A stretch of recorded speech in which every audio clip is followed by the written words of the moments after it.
сам Байкал с водяным». «В Байкале чисто», — ответил пулеметчик. Никто ничего не понял. Водяному осколками разбило квадроцикл перед самой опушкой, но он успел добежать. Теперь по нам долбят из всего подряд.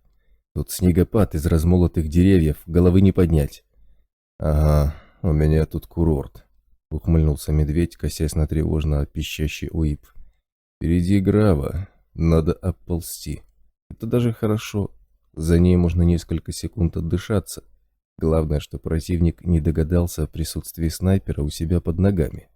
Байкал занял позицию возле кольцевой дороги, чуть ли не вплотную к какой-то аномалии. Просто так туда никто не сунется. Но если будут целенаправленно искать, то найдут. На открытой местности деться ему будет некуда. Уйти оттуда он сможет только с наступлением темноты. Вот почему пришлось применить старый боевой прием – замаскировать работу снайпера работой пулеметчика. Вряд ли в горячке преследования кто-то разгадает эту хитрость. Даже если потом на разборе полетов и догадаются, как все было на самом деле, будет уже поздно, искать уже некого. Кстати, о полетах. Скоро здесь будет вертолет, и начнется самое интересное. «Базальт, хватай всех и ползком марш!» — выдохнул медведь, скатываясь в небольшую ямку, на краю которой УИП обнаружил Граву. Аномалия оказалась довольно крупной, и дно ямки не было занято студнем. Здоровяк мельком отметил, что, скорее всего, когда-то студень здесь был. Это остатки старого овражка, ему однажды давно доводилось здесь проходить, но позже студень исчез. Аномалии не любят сидеть вплотную друг к другу. Скоро черный плащ пришлет сюда вертушки. «Думаешь, это он?» Судя по прерывистому дыханию, Базальт уже целеустремленно полз. «Кто еще мог так бездарно организовать задержание?» Майор перевел дух и быстро сориентировался на местности. Тупая долбежка из всех стволов по лесной опушке замедляет отступление и дает возможность преследователям сократить расстояние. Но если никто не выхватит шальную пулю, это даже хорошо. Как только отряд доберется до спрятанных в глубине леса квадроциклов, ситуация изменится диаметрально. С водяным за рулем головной машины они уйдут очень быстро, а в перепаханном свинцом лесу встать на их след противник сможет очень нескоро, если сможет вообще. Единственная опасность – это вертолеты. Но укрыться в желтой зоне до их появления невозможно. До границы 50 километров, а это больше часа езды по лесу, слишком долго. «Базальт, всем на машины и уходить к желтой по маршруту номер 2. Медведь выскользнул из ямки и, почти стелясь по земле, побежал в лесную чащу, передвигаясь от дерева к дереву. Вражеские пули рвали воздух в каком-то метре над головой, продолжая сбивать с деревьев листвой ветки. «Капкан, мы с тобой уходим маршрутом номер 3, отвлечем вертушки и остальных. Начинай фейерверк». Вскоре преследователи достигнут опушки и начнут прочесывать лес. Их необходимо перетянуть на себя до прибытия вертолетов, чтобы основная группа смогла спокойно уйти как можно дальше. Этот вариант разрабатывался Медведем и Кварцем как крайний. Но теперь майор был рад не зря потраченному в тот вечер времени. Метров 50 правее оглушительно громыхнул имитатор взрыва. Над верхушками деревьев полыхнул разрыв, и в воздух потянулся столб красного дыма. Медведь изменил направление движения и побежал правее, по широкой дуге обходя растекающуюся среди деревьев дымовую завесу. Капкан молодец, успела отработать быстро. Зная всю мощь интеллекта черного плаща, можно не сомневаться, что гениальный борец с международным терроризмом и шпионажем, получив доклад об обнаружении дымовой завесы, бросит всех в погоню за теми, кто ее поставил. Майор обогнул опасное место, абсолютно чистое и симпатичное, и на бегу швырнул туда гильзу, сравнивая собственные ощущения с УИПом. Гильза пропала из вида в густой траве, но сама трава не шевельнулась ни на миллиметр и даже не вздрогнула. «Там миротворец!» Из кустов впереди показался капкан. «Осторожно, он 4 метра в длину». «Вижу!» Медведь на всякий случай пробежал дальше, чтобы не чувствовать желания понежиться под ласковым солнышком на чистой сочной травке. «Уходим к квадроциклам, быстро!» «Растяжки?» «Поставил 4 на сигналке. Больше не успел», — на бегу доложил капкан. «УДШ где ставить?» «Прямо на квадроцикл», — решил медведь. «Потащим дым за собой, это привлечет вертолетчиков».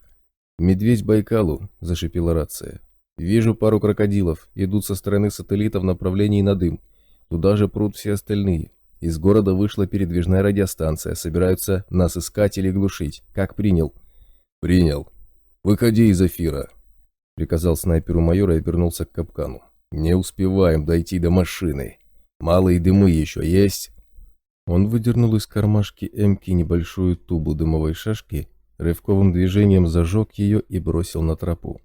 «Один есть», — Капказ полез в подсумок. «И 2 сигнальных белого огня. Ставить все?» «Ставь». Майор быстро огляделся, сверяясь с УИПом. «Нужны чистые густые кусты. Скоро вертушки пройдут над головами». «Туда», — он указал на заросли бойцу, разбрасывающему подожженные шашки. «Быстрее!» Стрельба одновременно стихла, и в небе послышался стрек от вертолетных винтов. Оба бойца вбежали в густой кустарник и вжались в землю, замирая между стеблей и неестественно пластичных древесных стволов под действием мутаций, постепенно теряющих прочность. Вертушки прошли над задымленным участком леса и направились на разворот. Нельзя позволить им заняться другими районами леса, пока основная часть отряда не ушла отсюда достаточно далеко. Двигающиеся по лесу квадроциклы могут быть обнаружены с воздуха. Медведь с капканом вынырнули из кустов и бросились дальше. Добежать до замаскированной машины за один раз не удалось, и от второго облета пришлось вновь укрываться в кустах. Времени на поиски чистых зарослей почти не оставалось, и бойцы залегли под раскидистым деревом в полуметре от тускло поблескивающих в отбрасываемом кроной полумраке тонких серебристых нитей. После второго рывка им наконец-то удалось достичь квадроцикла. Медведь запрыгнул за руль и сорвался с места, едва капкан соприкоснулся с пассажирским сиденьем. Боец ногами вцепился в стремена, приделанные к подножкам специально для таких ситуаций, и принялся укреплять в багажнике тяжелую банку удыша. «Есть дым!» – проорал он медведю, захлопывая лицевой щиток шлем-сферы до второго щелчка, и майор повторил его движение. В этом режиме шлем-сфера полностью загерметизирована, не пропускает заборный воздух и работает в режиме противогаза. Через фильтры дышать тяжелее, но пока не приходится бежать, все вполне терпимо. Медведь вел оставляющий за собой шлейф густого аэрозольного дыма квадроцикл через лес, петляя между деревьями и объезжая аномалии. Скорость движения упала до 20 км в час, и майор почти не отрывал взгляд от УИПа, отыскивая безопасный путь как можно ближе к древесным стволам. Следящие за дымовой завесой вертолеты несколько раз проходили точно над ними, но четко разглядеть скрывающиеся за густыми кронами квадроцикл пилоты так и не смогли. Минут 5 беглецам удавалось уходить от преследования, после чего одна из вертушек отработала из пулемета наугад. Эмку капкана зацепила пулями и его выбило с квадроцикла. Стало ясно, что сейчас их постараются раздолбить прямо через кроны деревьев, и медведь, заклинив рукоять газа, на ходу соскочил с машины. Квадроцикл, дымя шашкой, покатился дальше, задевая за деревья и хаотично меняя курс. Машина умудрилась пройти метров 20, как вдруг ее левая сторона густо брызнула тонкими осколками-иглами, словно была стеклянной, и с размаху разбилась о невидимую бетонную стену. Квадроцикл завалился на бок и быстро скрылся в дыму. «Капкан, идти можешь?» Медведь подбежал к вяло шевелящемуся на земле бойцу и перевернул его на живот. Несколько крупнокалиберных пуль прошли по касательной, одна увязла в бронепластине. Защита была разрушена и отразила удар лишь частично. Пуля не дошла до тела, но переданная ею кинетическая энергия оказалась слишком велика, и капкану сломала правую лопатку. «Смогу!» — боец поднялся на ноги, кривясь от боли. «Только с граником уже не справлюсь». «Будем уходить под деревьями на северо-восток». Майор быстрым движением извлек из аптечного подсумка шприц-тюбик с обезболивающим и вколол его раненому. «Удыша еще минуты 3 дымить будет, надо успеть уйти подальше». Он закинул за спину капкановский РПГ-7, повесил на грудь печенек и подхватил под неповрежденное плечо шатающегося бойца. «Бегом марш!» «Думаешь, черный плащ не допрет?» Анестетик, изготовленный из X-эссенции, действовал мгновенно, и движения капкана быстро становились все более уверенными. «Пойдем к Эджерому». «Конечно, не допрет», — ухмыльнулся медведь, поднимая забрало шлем-сферы, чтобы было легче дышать. «Это не в интернете и прочих игрульках с такими же дятлами интеллектами меряется. Или что они там друг у друга сравнивают?» Майор бросил взгляд на тревожно запищавший УИП и принял влево, обходя притаившийся между двух деревьев растворитель. «Мы где живем? В желтой зоне, это всем известно. Стало быть, куда мы пытаемся добраться? Правильно, до ее границы. Вот туда плащец всех и отправит перехватывать злобных террористов, то есть нас. А мы уйдем в другую сторону. Потом дадим крюк и выйдем к желтой в спокойном месте. Как наши. Они ведь тоже не напрямик в желтую рванули. Помнишь запасной маршрут? Сначала к Яряге, это в другую сторону, а только потом в желтую, обогнув Ухту. Так далеко вертушки не дойдут. Им рискованно заходить во враждебные сектора. Там и общаковские, и городские, и дикие иногда попадаются. Могут избить, если есть чем. А у них наверняка есть. Было бы глупо не иметь. Это только мы такие добрые. Может, стоит купить иглу? Капкану стало лучше, и он попытался бежать самостоятельно. Помнится, Кошель говорил, что у Глобуса есть игла 2. Может, и нам достанет, если постарается. «Не жалко тебе мужиков-то?» — хмыкнул медведь, оглядываясь на приближающийся сверху шум винтов. «Они же не виноваты, что есть на земле такой черный плащ и его родственнички. Они просто работу свою делают, служба у них такая. Забыл, как нас в Ухте не любили?» «Забудешь тут», — буркнул боец, и они оба прижались к стволу дерева, дожидаясь, когда вертушка пройдет мимо. Невидимки гарантировали слепоту любых поисковых приборов, но если вертолетчики просто увидят тебя глазами, пиши пропало. Пули и нары летают гораздо быстрее, чем ты бегаешь. «Вообще ты прав, мужиков жалко», — он проводил взглядом мелькнувший среди густой листвы хищный силуэт крокодила. «Только они этого не оценят, если нас засекут». «Это да», — медведь иронично фыркнул. «Вперед!» Они побежали дальше. «Скоро здесь будет половина службы безопасности сателлита». Они продолжили движение, забирая вглубь зеленой зоны. «Что же там в сателлите произошло?» Майор зло поморщился. «Кнопку, похоже, приняли. Хорошо, хоть водяному повезло». Оба бойца синхронно перепрыгнули заполненную студнем рытвину. «Где-то мы прокололись». «Волконский нас сдал, больше некому». Капкан на бегу смастерил себе из ИПП шейную повязку и уложил в нее правую руку, чтобы меньше беспокоить поврежденную лопатку. Вот они за 2 дня и подготовились. Видал, группа захвата прямо на барахолке ждала. Тоже типа торгаши каким-то хламом. Кнопка была в гриме, но ее все равно вычислили.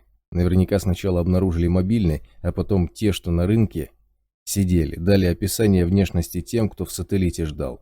Водяной их не заметил, опыта мало. Похоже, так и было. Медведь увлек Капкана в сторону, уклоняясь не то от рулетки, не то от центрифуги. По УИПу не поймешь. И оба бойца снова прижались к дереву. Получается, Водяному сегодня повезло трижды.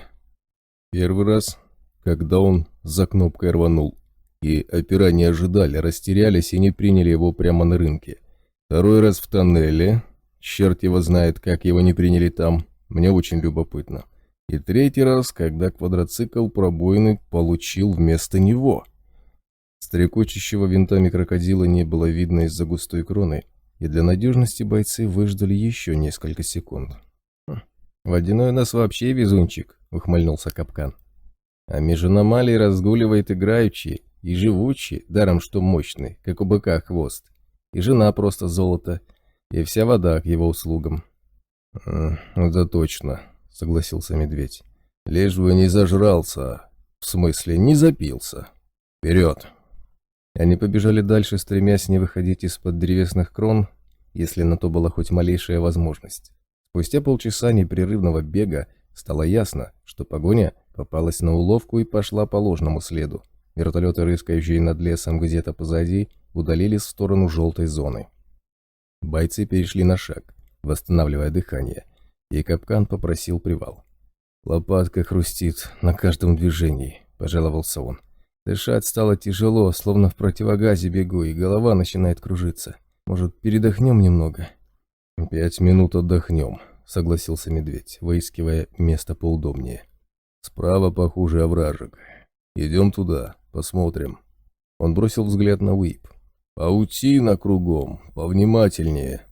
Едва они сделали пару шагов в сторону овражка, как впереди в кустах метрах в 30 раздались знакомые хлопки. Звук работающих подствольных гранатометов хлестнул бойцов, словно удар плети, и оба прыжком бросились на земь. Грохот десятка разрывов слился в один долгий взрыв. Захрустели перебитые гранатами стволы тонких деревьев, падающие вниз. По бронепластинам эмок ударили осколки вперемешку с земляным крошевом и древесной щепой. Несколько гранат прошли мимо, остальные упали туда, где 2 секунды назад стоял капкан. Разрывы прекратились, и в тишине леса отрывисто засвистели пули, выпускаемые из бесшумного оружия. «К овражку, живо!» – прошипел медведь, оборачиваясь назад. Капкан лежал рядом без сознания, и майор хватил его за разгрузку, ползком потащил за собой. Невидимые стрелки не наблюдали цели и били наугад, значит, шансы есть. Первым делом необходимо выйти из-под огня. Если заползти во вражек, его можно использовать как окоп и траншею, может получится уйти тихо. Но засада явно оказалась здесь не случайно, и уходить ни с чем не собиралась. Через минуту обстрел прекратился, и медведь спинным мозгом почувствовал, что противник пошел на сближение. Он подтащил капкана к овражку, но спуститься туда не смог. На дне густо лежал студень. Выходит, те, кто устроил засаду специально, выбрали это место, чтобы отрезать им путь в зеленую. А значит, со стороны желтой их тоже ждут, хоть оттуда пули и не летели. Этакое приглашение повернуть туда, где безопасно.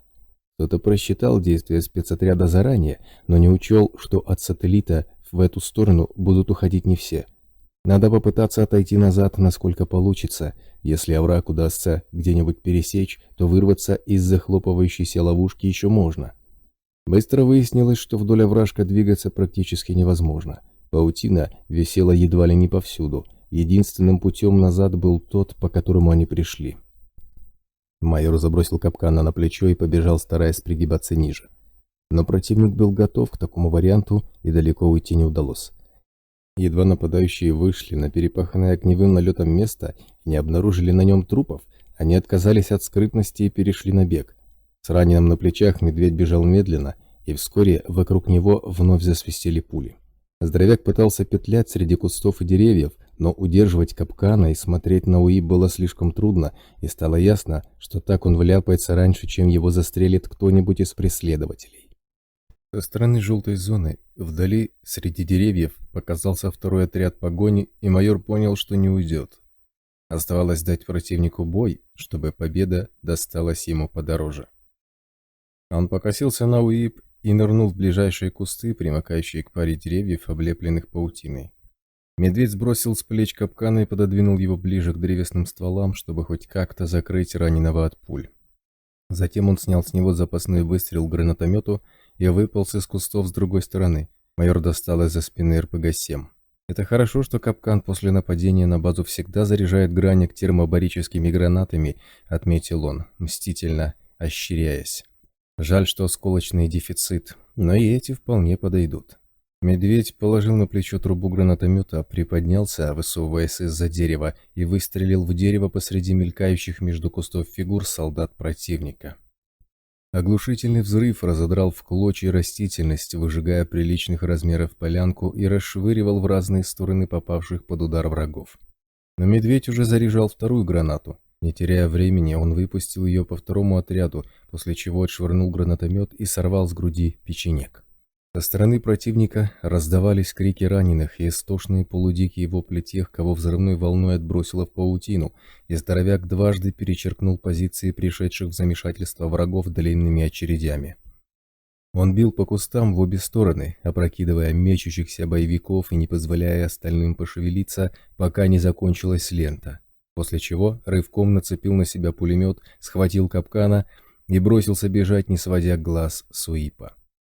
Вражеская засада пришла в себя быстро, и позади вновь захлопали подствольные гранатометы. Только что оставленную медведем позицию накрыло гранатами, и вокруг вновь засвистели пули. Что-то несколько раз ударило майора в спину, и ему пришлось залечь.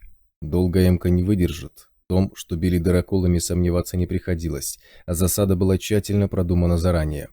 У всех невидимки, бесшумное оружие, подствольные гранатометы и одинаковые камуфляжи без знаков различия. Это явно не дело рук черного плаща, слишком грамотно сработано, да и солдатам сателлита нет смысла скрывать свою принадлежность. Медведь открыл шлем-сферу капкана и поднес к его носу клинок боевого ножа. Отполированная до зеркального блеска поверхность затуманилась, и майор захлопнул лицевой щиток до первого щелчка. Раз дыхание есть, значит еще жив. Определить наличие ранений не представлялось возможным. Бронепластины обеих эмок были испещрены застрявшими в них пулями, но внешнего кровотечения вроде не видно. Периферийное зрение уловило движение, и медведь поднял голову. В зарослях со стороны желтой зоны замелькали тепловые отметки целей, быстро двигающихся параллельным курсом. Понятно, к первым засадным группам подошло подкрепление. Отряд большой, на всех невидимок не напасешься. И теперь вновь прибывшие спешат обойти беглецов, чтобы отрезать им путь к отступлению.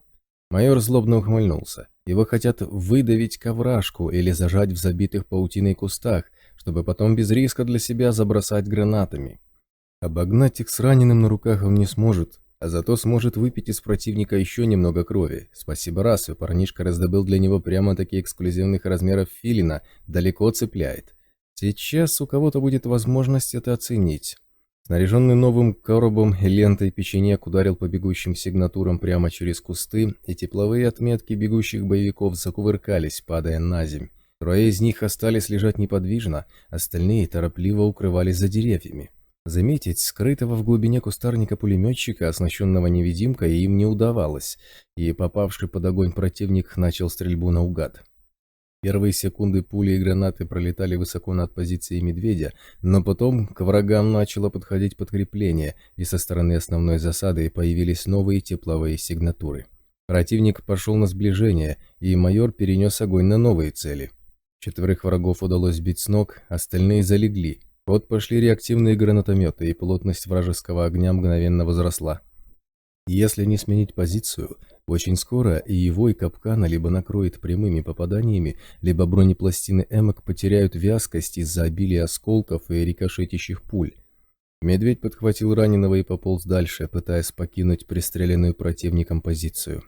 Филин показывал, как осмелевшие враги постепенно берут его в полукольцо, но противостоять этому было невозможно, пока часть боевиков обходила медведя по широкой дуге, а остальные не прекращали обстрел кустов. Что-то не больно обожгло ногу и руку сразу, и медведь дернулся, оглядываясь. Капкану вроде не досталось, остальное — ерунда. Рука с ногой шевелиться не перестали, значит мелочь. Он пополз еще быстрее, но уже через 20 метров остановился. Здесь кроны деревьев были довольно жиденькие, и кусты оказались затянуты паутиной настолько, что Уи пищал не переставая. Свободный проход резко сужался, и ползти по нему с раненым стало опасно, вляпаться можно в любую секунду. Майор огляделся. Противник закончил окружение, и выбраться из западни можно было только через овраг. Но там студень, значит, его не пересечь. Единственный шанс – пройти по склону оврага вдоль студня в надежде, что где-нибудь его не будет, либо его удастся перепрыгнуть. А для этого необходимо выйти к самому склону. Здоровяк уложил капкана как можно ровнее, укрепил вдоль его тела пулемет и ногами вперед вполз в узкий коридор между заполненными студнем кустами, осторожно подтягивая раненого за собой. Пока есть куда ползти, нужно ползти. Оставаться на месте бессмысленно, противник долго ждать не будет. Боевики убедятся, что обложили жертву со всех сторон, и пойдут прочесывать растительность, открывая огонь по каждой не так шевельнувшейся травинке. Дистанция до них всего ничего, найдут быстро. Он еще сможет удерживать их, пока в пулемете не закончится лента, а потом, во время перезарядки, его и раздолбят из гранников, близко подходить не станут. Медведь полз что из силы, лихорадочно вертя головой. Ширина коридора чуть больше метра, для его могучей фигуры это совсем мало. Уип вопил, не замолкая, выводя на дисплей кучу данных, приходилось следить, чтобы не вляпаться ногами, а ведь еще надо ровно тащить капкана, чтобы паутину не задел. Через несколько метров коридор расширился, паутина отступила в стороны, и здоровяк смог повернуть к овражку. Он опустил капкана, чтобы внимательнее осмотреть склон, и замер. От склона его отделял всего один шаг. Шаг между двумя деревьями, в полумраке которых тускло поблескивали тонкие серебристые нити, преграждающие путь к спасению. Медведь огляделся. Это был тупик. Пятиметровое пространство, со всех сторон зажатое растущими между деревьев кустами, густо затянутыми паутиной. Выйти отсюда можно только на тот свет. Надо возвращаться, пока противник не запер его прямо здесь. Тут он даже как следует пострелять напоследок не сможет. Его могучей фигуре незачем залечь, а под защитой одних лишь листиков долго не постреляешь. Здоровяк с обидой вздохнул и поспешил к капкану, чтобы успеть выбраться из образованного густыми сетями серебристых нитей тупика до атаки противника. Он выполз на чистое место, волоча за собой капкана, и сразу заметил шевеление кустов впереди. Среди растительности показалась цепь людей в латниках, камуфляжных костюмах и масках, осторожно крадущихся с оружием на изготовку. Взгляды врагов скользили по уипам и вновь принимались обшаривать кусты. Почти сразу со стороны желтой зоны показалась вторая цепь, с третьей стороны противник не наступал, но филин показывал десятка-полтора отпечатков, затаившихся в сотни метров отсюда. «Ждут, стало быть», — криво усмехнулся здоровяк. «А народа-то без невидимок прибавилось, значит, он, медведь, не зря старался». Ничего, напоследок он еще постарается. Но противник ожидал встретить сопротивление и атаковать не стал. Похоже, враги так и не смогли определить точной численности блокированных бойцов спецотряда и рисковать не пожелали, учитывая уже понесенные потери. Ближайшая цепь залегла и дождалась приближения второй цепи, идущей со стороны желтой зоны. Образовав непрерывный боевой порядок, обе группы медленно, почти ползком, начали продвигаться вперед, сжимая полукольцо. Медведь зло поморщился. Его стремятся выдавить к зарослям паутины, либо на засевшую в тылу засаду. Если открывать огонь сейчас, он сможет уничтожить 3-4 врагов, после чего его забросают гранатами. Если ждать дольше, то его просто заметят глазами. До медленно приближающегося противника оставалось метров 25, и медведь понял, что умирать, захватив с собой в ад так мало врагов, ему совершенно не хочется. «Как-то несправедливо получается», — тихо хмыкнул здоровяк. «Впрочем, за всю жизнь мог бы привыкнуть», — философски добавил он. «Уж сколько раз такое было». Он достал из-под сумка пару гранат и в последний раз огляделся. Уходить некуда, его заметят, как только он начнет двигаться, а отступать назад в тупик, из которого он только что вышел, бесполезно. Выходит, бой будет совсем коротким. Секундочку. Внезапно в голове мелькнула злорадная и дерзкая мысль. Почему это бесполезно? Очень даже ничего. Медведь мстительно ощерился. Я вам сейчас продемонстрирую, как в реале надо правильно умирать красиво. Всем понравится. Здоровяк медленно отполз назад к ведущему в тупик коридору и осторожно затолкал капкана поглубже в кусты. Он быстро закрыл бессознательное тело бойца ветками, вытащил из-под сумка моток серебристой проволоки и наскоро растянул среди листьев несколько нитей. Ерунда, конечно. Не заметят только с первого раза. Как только начнут искать тщательно, найдут быстро, но большего сейчас все равно не сделать. Медведь отполз на пару шагов и достал из аптечного подсумка ИПП. Майор разорвал обертку и бросил кусок бумаги на траву, оставляя четкий след.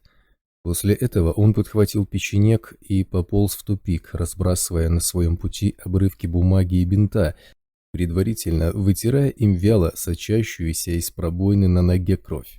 Добравшись до тупика, здоровяк тщательно осмотрел пулемет, стряхивая с него налипшую траву и обрывки листвы, после чего зарядил новую ленту. Выждав минуту для надежности, он отломал от дерева ветку и подошел к преграждающей дорогу к овражку паутине. Медведь взмахнул веткой и принялся сбивать серебристые нити, тихо трещащие при соприкосновении с деревом. Через несколько секунд ветка рассыпалась в труху до половины, и треск прекратился. Медведь посмотрел на УИП. Паутина никуда не делась, хоть теперь ее и не видно. В общем-то, плевать, ему нужно совсем немного времени. Он глубоко вздохнул и прошел между двух древесных стволов. Интересное ощущение, с любопытством отметил он. А именно, их нет, ничего не случилось, как будто он и не проходил через паутину вовсе. Значит, как это происходит? Вляпался человек в несколько тонких ниточек и даже не заметил, что запустил обратный отсчет, а потом вернулся домой и просто упал где-нибудь на ровном месте уже навсегда.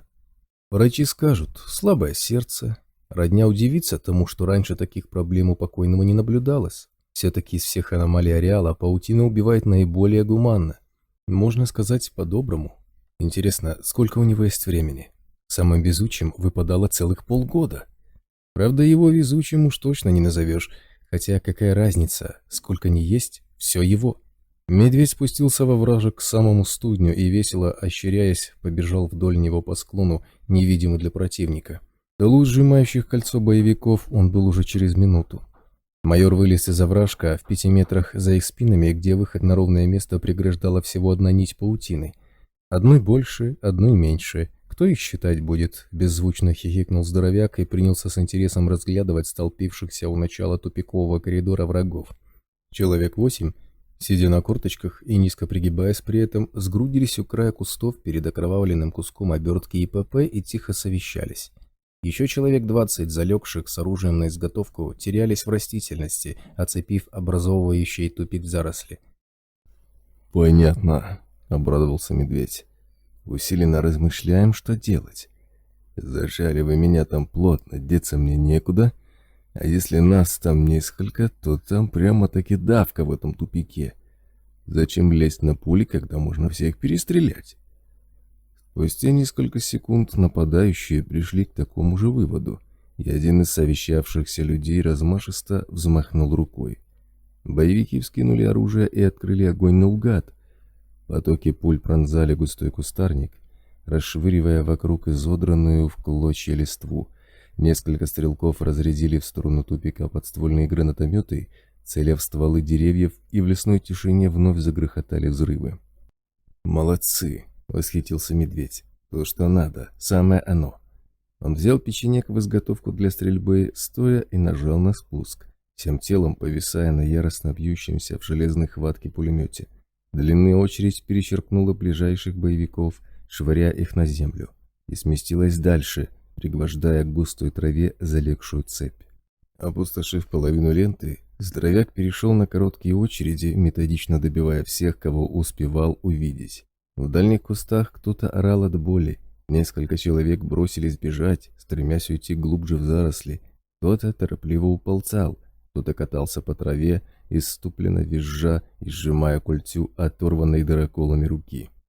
Отстреляв ленту, медведь швырнул вслед врагам несколько гранат и перезарядил пулемет. После этого он одновременно подобрал пару автоматов убитых боевиков и принялся стрелять из них, словно из пистолетов, посылая пули широким веером для большего эффекта. Пусть думает, что пулеметчик не один, так страшнее. Опустошив таким образом 4 ствола, он отбросил ставшие ненужными автоматы и выволок из кустов капкана. Того вроде не зацепило, по крайней мере гранатометчик еще дышал. Здоровяк забросил раненого на плечи, подхватил пулемет и неторопливо побежал дальше, туда, откуда пришла засада. «Надо же, как легко бежится», — отметил медведь. Прямо второе дыхание открылось вместе с третьим и четвертым сразу. Он пожалел, что разбежавшаяся засада не бросилась за ним в погоню. Патроны-то к пулемету еще есть. Но и так тоже неплохо получилось. 10-1.5 говнюков он точно с собой в могилку забрал. Скучно ему там не будет. Но здоровяк огляделся, рассчитывая заметить преследование или новых врагов, но филин не давал человеческих отметок. Лишь мелкое зверье сновало в глубине подлеска. «Жаль, что никого не видно», — подумал майор. «Как-то же эта засада сюда добралась? У них должен быть транспорт где-то неподалеку. Отыскать бы. С раненым он будет добираться до базы слишком долго. Кто знает, сколько у него вообще времени? Полгода? Полмесяца? Или полчаса?» Он ненадолго остановился, вложил в набедренный карман энерджайзер и продолжил бег. К сожалению, такой мет у него только один. А обыскивать капкана долго, время дорого. Но позже стоит поставить себе второй энерджайзер для повышения собственного КПД. Теперь на передозировку метов можно спокойно наплевать. Звук приближающихся вертолетных винтов застрекотал над лесом через полчаса, когда медведь перешел на шаг, чтобы восстановить силы. Майор едва успел прижаться к ближайшему дереву, пропуская вертолет над собой, но вслед за первой машиной появилась следующая. «Конечно же, в этой части леса деревья стоят редко и с чахлыми кронами», — устало усмехнулся он. «Никого другого и не ждал. Придется стоять так, пока вертушки не уйдут далеко. Но очень быстро стало ясно, что вертолеты ищут именно его. Пара крокодилов принялась низко кружить над лесом, будоража перемалываемыми винтами, воздушными потоками древесные кроны, словно небольшой ураган. И он понял, что вертушки пришли по его душу. Вскоре к крокодилам присоединились парами 8, и сразу же зашла на посадку южнее в разных точках. «Стало быть, высаживают десант», — хмыкнул майор. «Выходит, что или засада все-таки была сателлитовской, или люди черного плаща как-то узнали о произошедшем бое. Если они нашли то место, то выследить его было несложно. И в снаряжении и с капканом на плечах он весит добрую четверть тонны и оставляет за собой отчетливые следы, плюс капающая кровь. Можно было бы снять с раненого эмку, чтобы облегчить ношу, но если перестрелка повторится, он точно не донесет капкана живым. Двухметровый мужик с человеком на плечах — слишком легкая мишень. Минут 10 медведю удавалось оставаться невидимым для вертолетов, перемещаясь от дерева к дереву, но потом высаженный десант все-таки вышел на его след, и майору дали ясно понять, что живым его брать совершенно не обязательно. Пилоны оружейной подвески ближайшего крокодила, идущего над лесом, окрасились вспышками и дымными хвостами, посылая в лес поток наров, и майор с разбегу рухнул в кусты, роняя капкана. В следующую секунду земля подпрыгнула под медведем, и все вокруг потонуло в грохоте разрывов, визге осколков и хрусте ломающихся деревьев. Здоровяк ткнул лицом в входящую ходуном земную поверхность, запирая шлем-сферу до второго щелчка, и попытался дотянуться до капкана. Гранатометчик лежал в 2 метрах впереди и не вляпался в синеющую студнем рытвину буквально чудом. Давшая залп вертушка ушла на разворот, и медведь пополз к раненому, заставляя себя не обращать внимания на рвущуюся на куски голову, боль и звон в ушах. Но доползти он не успел. Множество фонтанчиков из земли и обрывков травяных стеблей заплясали перед ним, преграждая дорогу. Медведь инстинктивно отдернул руки и замер, вжимаясь в траву. Его заметил десант. Силуэты солдат уже мелькали среди деревьев полусотни метров, обходя аномалии. Здоровяк перекатился за ближайшее дерево и поискал глазами пулемет. Он выронил его в момент падения, но добраться до оружия можно. До него всего 3 метра, место чистое, УИП молчит.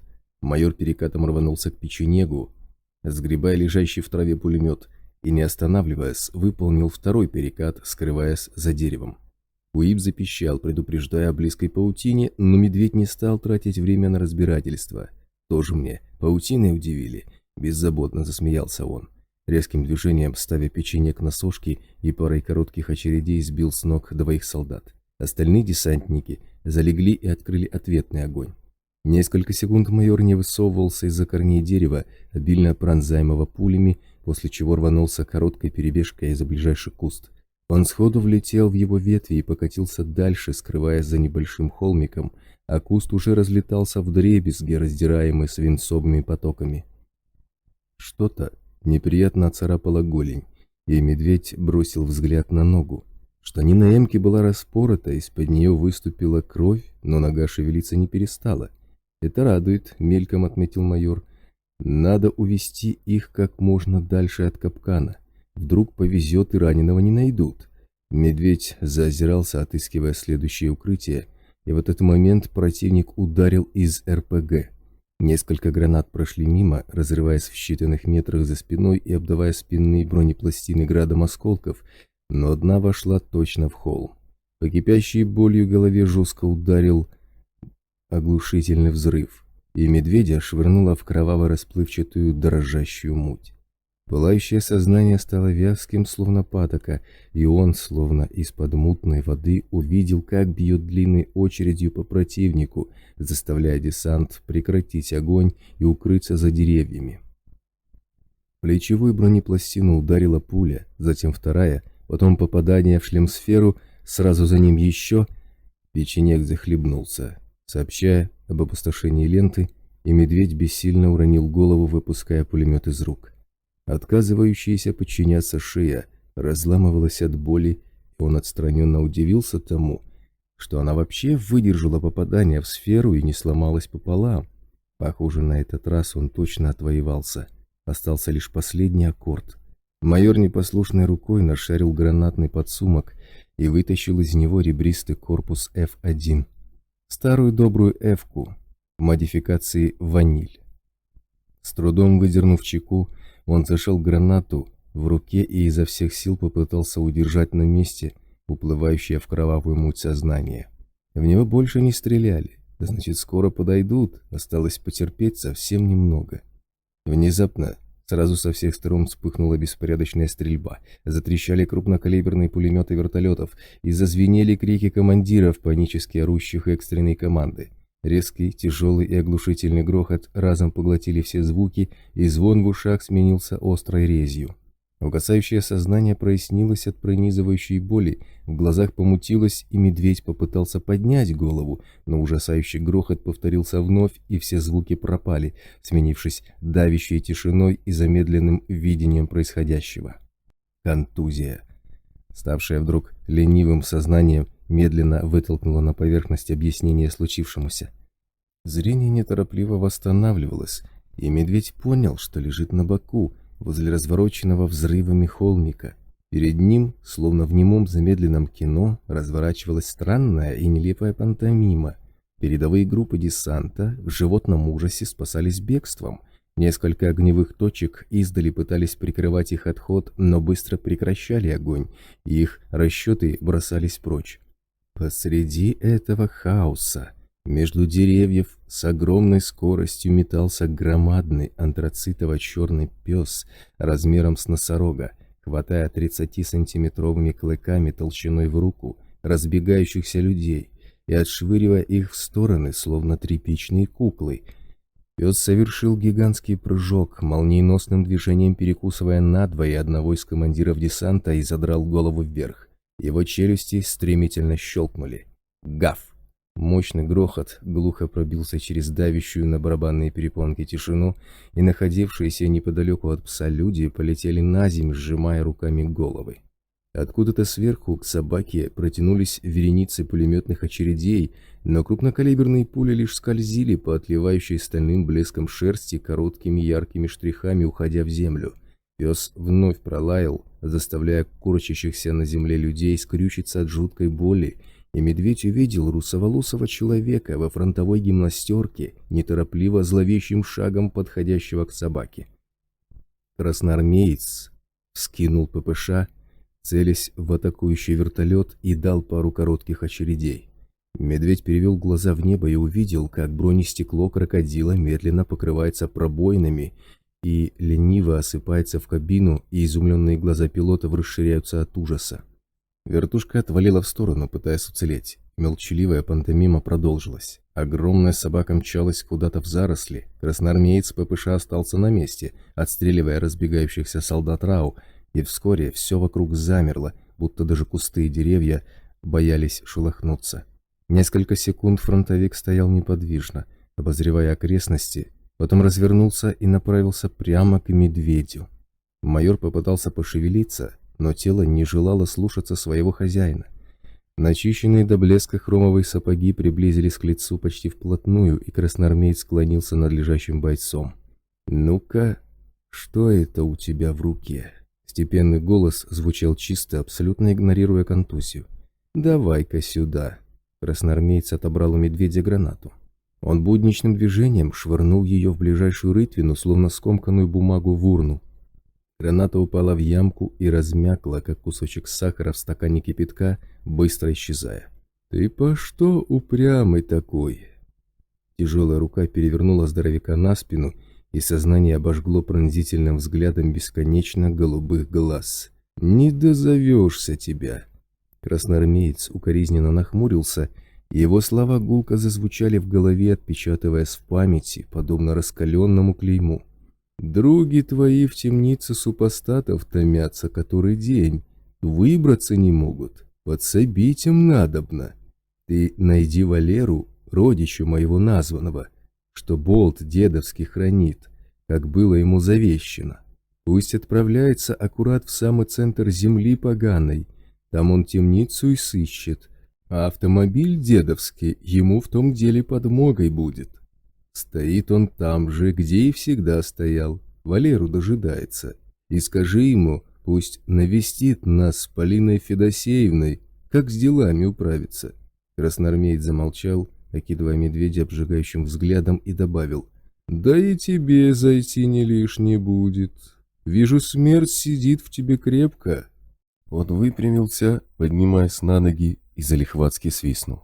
Раздался треск ломающегося дерева, и из кустов выпрыгнул гигантский пес с густо покрытой кровью мордой. В пасти он держал тело затянутого в эмку человека. Собака, довольно виляя свернутым в колечко хвостом, аккуратно положила добычу у ног хозяина, и медведь узнал капкана. «Молодец, чернышка!» Тяжелая рука красноармейца ласково потрепала огромную собачью голову. «Сыскал! Будет тебе от Полинушки гостиниц, когда в терем вернемся. А покуда пошли-ка поглядим, быстро ли супостаты бегают. Небось решили, что мы с тобой о них уже позабыли».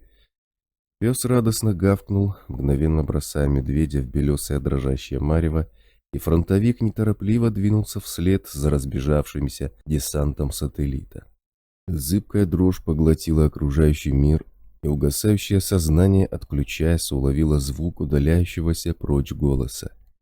«Если захочешь сыскать машину ворогов, так они аккуратно север от тебя стоит, под сетью маскировочной схороненная».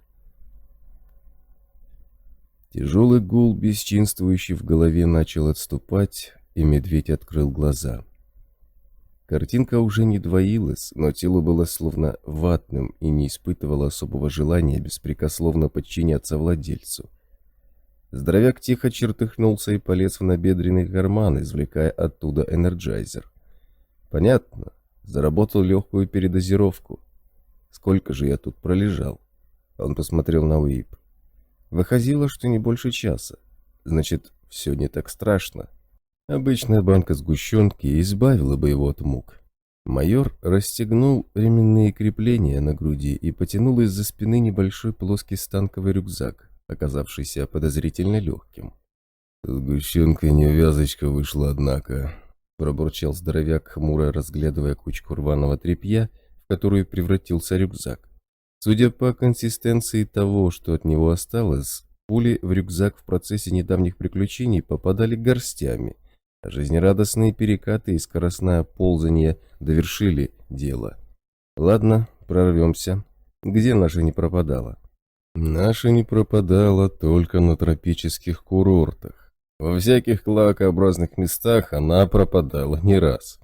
Здоровяк стряхнул с подсумков обрымки травы и земляную крошку, после чего сунул руку в один из них и достал сильно измятую шоколадную плитку приличных размеров, ловко украденную утром у шороха. Вообще-то планировалось лишь подколоть и подружески простебать боевого товарища, кто же знал, что все так обернется. Но раз уже обернулось, остается только порадоваться наличию у шороха столь необычного пристрастия. Медведь аккуратно развернул обертку на жестоко изломанной шоколадной плитке и принялся ссыпать раздробленные куски шоколада себе в рот, словно какой-нибудь лечебный порошок, вроде аскорбиновой кислоты в пакетиках. Пожевав с минуту, он снял с пояса флягу, поднес ее к рту и с интересом изучил обнаружившуюся в ней пару пулевых отверстий. Конечно же, воды не осталось, даже на донышке, кто бы сомневался. Здоровяк поднялся на ноги и побрел к лежащему неподалеку капкану. К счастью, его фляга была на месте, наполненная водой почти наполовину. «Это что же получается, капкан?» — продолжал бурчать медведь, откручивая крышку. «Мало того, что ты все проспал, так я еще и тащил тебя все это время с таким перегрузом. Вот Водяной бы первым делом сообразил, как избавиться от лишнего веса». Он сделал несколько больших глотков, чувствуя, как к конечностям возвращается уверенность, закрыл флягу и поискал глазами свой печенек. Останки пулемета обнаружились метрах в 5, приклад и пистолетная рукоятка, лежащие в траве. Чуть дальше виднелась россыпь мелких искореженных металлических обломков, характерный итог работы раздирателя. Жаль, хороший был пулемет. Медведь подошел к ближайшему трупу, подобрал валяющийся подле него автомат и вытащил из разгрузки убитого несколько снаряженных магазинов. Теперь можно двигать отсюда, пока Филин молчит. Здоровяк забросил себе на плечи капкана и, пошатываясь, побрел на север, поглядывая на УИП. После полученной контузии в ушах еще пищало, и надеяться на звуковое оповещение не приходилось. Крытый грузовик действительно стоял в 200 метрах от места боя, наскоро застеленный маскировочной сетью. Несколько перекушенных пополам трупов, лежащих вокруг машины, красноречиво свидетельствовали о том, что здесь произошло. Медведь невольно вздрогнул, вспоминая склонившуюся над ним аномалию и хруст разгрызаемых жуткими клыками тел, и заторопился к кабине. Забросив на лежанку капкана, он сел за руль и завел мотор, благо ключи из замка зажигания никто из покойников при жизни забирать не стал. Грузовик покашлял двигателем и покатился вперед. Ехать пришлось медленно, постоянно сверяясь с дисплеем автомобильного УИПа, наскоро прикрепленного на приборной панели. Оставалось надеяться, что основной блок устройства, размещенный над передним бампером, закреплен более надежно и не отвалится на очередном ухабе. До границы с желтой зоной удалось добраться без происшествий. Вероятно, все, что имело хоть какие-то мозги, попряталось с появлением фронтовика в зеленой зоне. Медведь ехал вдоль границы до тех пор, пока грузовик окончательно не застрял в лесу, после чего вновь взвалил на себя капкана и покинул зеленую. Чисто технически ходить по желтой зоне, да еще и с раненым на плечах, проще, чем по зеленой. Рельеф более ровный, сильных перепадов высот почти нет, а несильные вполне можно обойти. Поэтому дойти до базы по кратчайшему расстоянию вполне можно, если не вляпаешься, и если зверье по пути не сожрет, и если зомби не заметит, и если очаг радиации на пути не попадается, и если ноги не переломаешь, пока по руинам Сосногорска и Ухты ковылять будешь, и если там тебя кто-нибудь из-за угла не шлепнет, и если у тебя вообще сил хватит столько топать. Одним словом, абсолютно будничное для ареала положение дел. Посему медведь лишь пожал плечами, удобнее распределяя на себе вес капкана, и побрел напрямик к базе, изредка выходя в эфир. 2 часа ему удавалось идти относительно спокойно, вовремя обходя аномалии благодаря УИПу, потом силы начали истощаться. Вновь вспыхнула боль в ноге и руке, шею жгло, словно облитую кипящим маслом, и голова отказывалась поворачиваться влево, тело опять становилось ватным. Несколько раз медведю приходилось бегом спасаться от движущихся аномалий, неожиданно приближающихся с разных сторон под панические вспышки красных индикаторов УИПа. После очередного такого броска он выдохся окончательно и, отыскав чистый куст, в изнеможении опустился рядом с ним. Конечности едва шевелились, пришлось еще раз поставить себе энерджайзер и сделать укол анестетика. Медведю стало немного лучше, и он заметил, что лежащий рядом капкан вяло шевелится, как будто ерзая на траве. Майор поморгал слезящимися глазами и понял, что бездыханное тело гранатометчика медленно ползет в кусты. Присмотревшись, он увидел, что ступню капкана обвивает что-то тонкое и длинное. Именно оно и затаскивает раненого в заросли, и, судя по молчащему филину, оно было холодным. «А ну стой!» Здоровяк ухватил гранатометчика за шиворот и потянул на себя. «Куда? Это мое!»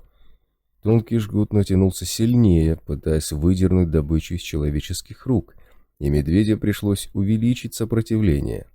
Несколько секунд они перетягивали капкана друг у друга, после чего здоровяк мощным прыжком вломился в куст и схватился за протянувшийся к ноге бойца тонкий жгут. Гладкие хитиновые чешуйки, покрывающие его поверхность, неожиданно растопырились, подобно лезвию выкидного ножа, поблескивая влажными от токсина остро отточенными боковыми гранями, и жгут совершил резкий рывок, стремясь изрезать схватившую его руку. Но толстая перчатка, доработанной научной группой Эмки, выдержала натиск режущих кромок, и медведь мощным движением намотал на кулак сантиметров 15 жгута. Майор уперся ногами в землю и потянул на себя изо всех сил. Откуда-то неподалеку раздалось громкое и злобное свистящее шипение, и здоровяк поднял голову, отслеживая, куда уходит удерживаемый им жгут. Ощетинившаяся острой чешуей веревка тянулась через весь куст к стоящему за ним дереву. На нем Обвившись вокруг ствола, сидела длинная толстая тварь, больше всего напоминающая сваленный в кучу да нельзя распухший кишечник. Поняв, что вырваться одним движением не удастся, мутировавшая змея молниеносно распрямилась и неуловимым для глаза движением неожиданно метнулась к голове медведя. У самого лица она застыла, громко шипя и сверля человека, лишенным зрачков, желтыми глазами, и из ее распахнутой пасти, усеянной чуть ли не 3-сантиметровыми треугольными зубами, высунулся длинный тонкий фиолетовый язык. Раздвоенное жало завибрировало, словно принюхиваясь, и змея, зашипев еще громче, вдруг отпустила ногу капкана и быстро вытянула жгут из кустов. «Что, мертвых не кусаем, да?» Медведь с интересом смотрел в стеклянные глаза размером с голубиное яйцо. «Это опасно для пищеварения, как я погляжу». Он разжал кулак, выпуская чешуйчатое тело. «Проваливай отсюда, пока я сам тебя не укусил. А то мне уже хочется посмотреть, что из этого выйдет». А змея зашипела вновь и стремительно сократилась, мгновенно оказываясь на древесном стволе. Тварь поползла вверх, стремясь скрыться в густой кроне. Майор проводил взглядом ее короткое, напоминающее резину, опухшее тело, раздваивающееся на пару длинных тонких хвостов. С облаченным в исправную эмку подготовленным бойцом такая гадость не справится. А вот Бэмби стоит предупредить, чтобы в желтой зоне по привычке по деревьям не лазала, особенно в своих шортиках. Шортики, кстати, ничего так, ей идет. А вот Базальту придется раскошелиться на шоколадке для шороха. Теперь ему спор не выиграть. Девушки покойниками не интересуются. Он вспомнил слова фронтовика про сидящую внутри смерть и вздохнул. Хотя бы капкана до базы-то тащить, и то дело. В гости, говорит, зайди. Стебанул так стебанул, ничего не скажешь. Ты, мол, уже труп, так, может, не будешь мучиться и сам в эпицентр уйдешь. Добровольно, так сказать. Медведь вздохнул, взвалил на плечи капкана и побрел дальше. Приблизительно через час его услышали в эфире. И раз с Айболитом выдвинулись ему навстречу. Еще через час они до него добрались, и военврач наставил майору целую охапку уколов и килограмм метаморфитов. Выяснилось, что кроме них, двоих и научной группы на базе никого нет. Остальные вернулись обратно в зеленую зону, к точкам сбора, в экстренных ситуациях собирать людей. Когда впереди наконец-то показалась база, медведь едва переставлял ноги, не видя перед собой почти ничего. Раз ушел в зеленую, не заходя внутрь, и крайнее, что мог осознать майор, это как его тело падает на больничную койку в реанимационном блоке лазарета. Очнулся он к полудню следующего дня, и первое, что обнаружил майор, была Бэмби, подозрительно возящаяся в углу с его камуфляжем. «Хватит по карманам шарить», — грозно заявил он. «Так вот, кто у меня постоянно мелочь ворует». «Вы проснулись», — обрадовалась девчонка и вынула из кармашка рацию. «Айболит, медведь проснулся», — она показала здоровяку нитку с иголкой. «У вас в карманах, кроме хлебной крошки и поломанной сушки, ничего не было. Я ваш камуфляж постирала и теперь заплатки ставлю. Вашего размера на складе больше нет, надо купить. Пока наденьте сменный комплект, который вы на базе носите, а я этот зашью». «Откуда у тебя рация?» – перебил ее медведь. «Кто разрешал? Где взяла? С кем говорила?» «Это ваша. Мне ее Айболит дал», – доложила Бэмби, сверляя его честным взглядом преданного щенка. «Он в лаборатории и занят экспериментами. Велел мне ждать, когда вы в себя придете». Судя по полнейшей безответственности, творящейся вокруг, Кварца на базе нет, нахмурился здоровяк. Он сел на кровати, собираясь встать и отобрать у Бэмби рацию, но обнаружил, что кроме одеяла другой одежды не имеет, и стройный план действий забуксовал. Пришлось остаться в кровати. «За сушку ты мне ответишь», — на всякий случай пригрозил он Бэмби. В этот момент в лазарете появился Айболит, и выяснились некоторые подробности. Варца в условленном месте ждали до утра, но он туда так и не вышел. Байкал появился к полуночи. Кнопки тоже не было, по-видимому, она была арестована. База приведена в осадное положение. Все ловушки, мины и сигнальные растяжки, заготовленные на этот случай, поставлены на боевой взвод. На крыше дежурят подвое, чтобы вести непрерывное наблюдение во все стороны сразу. У капкана перелом лопатки, надорвана легкая и тяжелое сотрясение мозга. Айболит рассчитывает с помощью уникальных препаратов вернуть его в строй за пару выбросов, но пока гранатометчик нуждается в постельном режиме и для боевой работы не годен. Сам медведь получил контузию, повреждение барабанной перепонки, смещение шейных позвонков, растяжение левой грудинно-ключично-сосцевидной мышцы и 3 ранения в конечности. К счастью, все они оказались легкими и относительно неопасными. Икс-препараты залечат все полностью в течение ближайшего выброса, когда биологическая активность Икс-эссенции максимальна. В остальном его здоровье будет в порядке. «Жить будешь», – подытожил свой рассказ Айболит. «Здоровый ты бугай. Организм сильный, на тебе все как на собаке зашивает. Вон сколько капкана на себе тащил, даже эмку с него не снял». Зачем добром разбрасываться?» – хмыкнул медведь. «Нашим ученым над новой полмесяца колдовать, чтобы до ума довести. И потом, вдруг жаровня или токсичное облако попадется. Я бы его вынести не успел. У самого ноги еле шевелились». «Это хорошо, что они не попались», – оценил военврач. «Потому что капкан бы выжил, а вот ты вряд ли. Твою эмку придется менять, от нее одно название осталось. Если честно, я даже не понимаю, как ты так легко отделался. Эмка в хлам, а у тебя ни одного тяжелого ранения. Везучий». «Угу», – неопределенно промычал медведь, вспоминая поблескивающие перед глазами серебристые нити и слова фронтовика. «Наверное». Он покосился на довольную Бэмби, деловито орудующей иголкой. «Айболит, скажи Базальту, пусть каждую ночь на запасное место сбора с группой выходит. Надо Кварца встретить. Один до базы может не дойти. И расу бы по торговцам пройтись. Из сателлита наверняка уже слухи потекли». «Сделаем», – кивнул сан-инструктор. «Ты пока выздоравливай. После выброса будешь как новенький, гарантирую. Но сейчас мы без тебя управимся». Он хитро прищурился и тихо добавил. «Я к тебе приставлю персональную сиделку, чтобы не скучно было. Развлечет тебя, пока болеешь». «Нет», – еще тише ответил медведь. «Убери ее от меня, Виталя. Я один поваляюсь». «Оля, брось!» Айболит бросил мимолетный взгляд на Бэмби, убеждаясь, что она ничего не слышит. «Хватит паранойи, даже Кварц на нее уже не рычит. Хорошая девочка, добрая и порядочная, глаз тебя не сводит, и деваться ей отсюда некуда. Наша база для нее единственный дом. Что еще тебя не устраивает? Заканчивай капризничать и займись девчонкой, хватит...» «Убери ее от меня прямо сейчас», — негромко, но твердо оборвал военврача медведь. «И держи подальше. Я не шучу. Я не хочу, чтобы она ко мне привязалась еще сильнее». Он внимательно посмотрел в глаза Айболиту. «Я через паутину прошел. 2 раза. По-другому капкана было не спасти. Нас обложили со всех сторон и собирались тупо раздолбить из граников. Меня даже змея кусать не рискнула. Бросилась и у самого лица остановилась. Мне недолго осталось. Я тебе об этом рассказываю для того, чтобы ты не убил сам себя электронным микроскопом после того, как я отправлюсь в ад.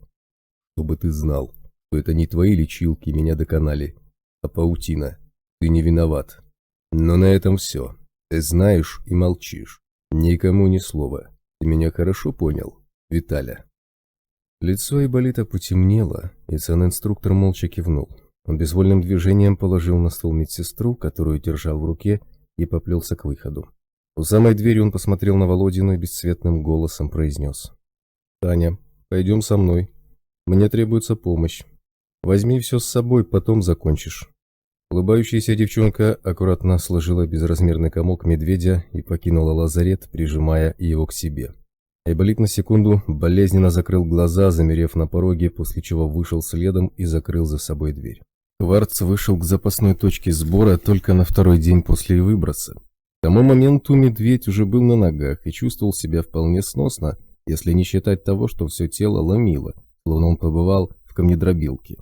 Айболит назвал это остаточными явлениями и обещал, что за 2-3 дня пройдет, но за Кварцем майора не отпускал, и медведю до прибытия контрразведчика пришлось сидеть на базе. Днем он спал, ночью дежурил на крыше в одиночестве. Айболит соблюдал их молчаливое соглашение, и Бэмби к нему больше не пускал, всякий раз озадачивая ее какими-нибудь делами.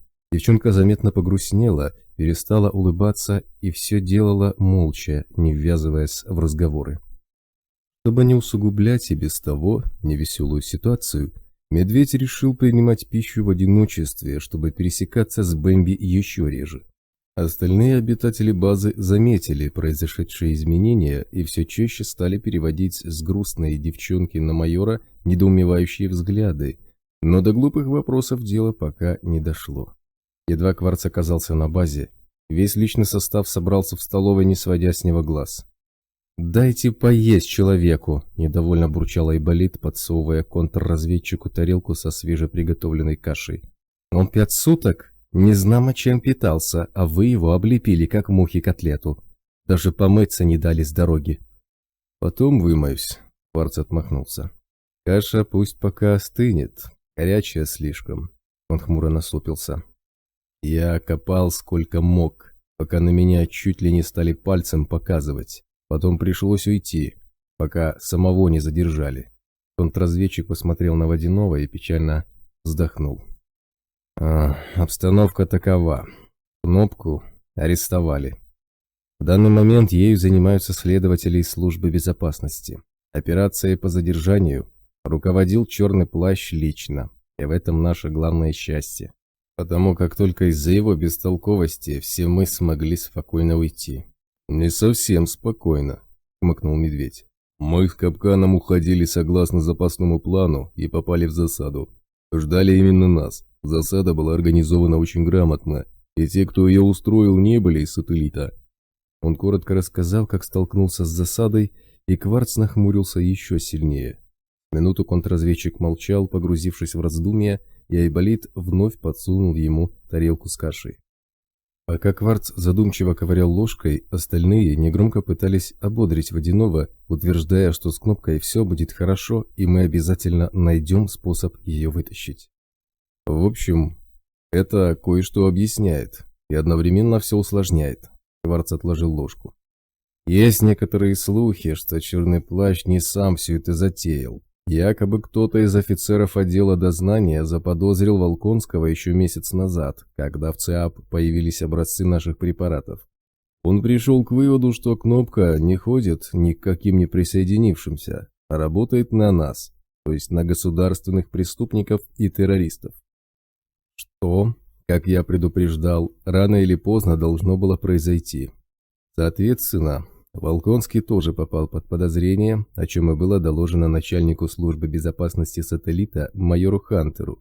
Тот немедленно объявил обоих пособниками террористов, предателями Родины, и бросился всех арестовывать. И никого не нашел, потому что и Волконский, и Кнопка в тот момент были еще на базе. Поэтому Волконского ждали и приняли сразу, как только он вернулся, и провели с ним соответствующую работу. Он рассказал все, что знал, и что не знал тоже. И на Кнопку и ее сопровождающих устроили засаду. Еще говорят, что задержание Кнопки организовывал кто-то из более грамотных спецов, и потому весь наряд по КПП состоял из оперов. Поэтому Водяной не заметил группы захвата. Кварц бросил на Водянова заинтересованный взгляд. «Ты-то как от них ушел? В тоннеле?» «Людей было много. Замешкались они, вот и ушел», — невесело ответил тот. «Я Кнопку так и не догнал. Только в тоннель забежал, как по мне навстречу со всех сторон люди заспешили. И никто в глаза не смотрит, типа по своим делам. Я их заметил потому, что Кнопку выискивал. Смотрел в толпу внимательно. В общем, я в сторону, и они в сторону». Он вздохнул. «Что здесь не понять-то? Развернулся и бежать. Они давай кричать, мол, стой, стрелять будем».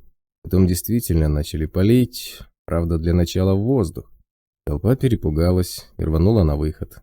В общей массе я из тоннеля и выбежал. Потом сразу к барахолке, дальше вы уже знаете. «Если сложить все воедино, — продолжил Кварц, — то я бы сказал, что Черным Плащом во всем этом деле манипулировал кто-то умный. Однозначно не Белов, его на тот момент в сателлите не было. А раз Медведя с капканом ждала засада из чужих боевиков, а кроме наших таинственных доброжелателей, делать это больше некому». «Думаешь, Меркулов подбрасывает информацию Черному Плащу?» — кривился медведь. «Через Прокопенко. Но ведь этого щекастого интеллектуала сейчас нет в ареале?» «Нет, Прокопенко тут однозначно вне игры», — покачал головой контрразведчик. «Меркулову выгодно быть погибшим в момент катаклизма для всех, кто хоть что-то знает о его настоящей профессии. Я считаю, что у Меркулова в СБ «Сателлита» есть свой человек. До катаклизма у него было достаточно завербованных чинов вместо МВД. Кто-нибудь из них мог выжить и служит теперь в службе безопасности «Сателлита». Информация передается через него.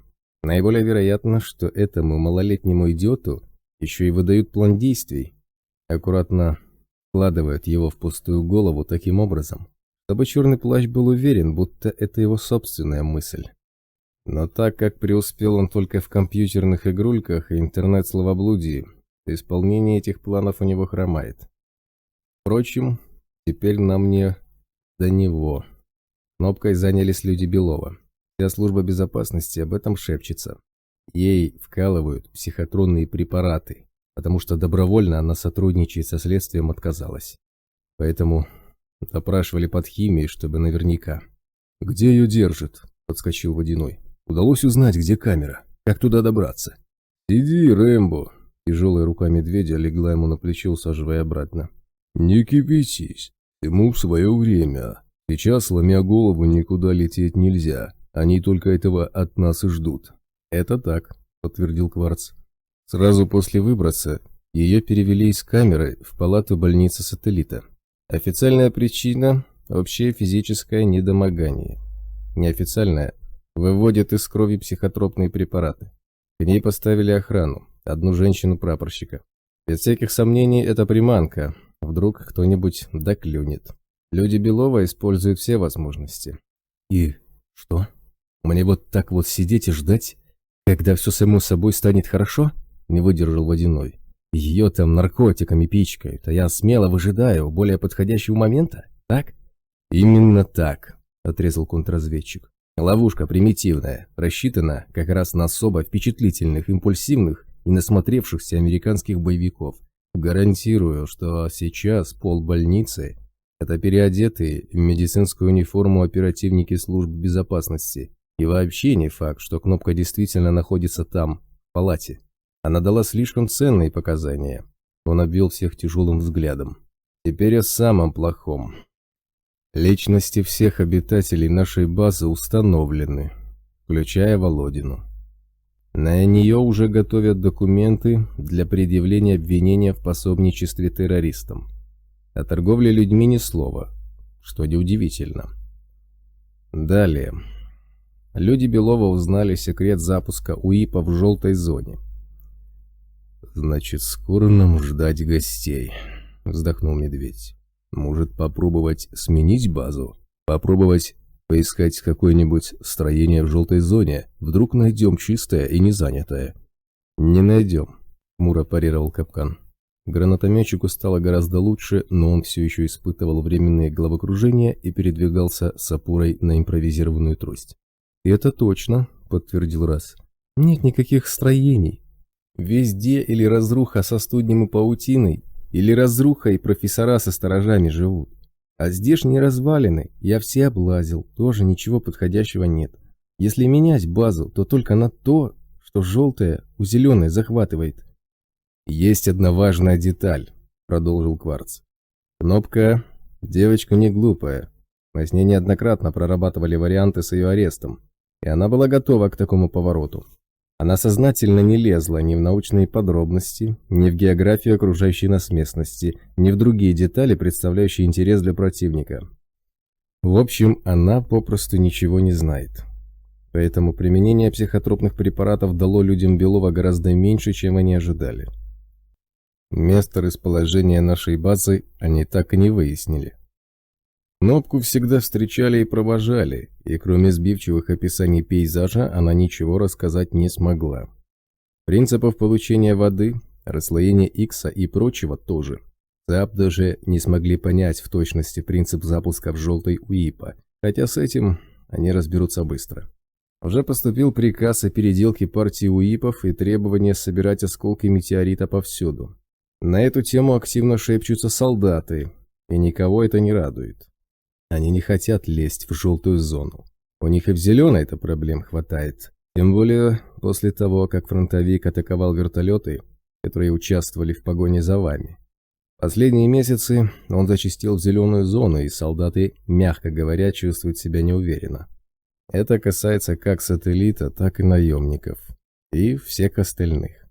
Тем более, что противостоять ему никому и нечем. Весь ареал говорит о том, как отправленная за вами погоня вместо вас натолкнулась на фронтовика с его собакой.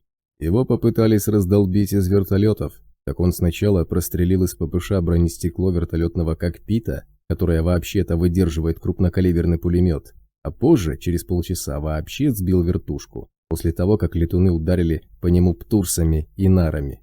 Не знаю, насколько это правда, но говорят, будто птурс угодил ему точно в грудь, внутри которой благополучно исчез без всяких следов, словно в воду канул.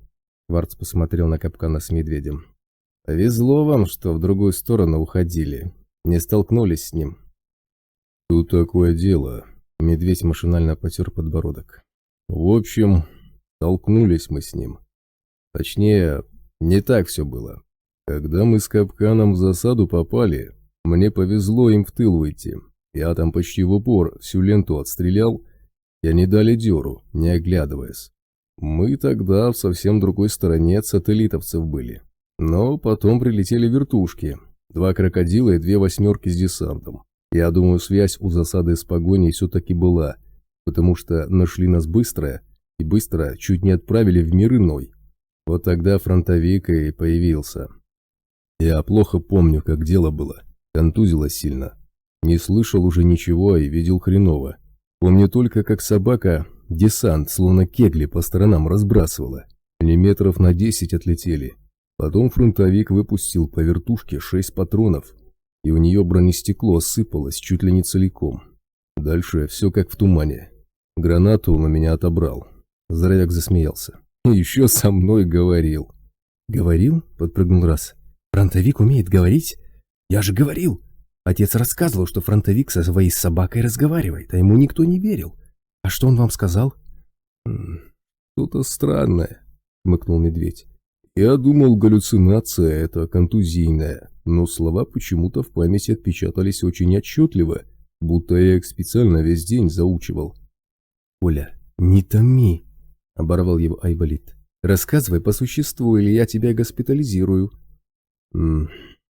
«Он был недоволен, что я не реагирую на его зов», — пробурчал майор. «И еще он сказал, что в какой-то темнице супостатов в самом центре поганой земли томятся мои друзья, и им надо помочь. Для этого нужно найти болта и отправить его туда на каком-то дедовском автомобиле, который болта дожидается в каком-то неизвестном ему месте». Медведь осекся. «Ну, в общем, это все». «Он видел рентгена», — безапелляционно заявил Кварц, и в его глазах вспыхнул сумасшедший огонек. «И, вероятно, тумана. Они в эпицентре. Не могут выбраться, им требуется помощь». Медведь покосился на Айболита. «Кварц, ты уверен? Мне все это могло и почудиться». «Исключено», — контрразведчик рубанул рукой в воздух. «Фронтовик говорил о рентгене, других вариантов быть не может. Так, нам нужен болт. И чем скорее, тем лучше. Он вытащит оттуда рентгена с туманом. У них с собой исчерпывающие доказательства преступлений Совета директоров РАУ. И мы не то что на хвост наступим, за горло возьмем этих скотов. Всех. Беловых, Лозинских, Прокопенок, Меркуловых и прочую погонь», — бушевал разведчик, метая глазами гром и молнии. «Кнопку освободим вместе со всем ареалом. Вычистим, наконец-то, всю эту грязь». «Кварц, спокойно, никто не спорит. Тут все свои», — пытался утихомирить его медведь. «Мы только за. Здесь только Третью мировую не начинай. Допустим, ты прав, и меня не глючит. И фронтовик действительно разговаривает, и рентген болта в эпицентре дожидается. Пусть так. Я с некоторых пор уже ничему не удивляюсь. Но болта где-то в Москве держат. Как он нам поможет-то?» Мы должны заполучить его себе, заявил Кварц и заговорщицки замолчал. Необходимо вынудить тандем вернуть болта в ареал, после чего мы встретимся с ним, введем в курс дела. Отличный план, одобрил Медведь.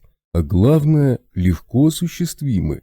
Я завтра схожу в сателлит и попрошу Белова, чтобы он привез мне болта поболтать.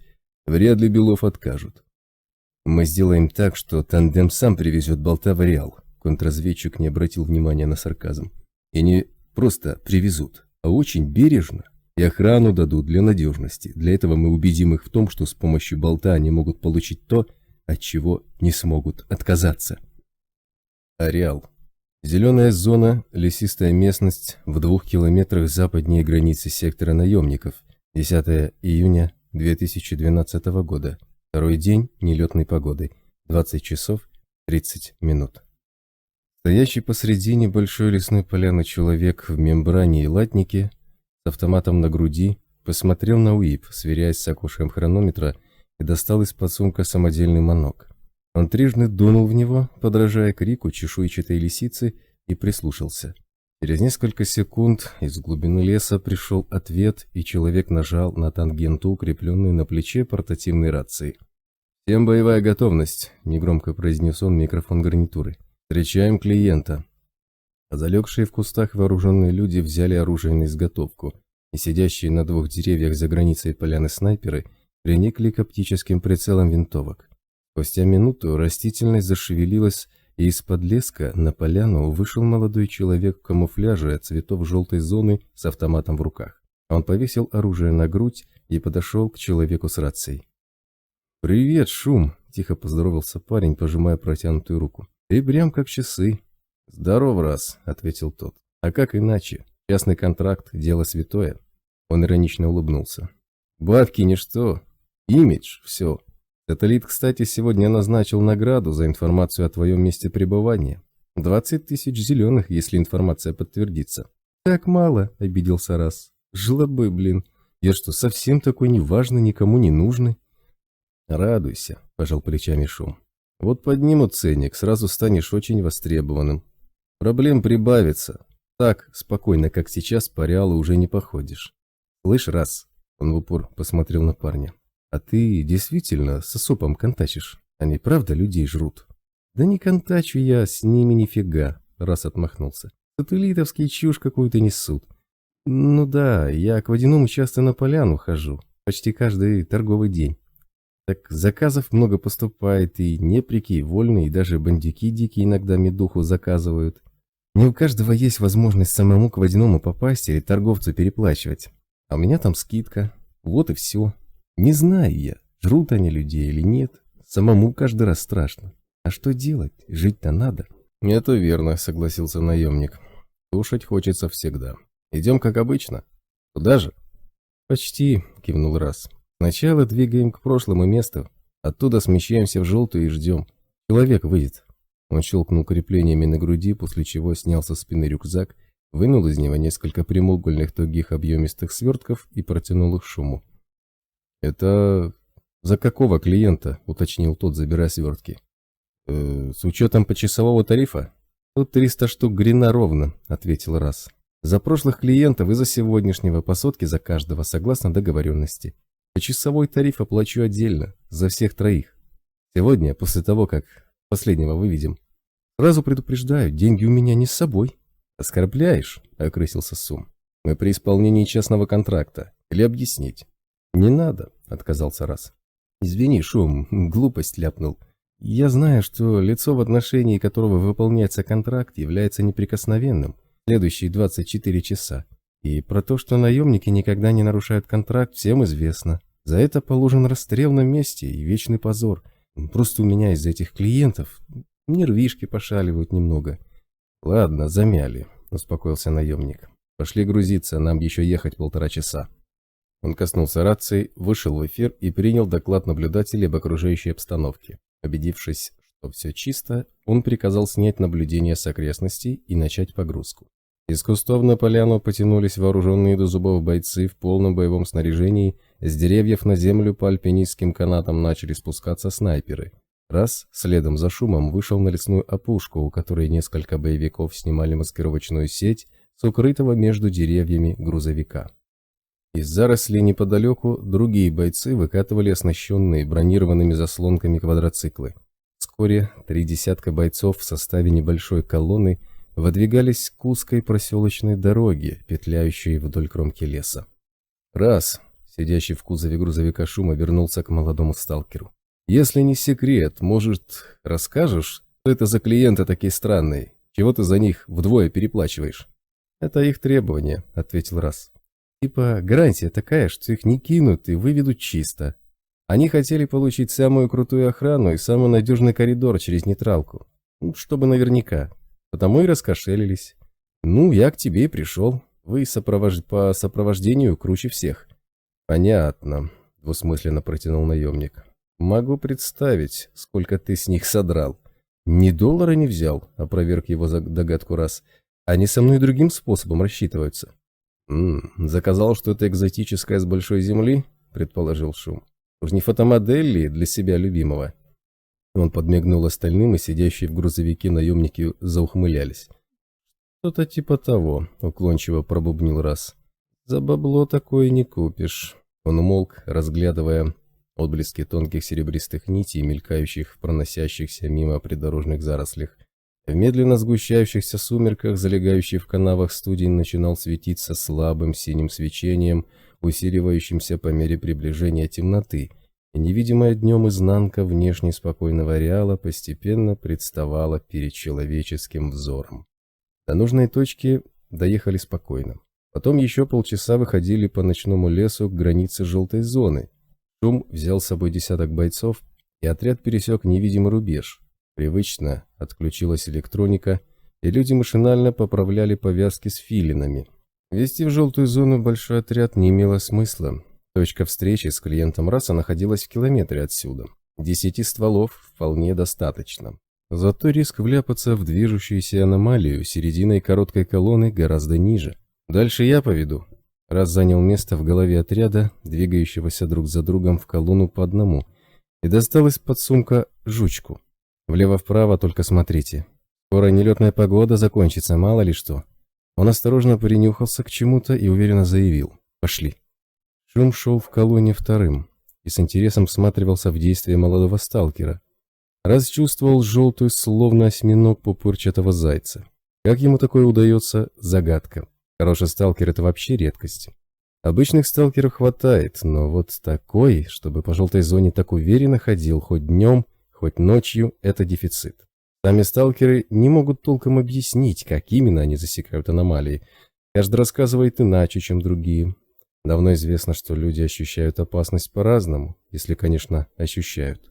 Пожелать стать сталкером мог каждый, но вот стать им по-настоящему такое получалось не у всех. Если ты не можешь чувствовать аномалии, то дальше зеленой зоны тебе лучше не заходить, дольше проживешь. Впрочем, и в зеленой есть такие места, в которые умнее не соваться. Целые рассадники аномалий и радиоактивные очаги. Именно там возникают самые жирные нефтяные пятна, залегают самородки и изредка попадаются алмазы. Словно кусок сыра в мышеловке. И далеко не каждому удается от этого сыра откусить, оставшись в живых. Про желтую зону нечего и говорить. Тут без хорошего сталкера жить недолго. Сам Шум несколько раз пробовал свои силы в желтой зоне, но здравомыслие подсказывало, что его способностей на уверенную игру в прятки со смертью недостаточно. Вот если слухи про способ запуска УИПа в желтой, якобы разработанный сателлитом, есть правда, то это может открыть дополнительные перспективы перед такими, как он. «Грава на тропе», — предупредил Раз. «Обходим справа, поворачивать, как я, вот здесь». Молодой сталкер обогнул опасность, и Шум последовал за ним. Проходя мимо опасного места, он достал из кармана пистолетную гильзу и швырнул ее в сумеречную пустоту. Латунный цилиндрик пролетел чуть больше метра, с коротким свистом резко ускорился, исчезая из вида, и вонзился в красную резину земли, словно пуля. Грава, похоже, довольно крупная. Ловко Раз ее определил, ничего не скажешь. Сам он не чувствовал ничего необычного, и без пробника точно бы вляпался, а пацан даже жучкой не воспользовался. «Раз», — негромко окликнул молодого сталкера Шум, — «ты как Граву вычислил без пробника?» На лицо она давит воздухом, не оборачиваясь, ответил тот. Если в этот момент принюхаться, то озоном пахнет. Сразу ясно, впереди Грава. Запах озона за ее граница выходит где-то на метр, так что Граву по запаху можно обойти. Так, вроде после катаклизма она больше озон не выделяет, Шум вспомнил рассказы спецов. Выделяет, возразил молодой сталкер. Просто озона стало намного меньше, но он есть. Раз швырнул жучку в подозрительное место, с виду абсолютно ровное и чистое, и привязанную к веревке гильзу одним движением стесала в труху. «Лешь», — объявил он, останавливаясь. «Сейчас найду обход, пока придется немного постоять». Пока парнишка кидал гильзы, определяя границы аномалии, Шум для надежности и собственного спокойствия запускал свою жучку то вправо, то влево от себя. Желтую зону он не любил и старался заходить в нее как можно реже. Его подразделение считалось лучшим в вопросах обеспечения безопасности сопровождения, работы хватало и в зеленой. Но если тут заработают УИПы, то за Иксом и прочими сокровищами в желтую зону рванет целая толпа, и самые дорогостоящие контракты на сопровождение будут заключаться именно на работу здесь, в желтой. Стоит начинать привыкать к синей траве и зеленому небу. Но без работающего УИПа он сюда однозначно не полезет. Ни у него, ни у его бойцов нет способности чувствовать желтую. Поэтому они здесь и не работают. Зато у них обнаружилась способность чуять засаду и заранее выводить клиента из-под удара, что тоже далеко неплохо. Репутация лучшего подразделения по сопровождению не возникает просто так. «Идем», — раз воткнул в землю тонкую ветку. «За ветку не заходить, держаться правее». Группа продолжила путь, и за следующие 10 минут молодой сталкер обнаружил и обошел 11 аномалий. Каждый раз Шум украдкой швырял гильзу в указанное расом место, проверяя способности сталкера, и каждый раз гильзу сжирала, убедительно доказывая его правоту.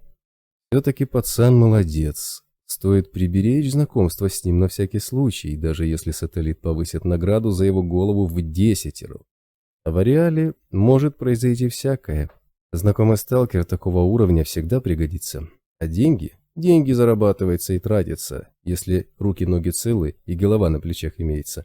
Надо будет переговорить со своими бойцами, чтобы молчали про раса. Пришли. Молодой сталкер остановился на большой поляне, усеянной знакомыми цветками бритвенной удушайки. Сюда он придет. Надо подождать. Поляна чистая, только с удушайкой поосторожнее, бритвы острые, и в это время суток она как раз токсин испаряет. Не нанюхайтесь. Люди Шума заняли круговую оборону и принялись ждать каждые полминуты, швыряясь жучками. Может, поляна и чистая, но так спокойнее, особенно для человека, не являющегося сталкером. Не умеешь чувствовать реал, не лезь в желтую, а раз уж залез, заботься о себе очень усердно, если есть желание вернуться живым и, скажем так, в полной комплектации. Шум расположился в центре поляны, бросая взгляды на мелькающие в глубине заросли тепловые отпечатки мутировавшего зверя, и следил за действиями раса. Молодой сталкер сидел на краю поляны, сливаясь в темноте с растущим неподалеку кустом, и задумчиво разглядывал окрестности. «Кто-то уж больно молчалив», — отметил Шум. «И в прошлый раз почти не говорил, и в позапрошлый. Странно. Обычно раз весел, улыбчив и разговорчив. Что-то во всем этом скрыто». Он чувствовал это, как чувствует организованную в кустах засаду. Но контракт есть контракт, подписался, выполняй. Все вопросы надо было задавать раньше или позже. Пожалуй, этой возможностью он воспользуется. Клиент расы появился через полчаса. Из чащи леса раздался звук стучащих друг от друга камней, и молодой сталкер ответил тройным стуком ножа об автоматный ствол. Спустя минуту среди кустов показался человек, осторожно двигающийся в сторону поляны. В одной руке идущий держал длинную ветвь пробник, другой запускал жучку, как показалось Шуму, несколько бестолково и неумело. С другой стороны, кто поймет этих сталкеров? Может, именно так управляться с пробником для данного человека эффективнее всего? Кощавый бородач выбрался на поляну, пожал Расу руку и настороженно посмотрел на Шума и его бойцов. Молодой сталкер что-то тихо зашептал клиенту на тему того, что привел с собой лучших спецов по сопровождению, и тот расслабился. Раз посмотрел на Шума, мол, можно идти, и наемник отдал приказ оставить позиции. Обратный путь прошли быстро. Разведанный расом маршрут еще не успел затянуть аномалиями. Лишь в самом конце пути обнаружилась рулетка. Молодой сталкер несколько секунд колдовал вокруг опасного места, после чего сообщил, что аномалия невелика и совсем молодая. Несколько минут назад родилась, раз отламывал от сухой ветки небольшие кусочки и швырял их в пустоту, прикрывая предплечьем глаза. Пустота с тихим свистом запускала обломки в непредсказуемом направлении на уровне колен. Полметра высотой, не больше. Скоро расти начнет. После выброса тут будет уже не пройти. Он посветил в пустоту фонариком. «Видишь?» Луч света прошел насквозь через едва заметное призрачное облако дрожащего марева, зависшее в десятки сантиметров над синюшной травой, обметанной желтушной сыпью. Днем внимательный взгляд не пропустит такую аномалию, но вот ночью она и в свете фонаря не особо-то различима. Шум кивнул, мол, вижу, и поспешил обойти затаившуюся в темноте смерть. Гильзы туда лучше не кидать, так недолго и ранения получить, если вернет как-нибудь особенно неудачно.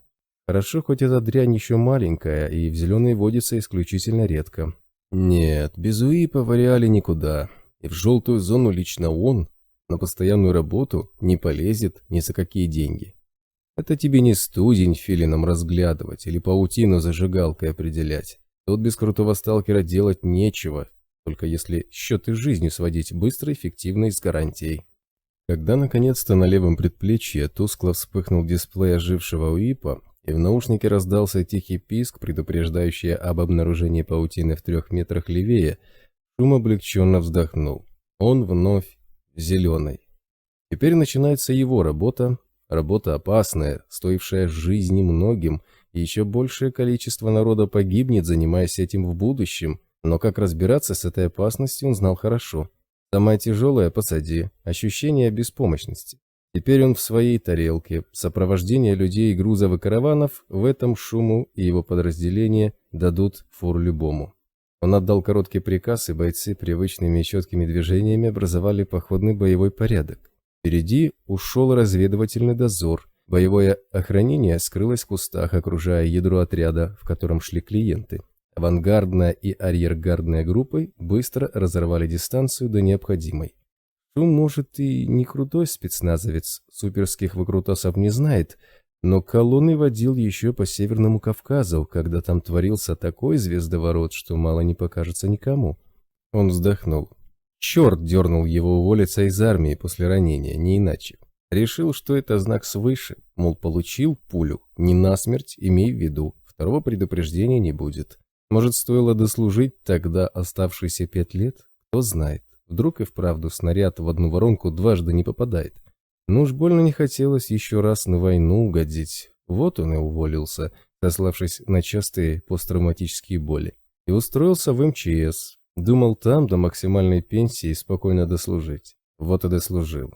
После катаклизма его отряд бросили в ареал спасать погибшую Ухту, и через неделю в голове копошился зуд. И никто тогда даже не догадывался, что все они уже стали вечными рабами ареала. Особенно страшен был самый первый выброс.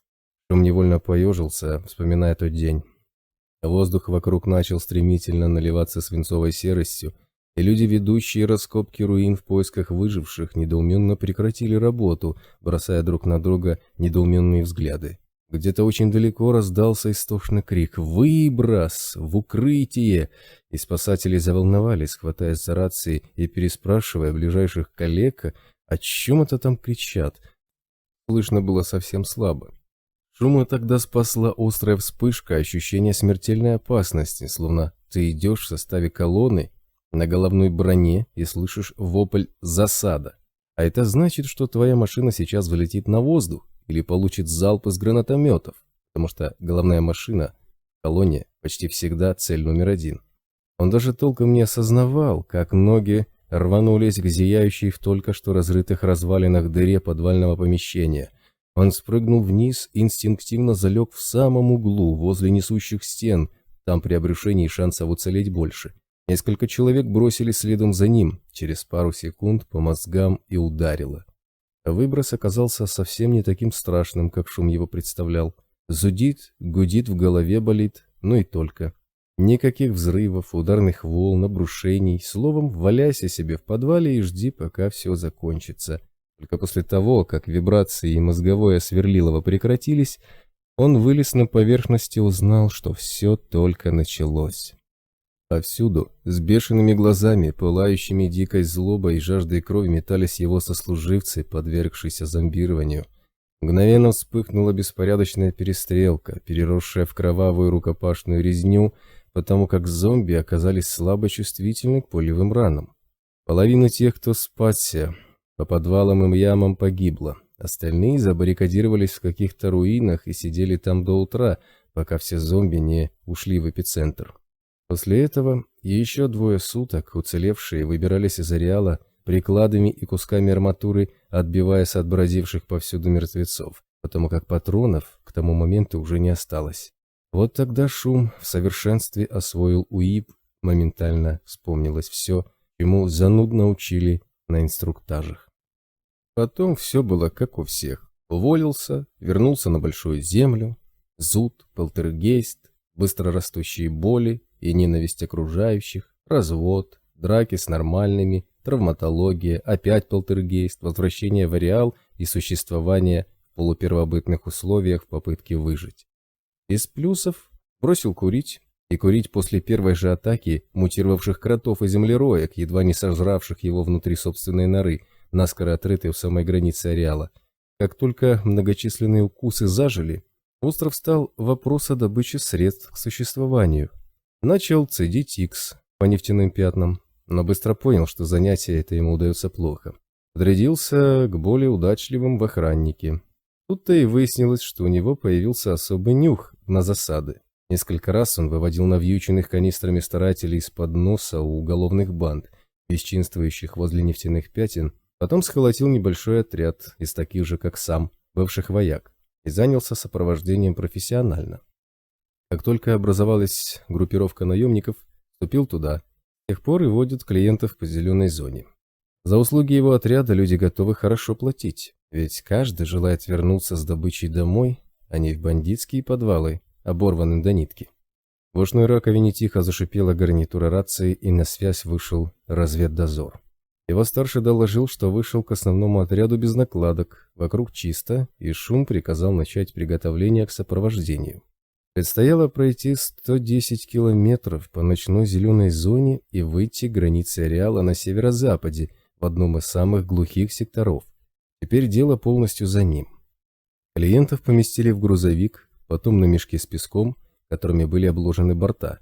Натянули старые латники, сам Шум занял место в голове колонны за рулем квадроцикла. Машина для своего отряда он заказывал особым мастеровым, долго и придирчиво, добиваясь от умельцев из ремонтного батальона надежной шумоизоляции работы двигателя.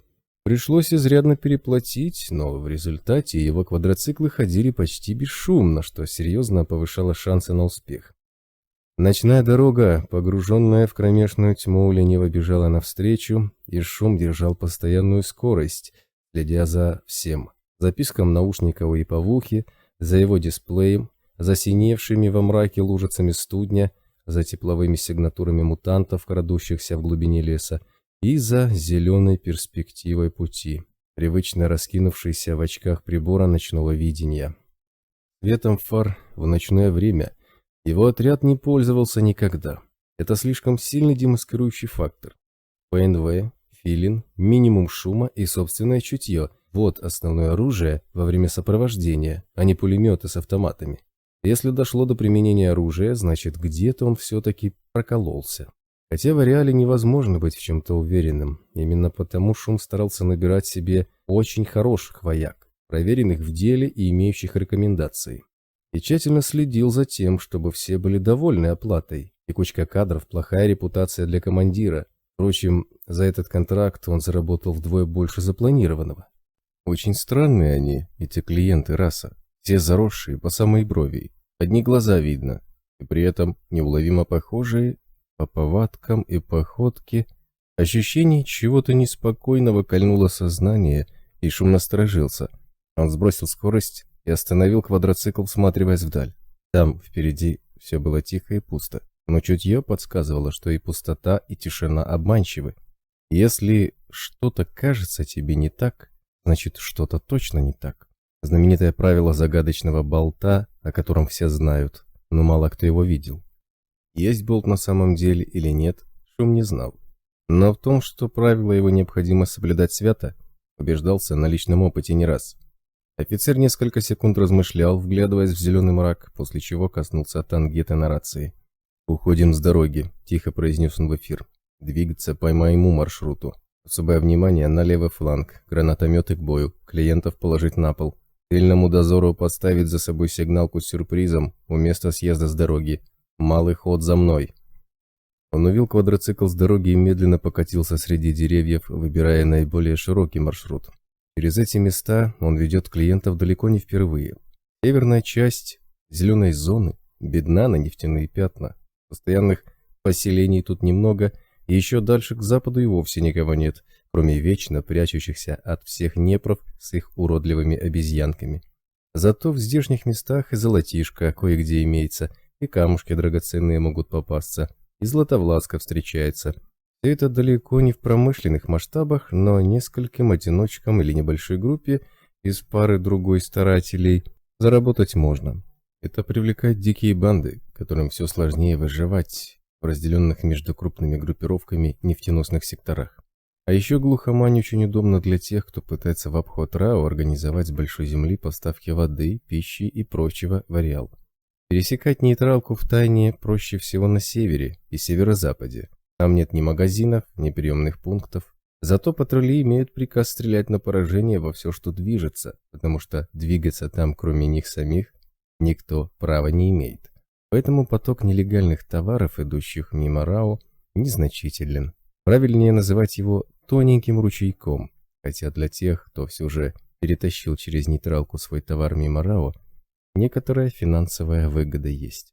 Но вот для чего с такими сложностями и риском выходить из ареала через северные сектора, Шум не понимал. Выйди как все. Что мешает? Не хочешь попасть в камеры и на учет? А что с того? Все равно зуд вернет тебя назад, максимум через 2 суток. Точнее, гораздо меньше, потому что через 2 суток он тебя уже убьет.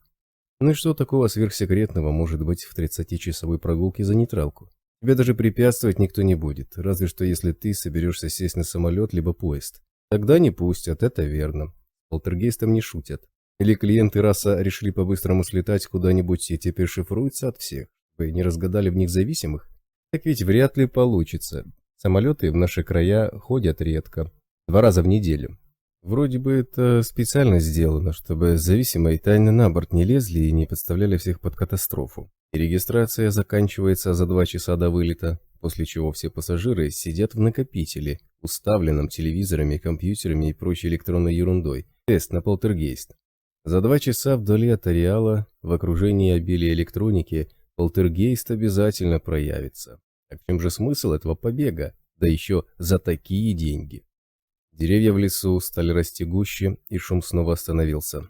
Дальше лес становился слишком частым, и между близстоящих деревьев висит много паутины. Можно зайти в тупик, из которого задним ходом выводить грузовик будет слишком сложно. Он прислушался к ощущениям. Чутье говорило, что хоть опасность и миновала, но она все еще недалеко, и на дорогу выходить нельзя.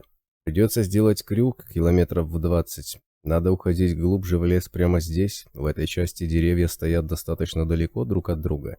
Грузовик сможет дойти до старой дороги. Она поросла сильно, но проехать реально. По ней время от времени начинающие перекупы к Днепром пытаются ездить. Нелегальные же торговцы чаще пользуются как раз той дорогой, с которой он увел свой отряд 15 минут назад. Шум вышел в эфир, коротко сообщая об изменении маршрута, и продолжил движение. Квадроцикл медленно полз через зеленеющую в очках ПНВ ночную мглу, и с каждой сотни пройденных метров ощущение опасности затихало. Через полчаса где-то далеко позади раздался глухой хлопок взрыва, и в небо над лесом взлетела сигнальная ракета. Шум проводил взглядом плывущий над лесом огонек и молча усмехнулся. Значит, засада все-таки была, кто-то не дождался их появления на дороге и отправился поразнюхать. Вот и поразнюхал ОСМ-72, которую его тыльный дозор установил за собой на всякий случай. Выходит, что в этих местах сейчас промышляет какая-то банда. Шум вчера и позавчера провел здесь предыдущих клиентов Раса, и его уже вычислили и поджидали. Надо будет доложить военсовету, возможно, начальство извлечет из этого какую-нибудь выгоду или просто предупредит все подразделения, имеющие интересы в данном секторе. А пока его бойцы оставят здесь еще парочку сюрпризов, на случай, если любознательные бандюки решат углубиться в лес. Заросшая дорога Перекупов была почти не видна в ночи и больше походила на старую узкую просеку, но Шум точно знал, что ни пней, ни ям на ней нет. Он вывел на нее отряд, но скорость движения не увеличилась, слишком высокая растительность не позволяла ускориться. Но другого пути через лес в этом секторе нет. Дальше деревья растут очень густо. Шум стряхнул усевшуюся на окуляры ПН-2 синьку и посмотрел на УИП. Из-за вынужденного крюка время в пути возрастает, но он заранее рассчитывал на что-то подобное. Они успевают, главное пройти самый крайний отрезок пути, когда дорога не дотягивается. Грузовик придется замаскировать и оставить, дальше только на квадроциклах. А это значит, что увеличивается риск быть атакованным. Мутировавшее зверье в обычное время не любит бросаться на крупные грузовики. Вот квадроциклом крупных мутантов, например, лосей или кабанов, уже не испугаешь. Но сейчас больше нужно опасаться диких банд. Кто-нибудь из таковых вполне может шерстить границу с нейтралкой в надежде на добычу. Ведь нелегальные поставки продовольствия проникают в ареал в этих секторах. Впрочем, людей Шум не боялся. Разбираться с ними его отряд умеет. Главное, что в здешних краях не встречали медведей, выбросов 10-15. На крайний случай у него в грузовике лежит метис. Но медведь – тварь настолько опасная, что даже ПТРК ничего не гарантирует. Спустя час езды отряд добрался до поворота дороги, и Шум приказал приступать к маскировке грузовика. Отсюда пойдем на квадроциклах, а конечную часть маршрута и вовсе пешком. Он слез с машины и размял затекшую от долгого сидения спину. Бойцы умело загнали грузовик в чистое место между деревьями и принялись укрывать его маскировочной сетью. Обоих клиентов рассадили пассажирами по квадроциклам, и Шум негромко окликнул молодого сталкера. «Раз, ты не в курсе, радиостанция СОП сюда достает?» Офицер невольно поморщился. «Здесь в округе нет ни одной крупной ямы. Если выброс начнется вне графика, как тогда, так хоть в землю успеть зарыться, чтобы не зажариться живьем». «Она везде достает, по всей зеленой зоне, в любой точке», — ответил Раз. «Только за пределы ареала сигнал почему-то не выходит. А вас тот выброс где застал?» «Посреди дороги на полпути к нейтралке, на очень ровном месте», — Шум иронично хмыкнул. «Я так быстро в своей жизни никогда не копал. За 23 минуты отрыли траншею по колено. На всех, включая клиентов. Даже закрыть ее брезентом успели. Я даже не подозревал, что мы способны развить такую скорость. Жить захочешь, еще не такое сумеешь». Молодой сталкер, понимающе кивнул. Его спутник ничего не сказал, и Шум отдал команду продолжить движение. Молчаливые у Роса клиенты, однако. Те двое тоже ни слова не произнесли до самого прощания. Впрочем, это явление хоть и редкое, но не уникальное. Бывают люди молчаливые, бывают люди скрытные. Для работы это даже плюс. Меньше болтовни, больше дела. Никто не отвлекает тебя глупыми вопросами или неправдоподобными байками. Но эти клиенты были уж совсем странные. И все, что делал для них Раз, тоже было странным. И главное, все молчат, даже сам Раз, который всегда любил поболтать. Шум украдкой посмотрел на клиента. Борода и усы у него гарантированно фальшивые. Со стороны не видно, но интуиция подсказывает. Ладно, пора работать. Весь следующий час ушел на дорогу к границе ареала. Все эти территории когда-то были нейтралкой, вычищенные от деревьев, кустов и даже более-менее высокой травы, но теперь все изменилось. Поглощенные ареалом земли с каждым выбросом словно выталкивали из себя растительность. 10-метровой высоты, конечно, деревья еще не достигли, но молодые сосны и ели были уже выше человеческого роста. Изобилие пышных и высоких кустов, покрытых желтушной сыпью, прямо наводило на мысль о полной аномальности этих мест. Из высокой травы в движущиеся квадроциклы кидалась синька, невидимая в ночном мраке, и тихий звук шлепков ударяющихся о металл насекомых перекрывал едва слышный шепот двигателей. Отдельной проблемой было то, что аномалий в этом секторе было ничуть не меньше, чем в центральных, хотя до границы ареала оставались считанные сотни метров. В полукилометре от нейтралки деревья и кустарники исчезли, сменившись россыпями белого мха. Эта территория ареал захватывал совсем недавно, и молодые ростки только начали пробиваться на поверхность. Шум прибавил скорости, сосредоточившись на показаниях УИПа, и вскоре отряд остановился в паре десятков шагов от границы ареала.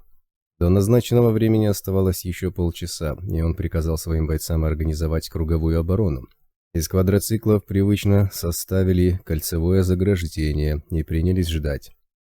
Через 40 минут со стороны нейтралки показался тусклый свет приближающихся габаритных огней. Патрульная БМП подошла к ареалу на 300 метров и остановилась. «Все», — ухмыльнулся Шум, — «ближе они не подойдут. Страх слишком велик». «Это к нам», — он подошел к Расу и его спутнику. «Идем. У них есть максимум 5 минут на стоянку, иначе это вызовет подозрения службы безопасности». Молодой сталкер кивнул клиенту, и оба молча двинулись за Шумом. Тот взял с собой 2 бойцов, и их небольшая группа побежала к сливающейся с темнотой БМП. Слабый монотонный звук неприятно ввинтился в мозг, сообщая о том, что они покинули владение своего хозяина, и Шум машинально побежал быстрее. Он очень не любил это ощущение, и в то же время пересекал границу ареала всякий раз, когда представлялась возможность. Где-то в глубине души все еще по-детски теплилась надежда на то, что однажды он выйдет на нейтралку и не почувствует зуда. Наивно, конечно, но надежда, как известно, умирает последней. Командирский люк БМП открылся, и оттуда вылезла фигура в черном танковом комбинезоне. «Сколько?» — командир БМП пожал Шуму руку. «1», — ответил Шум. «Подтверждением». «Подтверждением дороже», — предупредил командир БМП. «Ты в курсе расценок, Шум?» «Тут все в курсе», — раз протянул ему небольшой сверток. «Тут 15 грина, еще столько же по возвращении. Двойной тариф, наценка за гарантию. Нам нужно время попрощаться». «Вопросов нет», — ответил ВВшник. «Доставим в лучшем виде. Сейчас самое удобное время». Он посмотрел на часы и добавил. «У вас есть 1,5 минуты», после чего распахнул десантный люк и полез обратно в БМП. «Ну давай, показывай». Глаза Раса сверкнули лихорадочным блеском, заметным даже при лунном свете. Молодой сталкер выдернул из кармана карту местности, торопливо развернул ее и сунул бородатому вместе с карандашом. «Где? Только четко, чтобы без отклонений». «Ты псих, Рас?» — покачал головой бородач. «Зомбируешься в 1 секунду. Не лезь туда». «Показывай, у нас договор», — наставил молодой сталкер. «Это мои проблемы, не твое дело». «Как хочешь», — тяжело вздохнул тот. «Я покажу. Теперь уже не жалко. Вот тут этот пень». Бородач аккуратно поставил точку на карте и обвел ее кружком. «Возле небольшого пригорка, не пропустишь. Слева какой-то ворох замшелого битого кирпича, справа расщепленная сосна. На самом пригорке заросли игломета, так что подходи осторожно. Лежь там была на пути, когда я ходил. Метров 10 до пня от нее. Можно обойти. В общем, все». Он вернул Расу карту. «Ну, прощай». «Прощай, братишка», — молодой сталкер обнял бородача. «Зажгите там, за меня, не по-детски». «Мы там за всех зажжем», — пообещал бородач. «Живи долго, Рас». Он влез в десантное отделение и захлопнул за собой дверь. БМП затарахтела движком и ушла в сторону большой земли, не включая прожекторов. Рас обернулся к да нельзя озадаченному Шуму. «Здесь будем ждать. Или в зеленой?» Молодой сталкер аккуратно свернул и спрятал карту. «В зеленой, как обычно», — ответил Шум. «Тут могут заметить, скоро вертушки на облет пойдут». Раз застегнул карман и неторопливо пошел к границе ареала. Шум со своими бойцами двинулся следом. «Очень странно», — размышлял он, косясь на молодого сталкера. «Они прощались так, как будто навсегда. Эти трое что, решили совершить суицидальный теракт? Что означает «за всех зажжем»?» В принципе, ему плевать, пусть хоть ядерный апокалипсис устраивают. Нормальные нас ненавидят, чего бы мы любили нормальных. Хотя теракт пусть делают, не жалко. Но если это операция СОП, а раз действительно с ними, то он, Шум, может стать невольным соучастником. Но и это тоже ему ничем таким особым не грозит. В ареал его арестовывать не приедут, а тут он всегда договорится. Только все это не похоже на подставу. Раз молод, но не глуп. Он бы не стал так светиться, если бы затевал грязную игру. Тут что-то совсем другое. И что за место на карте? Речь шла явно о красной зоне, раз бородач упомянул о зомбировании. Но тогда как он сам туда ходил? Они вернулись к основному отряду и еще час ожидали возвращения БМП. Потом боевая машина вернулась, и они снова ушли к ее командиру. «Вот, держи», — ВВшник протянул Расу монетку. «Твой бородатый друг передал, после того, как был доставлен на другую сторону, нейтралки, в целостности и сохранности». «Все чисто», — молодой сталкер внимательно всмотрелся в монету. «2 царапины. Это правильный знак». Он достал из кармана еще один сверток. «Вторая часть оплаты. Спасибо». «Обращайтесь», — заулыбался командир БМП. «Ему я всегда рад помочь. За двойной тариф тем более. Все, мужики, мне пора. Скоро облет». Он забрался в люк, и БМП укатила в ночную тьму. До зеленой зоны шли в полной тишине, не произнося ни слова, но едва не добрались до отряда, шум не выдержал.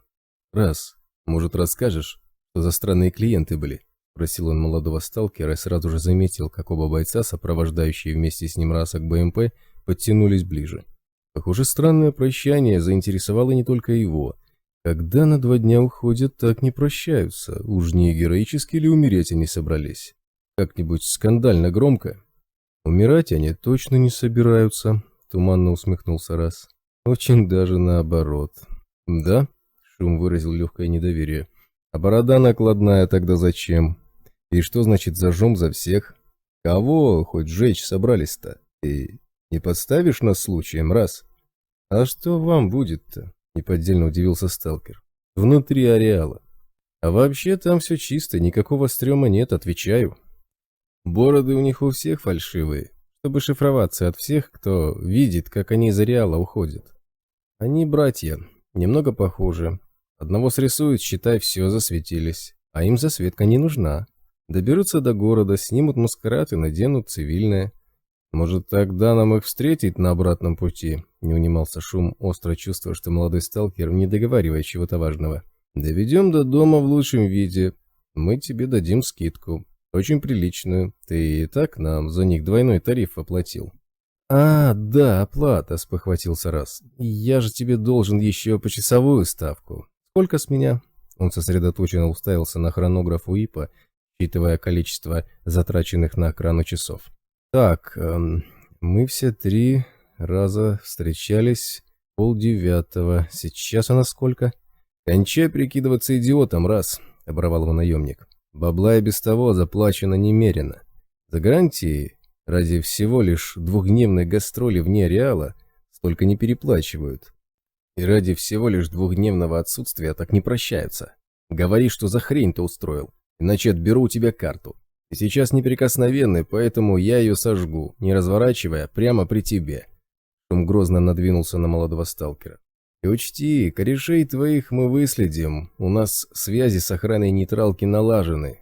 Нам их сразу сольют, едва они вернутся. Да не вернутся они, запальчиво огрызнулся Раз. Можешь хоть всю жизнь выслеживать. Так, это уже интересно, немедленно ухватился за информацию Шум. Я так и думал. Где и как эти придурки собрались отправиться на тот свет? Раз, ты же не думаешь, что я поверю, будто они решили героически умереть от зуда, корчась в жутких муках. Ну-ка, просвети нас. Не знаю. Молодой сталкер запоздало понял, что проболтался, и попытался уйти в глухую оборону. Не рассказывали они. Он сердито насупился. Че пристал? Не знаю я ничего. Отберу карту и сожгу. Шум резким движением протянул руку к рассовскому карману. Это все равно будет нарушение неприкосновенности. Молодой сталкер испуганно отшатнулся. Я всем расскажу. Вам нельзя ничего у меня отбирать. Я условия контракта знаю. Отвали, Шум. Тогда придется тебя сдать сателлиту, вздохнул наемник. Подождем сутки, дадим ориентировку на тебя по всей группировке. Кто-нибудь рано или поздно отловит. Вечно ты сидеть в желтой зоне не сможешь. Кушать-то захочется. Или ты уже вместе с Осопом мертвечину ешь? Уж не для них карта, а? Ты-то в красную зону не зайдешь? Значит, Осоп задумал теракт вне ареала. Где? В Печоре? Троицко-Печорске? Сыктывкаре? А может, они в Москву рванули? Пожалуй, надо срочно связаться с сателлитом, пусть предупредят нормальных, что к ним идут террористы. Как думаешь, если ФСБ устроит облавы вокруг нейтралки, найдут они твоих дружков или нет? Собак по следу пустят, дороги перекроют, транспортные узлы заблокируют. Вне ареала невидимки бесполезны, ничем не помогут. Ну как, раз? Может, все-таки поговорим? Не будет никаких терактов. Раз тихо злился. Исчезнут они незаметно, и все. Будут жить в свое удовольствие, бабла на счету, ареал банка полно. На большой земле по горло хватит. Нафиг им ничего не надо. Какой там терроризм, они умирать не собираются. Чего пристал? Ты нас за дураков-то не считай, отрезал Шум. Жить они будут в свое удовольствие. А зуд? Нет у них уже никакого зуда. Гневно оборвал его молодой сталкер и тут же испуганно умолк. «Чего-чего?» — да нельзя изумился Шум, впиваясь глазами в Раса. «Как это уже? То есть сначала он у них был, а теперь нет? Рассказывай, не доводи до греха». Он потянул из ножен нож. «Шум, ты это... не нервничай!» Молодой сталкер испуганно покосился на нож. «У нас контракт. Ради такого дела я готов быть приговоренным к позору, смертной казни и к любой хрени», — угрожающе прошипел наемник, приближаясь к Расу вплотную. «Плевал я на все это, если буду жить где-нибудь недалеко от твоих бородатых мужиков на другой стороне земного шара, от ареала». Молодой сталкер дернулся, пытаясь рвануть прочь и спастись бегством, но немедленно наткнулся на бойцов Шума, окруживших его плотным кольцом. Поняв, что выхода нет, он понуро произнес: «Нож убери», — Раз тяжело вздохнул. «Я расскажу.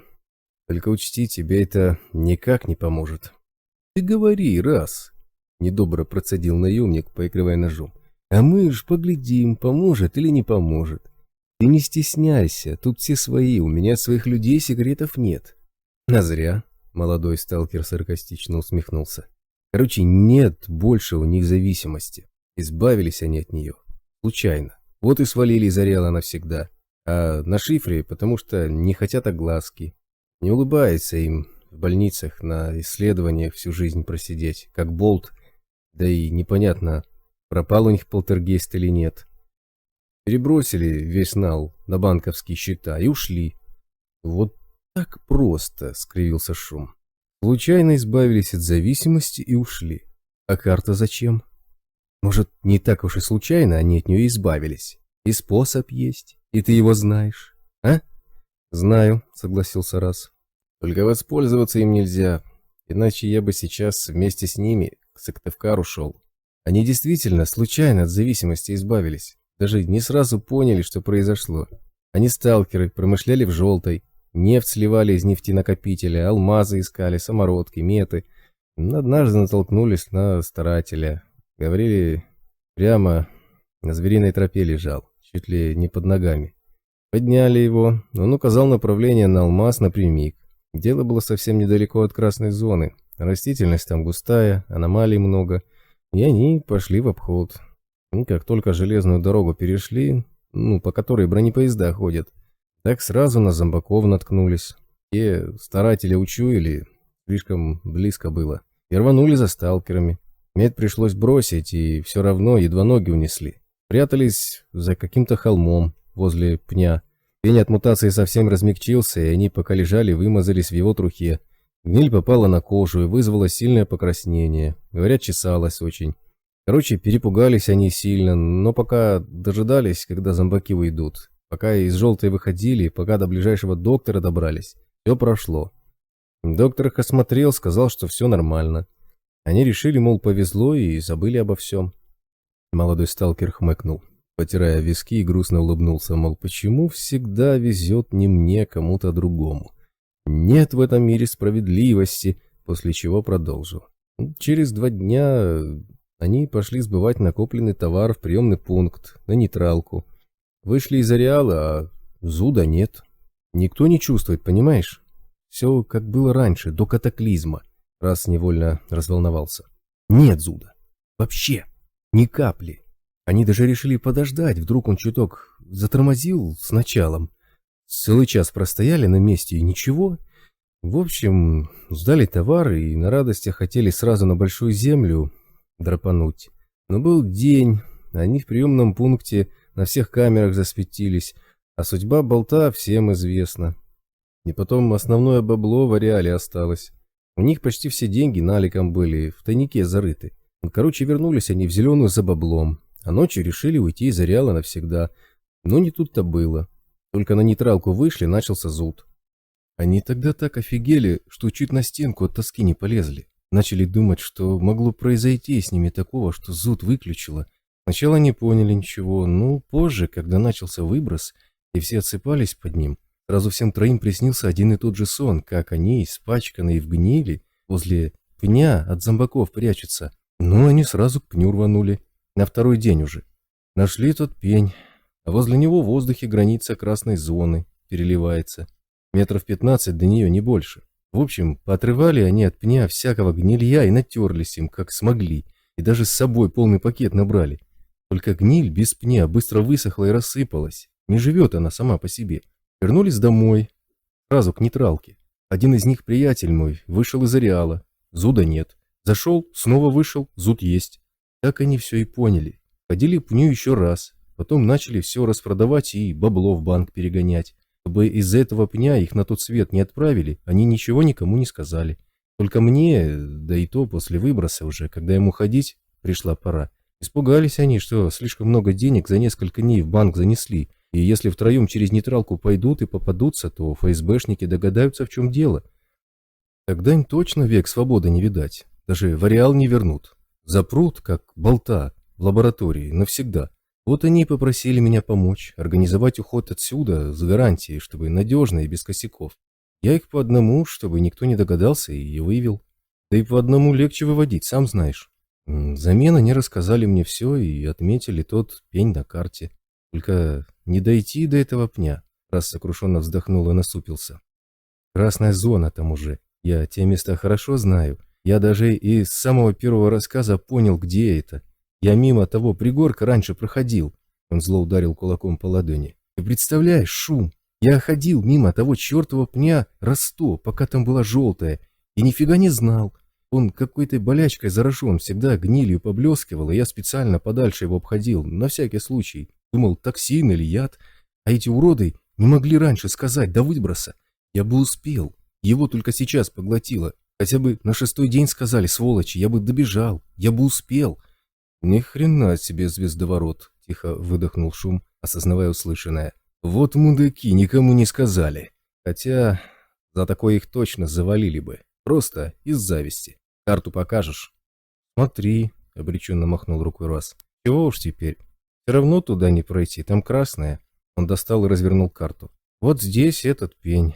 187 метров вглубь красной зоны. Я те места хорошо знаю. Мужики, он окинул взглядом сгрудившихся вокруг карты наемников. Вы только не говорите никому. Не то сотни идиотов туда рванут и зомбируются. Да и пня на всех не хватит. До него ж не дойти, непонимающе нахмурился кто-то из бойцов. В смысле не хватит? Я болта буду ждать, твердо заявил Раз. Вдруг его когда-нибудь выпустят. Он может туда дойти. А если смогу бабла подкопить, то вообще проплачу ФСБшникам. Пусть побег ему устроит или как-нибудь еще освободят. Он гниль и принесет. Ее не в пакете надо тащить, а в крупноразмерном термоконтейнере. Даже целиком его выкорчевать не надо. Затолкать туда хотя бы половину. Тогда гниль не засохнет. В ГНИЦ до катаклизма так всегда делали, когда сложные образцы флоры изучали. Я ведь в прежнем РАУ, в поисковом отделе работал. Много раз научные экспедиции по желтой водил. Там часто такие растения попадались, которые по частям не живут, их целиком в контейнерах переносили или по половине, и всегда до лаборатории успевали довести. А мне далеко не надо, я около красной подожду. Пусть только до границы донесет. Короче, никому ни слова. Раз забрал карту, отдал деньги за почасовой тариф, махнул на прощание рукой и побрел прочь. Шум несколько секунд смотрел ему вслед, после чего достал из планшета свою карту, сделал на ней отметку и тщательно записал на обороте все услышанные геодезические подробности. «Что вы говорите, уважаемый Фикса?» – очень натурально удивился Меркулов. «Сразу 4 серьезных ученых из научных институтов, принадлежащих РАН, и все они употребляли златовласку? Не может быть, чтобы московское научное сообщество оказалось настолько сильно поражено наркоманией». «Да лажа все это в натуре», – сверкнул стальными коронками рецидивист. Даже самый тупой молотобоец прокусил эту тему. Рау по-любому пробашляла в Москве кому надо, и этих яйцеголовых тупо слили. Я хрен его знаю, как их подсадили на Златовласку. Может, вообще в браслеты застегнули и в ареал вывезли потихой. Мусора сателлитовские что-то важное вытащили из той бабы-юриста. Век воли не видать. Вот Лозинский с Беловым и залепили постановку со Златовлаской, чтобы было кому в ЦАП научную вату катать. А то там одна пехота сидит. Крайне занятно, крайне. На губах резидента расцвела фирменная улыбка. Тандем пришел к выводу, что имеющиеся в ЦАП специалисты недостаточно квалифицированы для освоения полученной в ходе допросов информации и организовал себе поступление серьезных научных кадров, невзирая на возможную реакцию общественности. Впрочем, раз совет директоров сделал столь дерзкий шаг, значит, на Большой Земле под это дело будет подведена достаточно прочная платформа. Общественность быстро запугается в противоречивой информации, которая, можно не сомневаться, хлынет отовсюду. Нас все это интересует в ничтожной степени, что сообщает наш человек. Ему удалось выяснить подробности допросов. Тут в натуре тема такая. Икса недовольно скривился, потирая рукой укушенное синькой запястье. Бабу-то раскололи химией. Кололи медуху ФСБшную, которой человек волю теряет. Рассказала она мало. Где Малина Осоповская, она не знает. Ее всегда туда водили, дорогу не запомнила. Как приспособы всякие в желтой пашут, то воду и медуху мутят, она тоже не вмыкает. Рассказала только, сколько мусоров на той малине чалится и как УИП в желтой запустить. Про УИП все сразу засекретили. Наш человек пока эти протоколы не надыбал. Базарит, мол, подождать надо. Сейчас слишком палево. Белов сам в эту тему влез. А что насчет списков личного состава «Медведя», уточнил Меркулов, продолжая улыбаться. Он маляву прислал. Икса протянул хозяину свернутый в несколько раз грязный лист бумаги. О, это очень ценная информация. Президент развернул послание и пробежал глазами по строкам. Медведь. Наша девушка, военврач, контрразведчик из госкомиссии рентгена. Его улыбка стала еще шире. Превосходно. Вот и наш оппонент по ту сторону шахматной доски. 4 бойцов, все профессионалы высокого класса с богатым опытом работы в желтой зоне. 2 ученых из Москвы, РГУ имени Губкина. Очень престижное научное заведение. Весьма опытный юрист и сталкер, выросший в ареале. Меркулов отложил список. Что ж, мы можем сказать господину Медведю браво. Ему удалось сплотить вокруг себя едва ли не идеальную команду. Ведь мы считали, что их больше, и не менее чем вдвое. Жаль, что начальник службы безопасности сателлита, майор Хантер, оказался настолько некомпетентен и бесполезен на занимаемой им должности.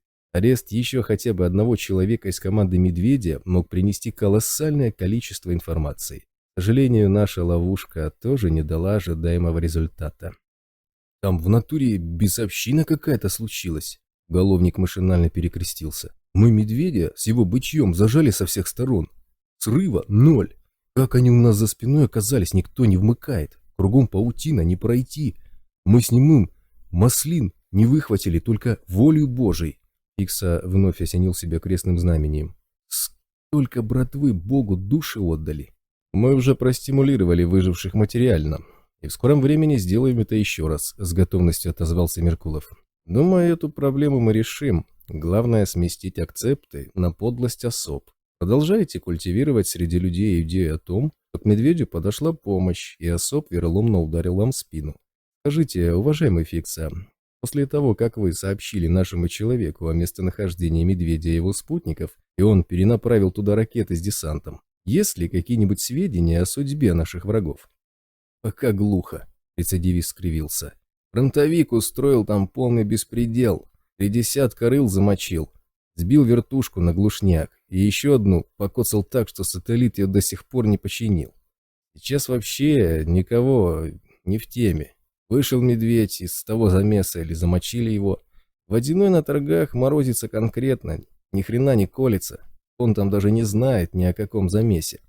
Понятно, продолжил улыбаться Меркулов. Что ж, несмотря на некоторые неудачи, основной цели мы достигли. Взаимодействие ЦАП и ОСОП уничтожено. Пора приступать к решительным действиям, пока ОСОП не сменил базу. А после ареста своего агента они ее обязательно сменят. Теперь времени терять нельзя. Это не в наших интересах.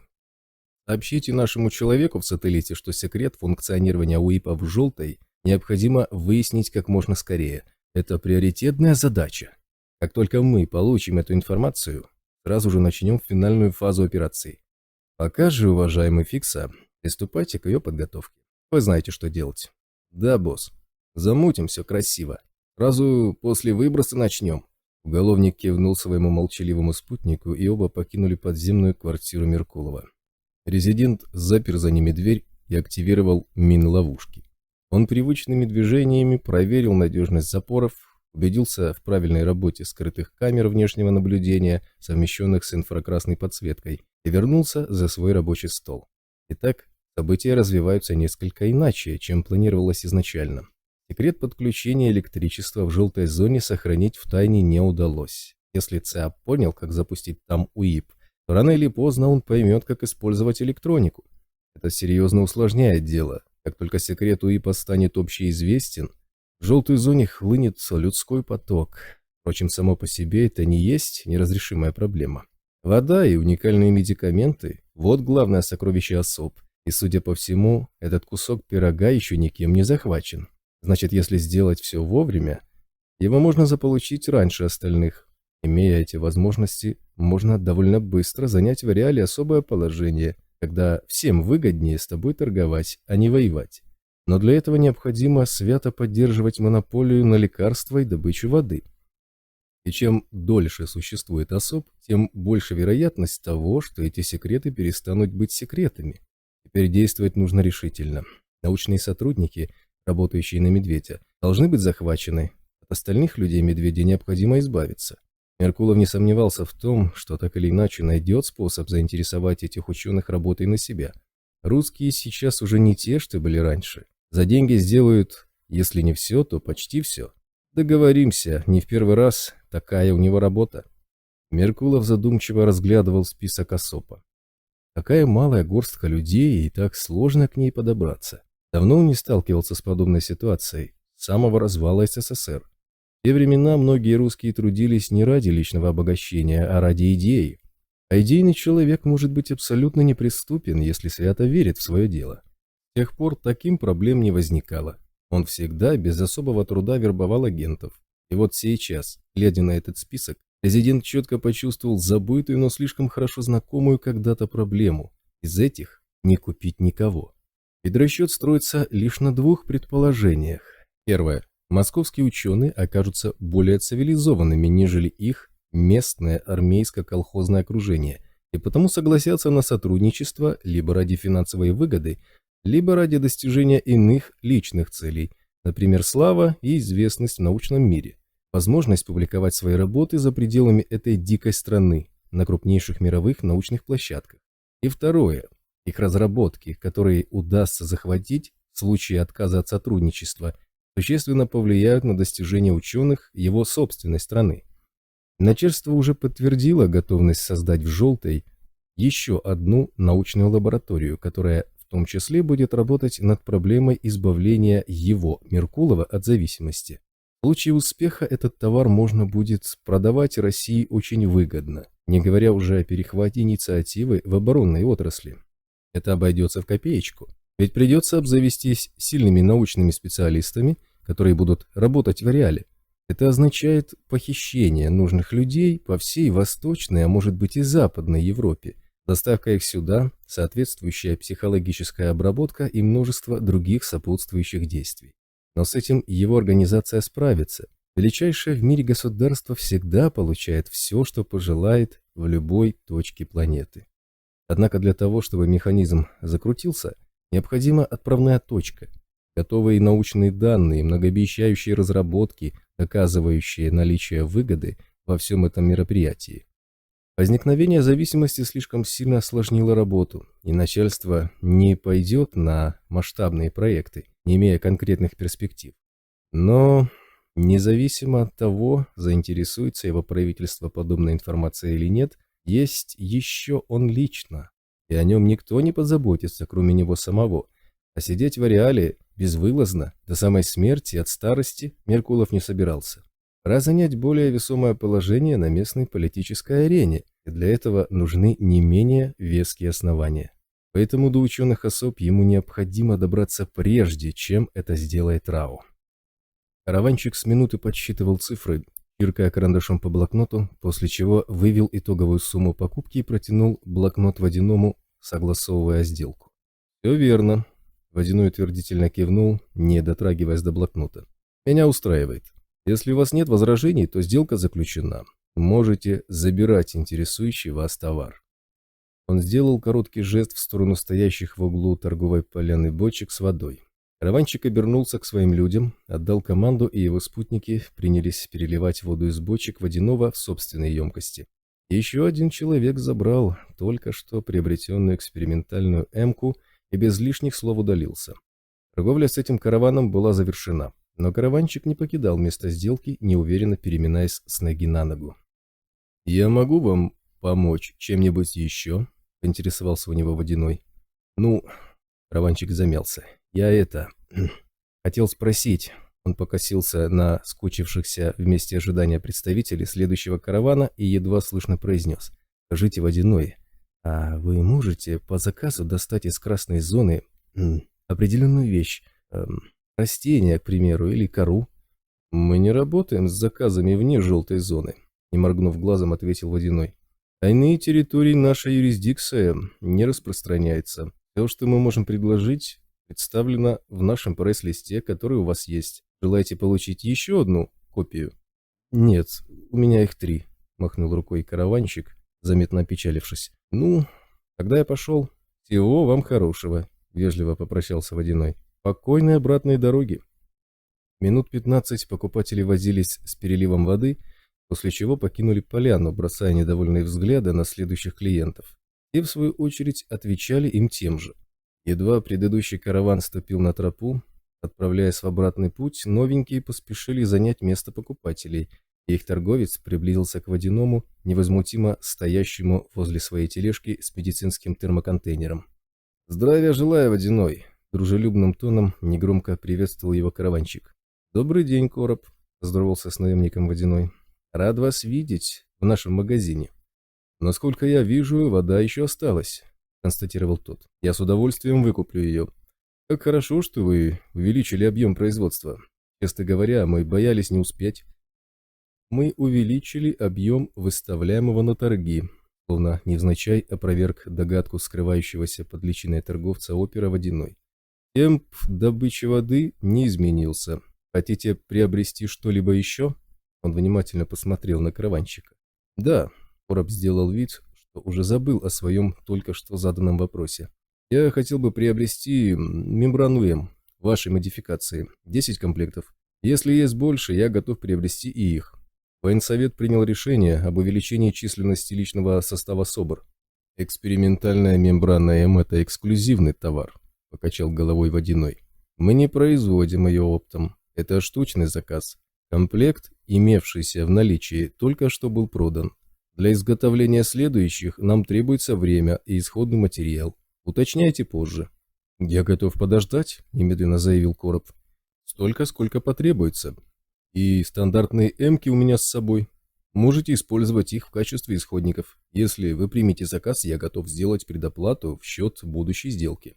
«Предоплата не нужна», – отказался Водяной. «Заказ примем, но сразу предупреждаю, это займет значительное количество времени. Не исключено, что порядка полгода. Оплата только в осколках и метаморфитах шестое чувство. Вам все еще интересно?» «Да», – подтвердил Короб и сделал жест своим людям. Несколько наемников сложили у ног Водяного запаянные в заводскую упаковку эмки. «Еще меня интересуют медикаменты». Некоторое время они занимались сделкой, обмениваясь товаром и обсуждая цены. Закончив торговлю, Короб спохватился, словно вспомнив о чем-то не особо важном, спросил. «Водяной, у меня есть интересы в научной области, связанные с изучением ареала, и я хотел бы получить некоторые образцы флоры красной зоны. Вы можете мне помочь? Я гарантирую достойную оплату». «К сожалению, в этом я ничем не могу вам помочь». Водяной тоже сделал вид, что Данная тема является случайной и не имеет отношения к торговле. Мы не работаем в красной зоне. Короб удалился, и вскоре караван наемников покинул поляну. Спустя полминуты перед Водяным стоял следующий торговец. Представитель общака долго выбирал медицинские препараты, усердно делая вид, что это именно то, ради чего он проделал сюда столь опасный путь. Потом делал покупки, после чего наконец решился задать интересующий всех вопрос. «Слышь, Водяной, тут такая тема». Торговец уголовников сделал максимально серьезное лицо. «Мне позарез нужна одна шняга из красной зоны. Кусок дерева, типа того. Можешь замутить? Я приколю, где красный надо шерстить. Это не понт в натуре, очень надо. Забашляю серьезно». «Мы не работаем в красной зоне». Водяной всем своим видом демонстрировал, что предложение до такой степени невыполнимо, что даже само обсуждение данного вопроса его не интересует. Но уголовник не спешил отказываться от столь животрепещущей темы. «Я не за фуфло базарю. Мне эта шняга в натуре нужна, без кривых понтов». Торговец Общаковских для большего эффекта понизил голос. «Я тёлками забашляю. Вы же баб собираете. Подгоним красючек, сколько объявишь. Можем даже не паханых, только это дольше». «Мы не собираем женщин», — неподдельно удивился Водяной. «Чего вы взяли, уважаемый Куркуль? Я бы с удовольствием выполнил ваш заказ. Мы заинтересованы в оплате, но это невозможно. Как я уже сказал, мы не работаем в красной зоне. Оттуда не возвращаются». «Хорош гнать», — отмахнулся уголовник. «Весь ареал в теме, что медведь в эпицентр заезжает, как на больничку, каждый раз, когда его маслинами нашпигуют. Что ему западло, по красной пройти? Короче так, Водяной, ты помысли над моими словами. Я потом еще зайду по базарим. Мы тёлок подгоним, без разводилова, отвечаю. Вы же красючку у Рашпиля отмели? Отмели. Бабу у Перекупа, у которого кусок погремуха, подругу еёшнюю, тоже по-любому вы отмели. Так в чем качалово в натуре? Ты объяви, сколько тёлок надо, мы подгоним в лучшем виде». Перекупа по прозвищу Кусок я ни разу не видел, спокойно объяснил Водяной. Его женщина дважды посещала наш магазин, но больше мне о ней ничего не известно. Мы не собираем женщин. «В натуре», — осклабился Куркуль. «После наезда на Куска его баба исчезла, и никто не вмыкает, где она. У нее есть подруга, которая чалится на вашей малине. И я никогда не докубатурю, куда же кусковская баба делась. Короче, Водяной, ты помысли над темой моей, вдруг что намыслишь». Уголовники ушли, но долго Водяному в одиночестве стоять не пришлось. Через четверть часа на поляне появился еще один караван, по сравнению с остальными совсем немногочисленный, и он узнал в караванчике Кошеля. Тот убедился, что других покупателей на поляне нет, незаметно успокоился и подошел к Водяному. «Привет, Водяной», — поздоровался он. «Мне бы с медведем переговорить, дело серьезное». «К сожалению, медведь сейчас занят. Его присутствие здесь невозможно», — ответил Водяной. «Но вы можете передать ему суть дела через меня, если хотите. Позже он на вас выйдет». «Как всегда ночью», — Кошель обиженно хмыкнул. «Я теперь могу до ночи и не дожить.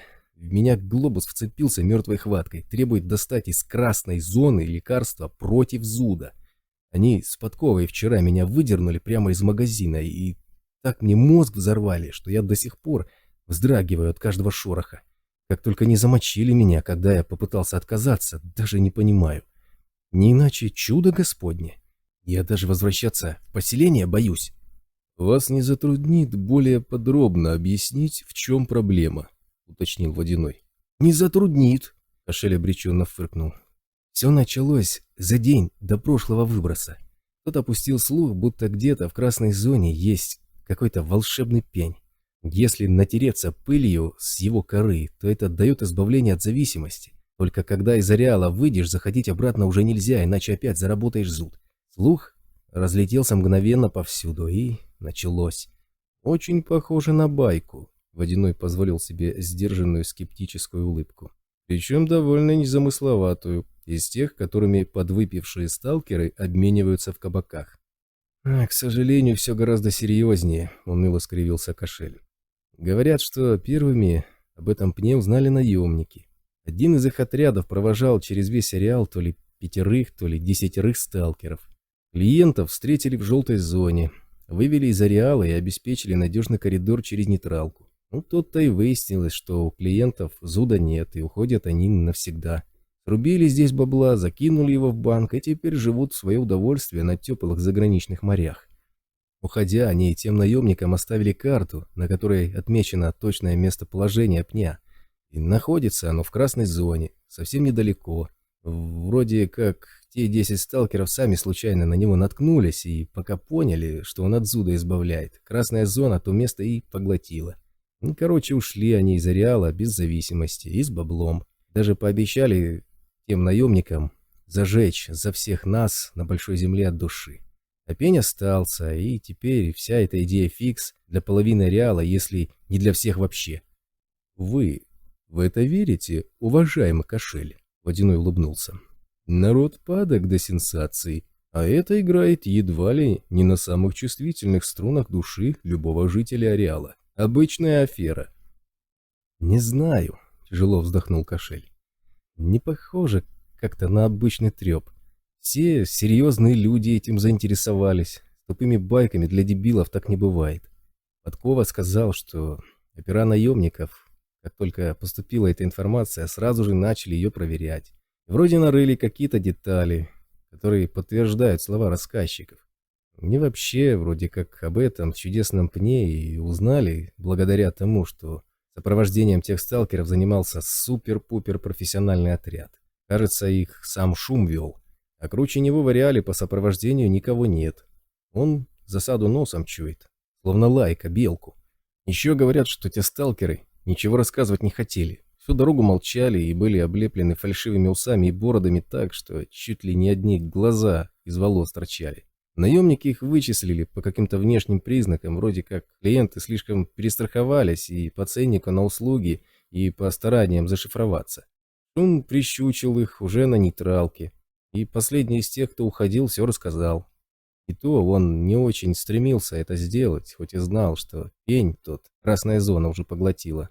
Наемник на него надавил как следует, чтобы он дал карту. «Интересная история», — оценил Водяной совершенно нейтральным тоном. «А мы тут при чем?» «Прикалываешься, Водяной?» Кошель недоверчиво посмотрел на загадочного торговца. «Да с позавчерашнего дня весь ареал на уши стоит. Все ищут способ добраться до этого гребаного пня. Считается, что до него сейчас 397 метров, если по кратчайшему от границы красной считать. Идиотов человек 20 уже зомбировались. Это те, которые решили с разбегу до пня добежать. Надеялись, что успеют в грязи вывалиться до зомбирования. Шли полуголыми. И как успехи? Водяной не стал скрывать ироничные улыбки. Легкая атлетика рулит. Ага, рулит. Кошель издал полное сарказма фырканье. В сторону эпицентра. Как границу красной пересекли, так больше никто их не видел.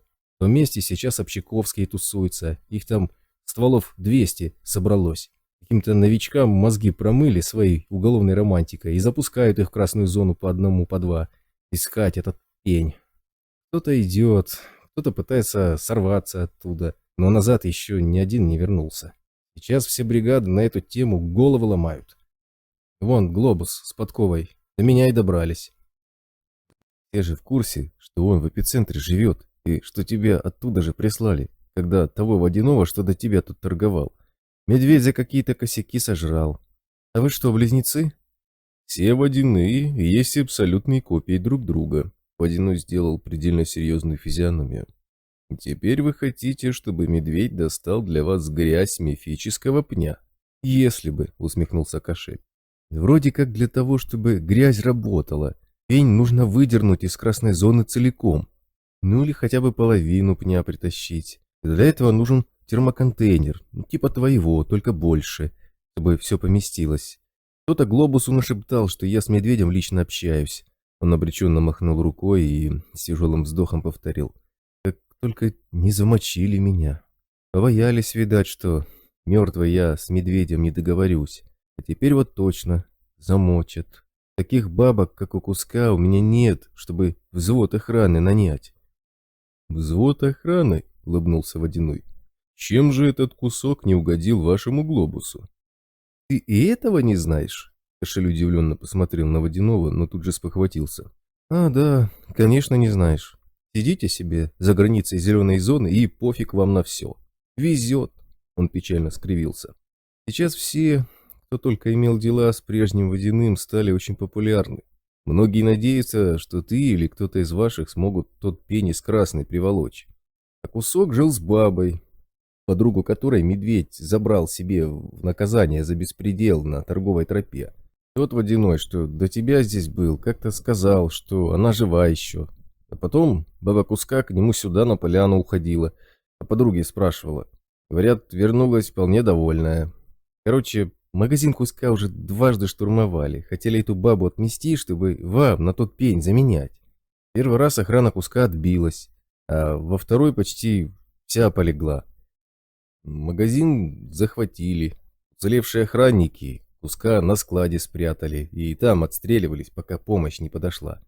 Кусок оказался не дурак, охрану у наемников брал. Дорого слишком, а вот же пригодились. Наемники, как только звездоворот начался по тяжелой, вызвали своих по рации. Те прислали сразу 2 роты боевиков. По-любому хотели не только своим помочь, но и Куска с его бабой к рукам прибрать. Только к концу боя оказалось, что баба сбежала от всех сразу. Она в ареале много кого знает. Теперь ее негласно ищут все, кому не лень. Говорят, ранена она. Там Кусок забаррикадировался у себя в магазине и носа оттуда не высовывает.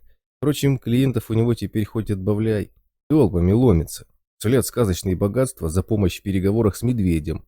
Не все поверили в историю с бегством его бабы. Кое-кто считает, что Кусок ее сам же и спрятал подальше от всех. А потом, когда кипиш утихнет, отправит ее к вам, чтобы она уговорила подругу, чтобы та уговорила медведя, чтобы он принес Куску кусок гнилого пня.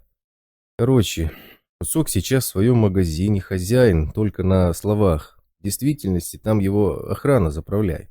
Говорят, весь магазин перетряхнули уже раз 10, но где Кусок свою бабу спрятал, пока не нашли. Теперь землянки проверяют на предмет двойных стен и полов. Глобус с подковой за меня взялись, не слабее. Водяной, мне очень надо с медведем поговорить, вопрос жизни и смерти. Замочат меня эти психи. Я передам ему ваши слова со всеми подробностями, заверил Кошель Водяной. Как только это станет возможным. И хотя в красной зоне медведь, насколько мне известно, не работает, я уверен, что он обязательно свяжется с вами, уважаемый Кошель. Поникший торговец что-то пробормотал на тему благодарности и побрел к своим людям, тихо сетуя на то, что теперь эти 2 психа его точно замочат. Небольшой караван Кошеля покинул поляну, протискиваясь между заполнившими место для ожидания следующими покупателями. До окончания торгового дня на поляне побывало еще 7 караванов, и всех их интересовало одно – волшебный гнилой пень из красной зоны. Каждый караванчик покупал чего-то для вида, но в конце торговли неизменно пытался сделать заказ на доставку лекарства от зуда. Единственным, кто оказался не в курсе модных тенденций, был Тимур, не присоединившийся.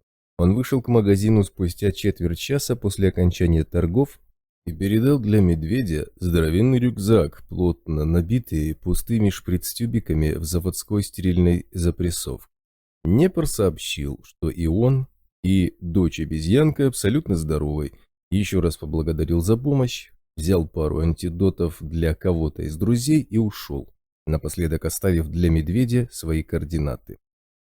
Тюбиков в той лабе больше нет, но если я еще чем-то смогу помочь, обращайтесь в любое время, сказал он перед тем, как скрыться в развалинах. Мы с женой очень вам обязаны.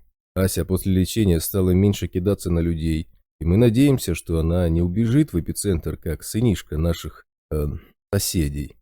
Магазин свернули за 30 минут, но еще 2 часа держали засаду на тропе в целях предосторожности. Меры оказались приняты не зря. Едва Водяной со своей тележкой укатил с пустой поляны, за ним незаметно увязались несколько подозрительных личностей. 2 человека в масках прощупывали дорогу, и еще 2 тщательно зарисовывали обнаруженный путь и его окрестности.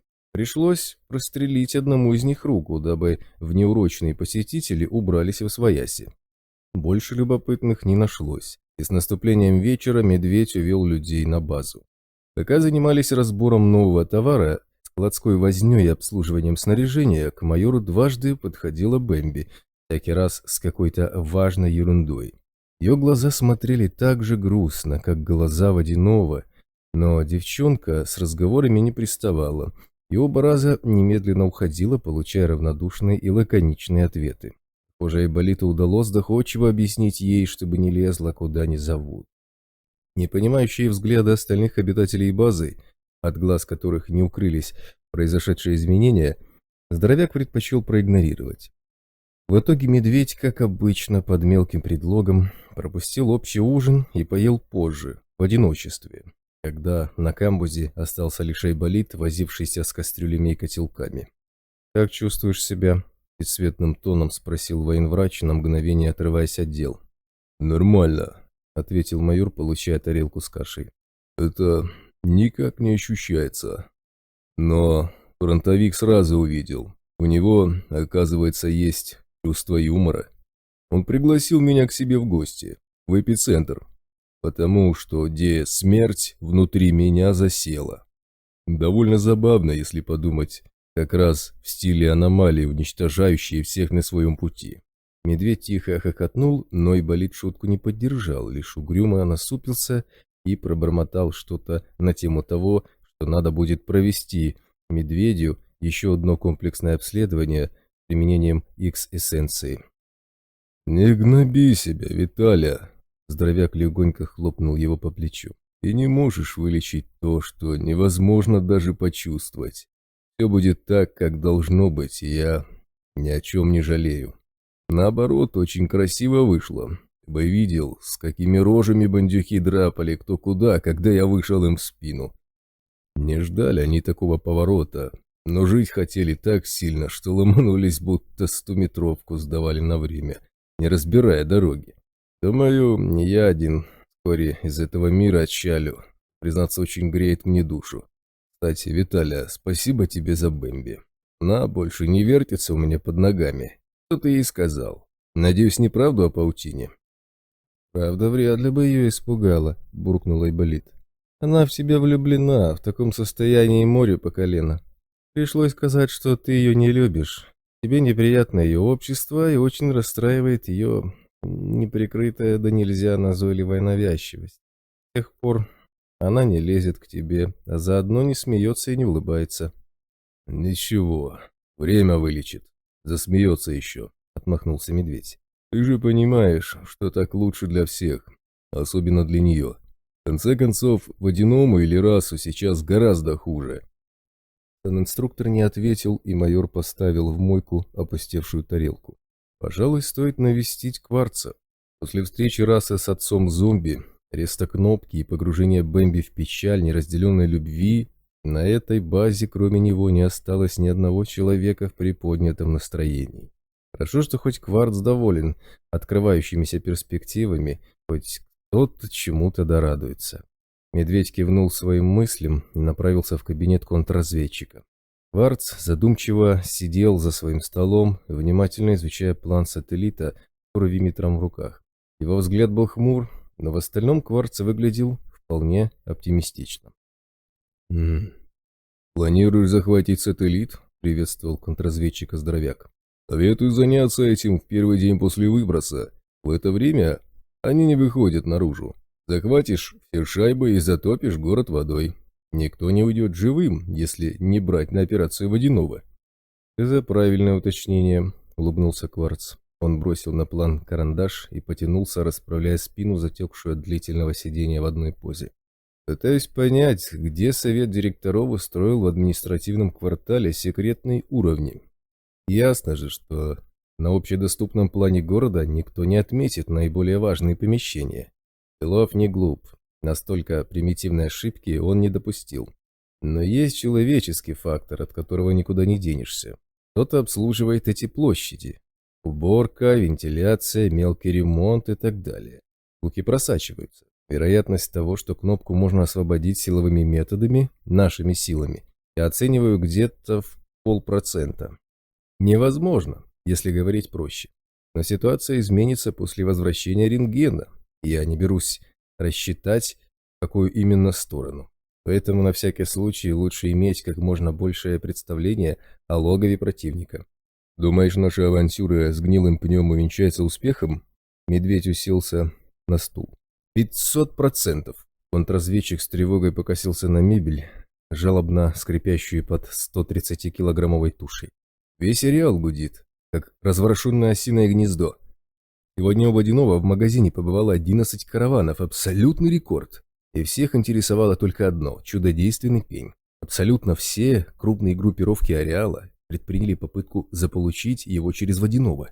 Я уверен, что сегодня на поляне появлялась даже агентура сателлита, причем не единожды. Совет директоров ни за что не упустит такой возможности. Они сидят на игле Кугельштайна намертво.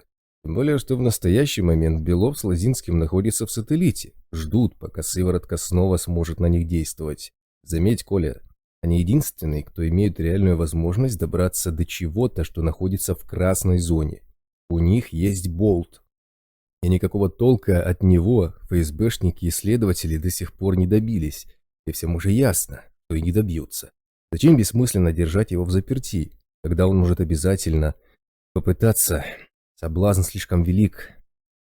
Тут вон страждущие избавиться от зуда за торгашей взялись, которые хоть раз у Водянова бывали. За Анной, подругой нашей Бэмби, целая охота идет просто из-за того, что она может быть хоть каким-то образом связана с нами. А мы вроде бы, да кабы, можем сходить в красную зону. А ты сомневаешься, решится ли тандем. Еще как решится. Тем более, что у них теперь есть УИПы, работающие в желтой зоне. То есть с болтом можно отправить небольшую армию, чтобы и другие не захватили его по дороге. В общем, нам осталось ждать очень недолго. Когда планируешь появление болта на границе с красной? Здоровяк с интересом разглядывал висящий на стене лист ватмана, нанесенный на него схема интересов и действий Меркулова. «Я смотрю, тут связи прибавилось», — добавил он, касаясь пальцем одной из свежих черт. «Думаешь, это он стоит за атакой Каджерома, а не Рашпиль?» «Я в этом уверен», — подтвердил Кварц. «Слишком все просто. Этакий дурачок Рашпиль в открытую спровоцировал вооруженный конфликт, не сулящий ему особой выгоды. Да еще учудил все это в не самое лучшее для себя время. Нет, это грамотно проведенная операция, имевшая целью подогреть вражду между общаком и наемниками, чтобы не расслаблялись. Меркулов отвлекает их внимание от чего-то, что представляет для него большой интерес. Пока сложно понять, что это. Если бы знать, внутри какой группировки он скрывается, было бы легче. Контрразведчик коротко махнул рукой, мол, с этим разберемся позже. Сейчас есть более важные дела. Нужно достать рентгена из эпицентра. Тандем привезет болта в сателлит, самое позднее, после ближайшего выброса. Как только его доставят в город, об этом мгновенно узнает весь ареал. Какие бы меры конспирации тандем не принял. Избавление от зависимости. Такое не утаишь. «Значит, найдется много желающих заполучить себе болта», — констатировал майор. «Скорее всего, Рау организует несколько рейдов в границе красной зоны. Все они будут отвлекающими, а настоящего болта доставят красной где-нибудь подальше от нужного места». «Не думаю, что намного дальше», — задумчиво ответил Кварц. «Ведь ему еще здоровенный термоконтейнер на себе тащить. Но ты прав. Отвлекающие маневры будут наверняка. Мне представляется, что тандем начнет их сразу. Но настоящего болта поведет красный только после выброса, чтобы пень ушел в красную зону глубже. Это отрезвит многих желающих добежать до волшебной грязи. По крайней мере, количество идиотов у границы снизится. В общем, я считаю, что тандем начнет действовать в ближайшие дни. Как только станет ясно, что никто не нашел других способов пробраться в красную, их союзники по альянсу попытаются вытребовать болта себе. Совету директоров невыгодно объясняться перед кем бы то ни было в ареале. И это послужит пусковым механизмом к началу всего того, что мы задумали. «С вами приятно иметь дело, Имран Русланович». Прокопенко держал в руках планшетик и с интересом разглядывал женские фотографии. «Очень привлекательный и интересный товар».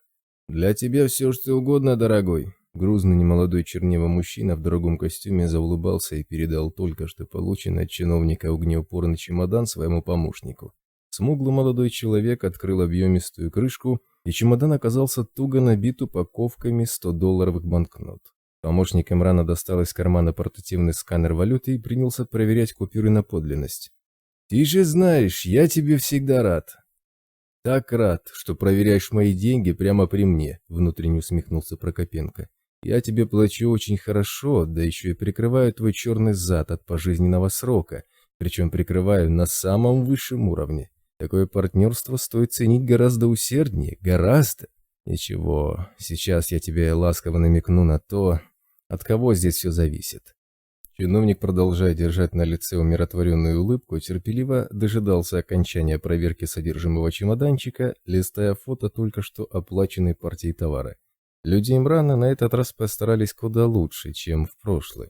Груз разбит на ценовые категории по возрасту и качеству. На низкосортный товар предоставлены оптовые скидки. Груз с ярко выраженной привлекательной внешностью и имеет неплохое и довольно подробное описание. Конечно, большая часть этого взята из социальных сетей, где охотники Имрана выискивали товар. Но так как весь груз уже был заготовлен и дожидался отправки на складах, можно было не сомневаться в относительной правдивости данных. Девственность подтверждена. Прокопенко аккуратно постучал пальцем по выведенной на планшете фотографии товара из высшего ценового сегмента. «Накладок на этот раз не будет?» «Никаких накладок, дорогой», – расплылся в улыбке собеседник. «2 разных врача осмотр проводили, все подтверждаю. А ту бабу в пути испортили, я разобрался. Один из курьеров оказался слишком хитрожопым, признаю, моя недоработка. Я принял меры, дорогой, теперь его хитрая жопа отрабатывает наши финансовые потери, а такого беспредела при доставке больше не повторится. Ты меня знаешь, если я сказал, так и будет».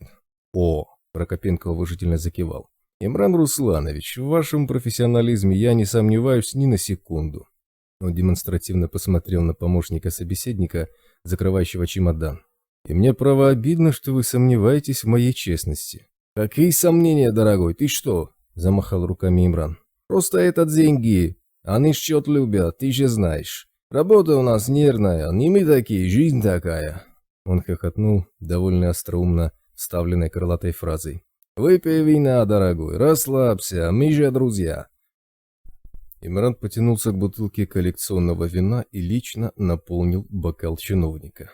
«Роскошный букет», – Прокопенко сделал глоток. «Уважаю ваш изысканный вкус, Имран Русланович. Мне даже странно, что человек со столь утонченной натурой замешан в грязной истории с вьетнамскими рабовладельцами.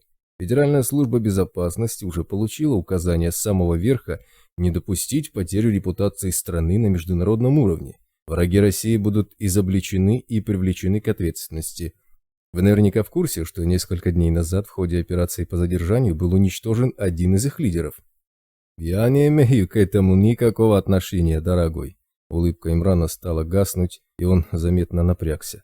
«Тебе предоставили неверную информацию». «Правда?» – перебил его чиновник, зажигая собственную улыбку во все лицо. «Неужели данные ФСБ не соответствуют действительности?» Он перестал улыбаться и хмуро покачал головой. «Это очень и очень прискорбно, потому что в таком случае пострадает невинный человек.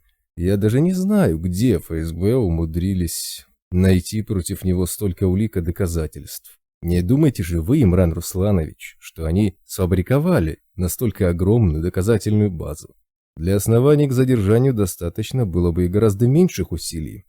Я уверен, что любую проблему можно решить, если у тебя есть друзья», — попытался извернуться Имран. «Друзья не бросят в беде и окажут посильную помощь», — он вопросительно посмотрел на Прокопенко. «Ведь мы делаем взаимовыгодный бизнес, дорогой. Разве не так?» «Конечно, Имран Русланович», — с готовностью согласился чиновник. «Бизнес прежде всего. Но недоверие рождает недоверие, а неприкрытое оскорбление вызывает сомнения в искренности дружбы. Тем более, когда один из партнеров относится к общему делу с пренебрежением, ставящим под удар весь бизнес». Прокопенко извлек из кармана письмо Володина и небрежно швырнул его в безразмерный живот Имрана. «Дошло до того, что ваши люди начали доставлять из ареала письма наших врагов. Прочтите-ка первый абзац этого эмоционального послания. Прочтите, Имран Русланович, не стесняйтесь. Для вас это будет очень познавательно, учитывая, что адресату на конечной стадии доставки его принесли ваши люди». А это очень, очень нехороший знак. У деловых людей подобные обстоятельства могут вызвать серьезные сомнения в искренности тех, кому доверено важное дело. А в атмосфере недоверия бизнес начинает терять темпы, и это, в свою очередь, вынуждает людей искать новых, более открытых, надежных и добросовестных партнеров. Не губить же выгодное предприятие. В нем заинтересованы слишком серьезные фигуры. Они не потерпят проволочек, халатности и тем более нелояльности. И вы без сомнения это понимаете. «Что я должен делать?» — угрюмо спросил Имран, признавая свое поражение. Относиться к Прокопенко так, как ему вздумается, он еще мог, но вот недовольство генерал-лейтенанта Белова живым еще не перенес никто. Имран, конечно же, это понимал. Слишком хорошо понимал. В нашей нелегкой жизни каждый человек имеет свое место, глубокомысленно изрек Прокопенко, принимая философский вид. И правильно оценивать его положение в общей пирамиде силы очень полезно. Умение трезво взглянуть на вещи и сделать правильные выводы свидетельствует об остроте ума человека и привлекает к нему деловых партнеров, а также друзей, бесспорно. И умение это доказывается конкретными делами, а не примитивно-демонстративным пересчетом купюр. Чиновник вперил в собеседника тяжелый взгляд. «Вы за кого меня принимаете, Имран Русланович?» «Извини, дорогой, погорячился». Имран мгновенно уловил, куда дует ветер. Уничтожать или ущемлять его в настоящий момент не собираются, значит, все еще можно исправить. У меня была тяжелая неделя, нервы подвели. Я все исправлю, мамой клянусь. Он вернул чиновнику грязный конверт. Это досадная ошибка, дорогой. Она больше не повторится. Благополучие друзей для меня важнее собственного. В моем доме каждый знает, как я горжусь нашей дружбой. Мой дом – твой дом. Я ради друга готов последнюю рубаху отдать. Скажи, дорогой, чем я могу тебе порадовать, кроме этого прекрасного вина? Только скажи, и сам шайтан не сможет мне помешать. Я ни секунды не сомневался в глубине и гибкости вашего интеллекта, Имран Русланович. Вновь заулыбался Прокопенко. Он извлек из внутреннего кармана фотографию и небольшую распечатку. Возьмите, будьте добры. Девушка, изображенная на фото, будет достойным доказательством вашей бескорыстной дружбы и искренней честности в общем бизнесе. Я готов принять ее в дар бесплатно. Остальной список идет согласно обговоренной тарификации. С научным персоналом прошу быть осторожнее. Не бейте их по голове. Их ценность как раз в светлости головы заключается. Что же касается неприятного инцидента с вьетнамскими работорговцами, то я уверен, что компетентные органы с легкостью изобличат всю лживость наветов на вас, Имран Русланович. Я буду держать все это на контроле. Вам не стоит более беспокоиться на данную тему.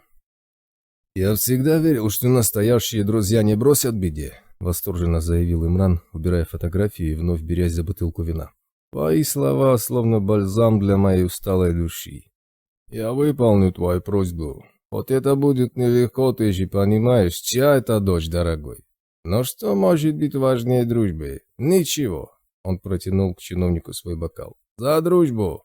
От Имрана Прокопенко уезжал в превосходном настроении. Пусть знает свое место, холоп. В принципе, проблем с ним никогда не было. Лишь некоторая фамильярность в общении, которую он позволял по отношению к Прокопенко, иногда раздражала чиновника.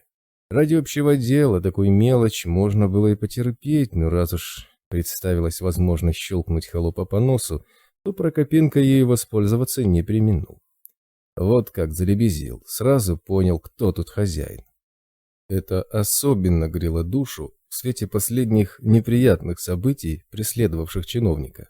На Каннском кинофестивале полтергейст в его присутствии случался едва ли не раз в час. То осветительная штанга обрушится, то звукоусиливающая аппаратура перегорит, то прожектор лопнет.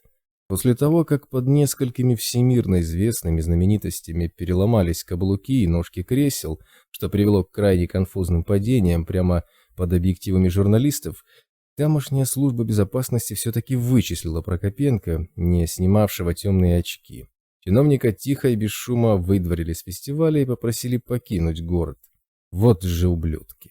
Чувство несправедливости мучило Прокопенко всю неделю, за которую он умудрился проиграться в пух и прах в 3 самых фешенебельных казино Монте-Карло. Срочное указание Лозинского вернуться в Москву поступило, пожалуй, очень вовремя. Зато теперь он чувствует себя прекрасно, и деньги снова имеются, и душевный статус-кво восстановлен. Фонд Абрамова успешно принял пожертвования от партнера фрау и в настоящий момент занимается правильным освоением полученных средств. Лозинский с Беловым довольны, никто не мешает ему заниматься своим маленьким бизнесом. Более того, теперь он получил на этой стезе поддержку Белова. Служба безопасности РАО перехватила у кого надо. Надо будет разобраться с подробностями, какие-то сложные научные разработки, и научная деятельность в ЦАП резко активизировалась. А так как там нет почти никого с мозгами, то Белов приказал, скажем так, рекрутировать некоторых специалистов на Большой Земле несколько нетрадиционным способом. Чтобы во всем этом никто не смог увидеть след спецслужб или новых государственных деятелей, фаза рекрутинга, непосредственно заключающаяся в упаковке товара и сдаче его на склад, была поручена Имрану Руслановичу, имеющему в этой области богатый и давний опыт. Прокопенко невольно потер руки от удовольствия, предвкушая приятное времяпрепровождение. Сегодняшний вечер он проведет пусть и подпольном, но зато по-настоящему элитном казино, расположенном на загородной вилле одного из крупных прокурорских чиновников. Закрытый клуб не для всех, далеко не для всех. Вип-место, персональное обслуживание и шикарные женщины для Прокопенко зарезервированы заранее, и даже помещение, в котором он будет играть, прошло специальную модернизацию, позволяющую снизить вред от возможного полтергейста. С тех пор, как НИИ неравнодушных начал работу с мелкими князьками ареаловских банд, многие провайдеры подпольных услуг поняли, от какой кормушки отказываются, и быстро приняли меры, чтобы заполучить новых клиентов, кошельки которых набиты деньгами под завязку. Сегодня в казино, разумеется, никакой черни не будет, только Прокопенко и члены высшего общества. Конечно же, все они жалкие трусы. После первого же полтергейста перепугаются и тактично бросятся в рассыпную, но и это тоже зрелище. Можно будет не только поиграть, но и повеселиться. Визг тормозов и ускорение, бросающее Прокопенко грудью на страховочные ремни, мгновенно выбило из головы все мысли, заполняя сознание паническим страхом. Чиновник сжался в комок и закрыл глаза, ожидая удара и жутких последствий, но столкновение оказалось не сильным. Раздался глухой удар, возвещающий о ДТП, и все стихло. Прокопенко открыл глаза и увидел телохранителя.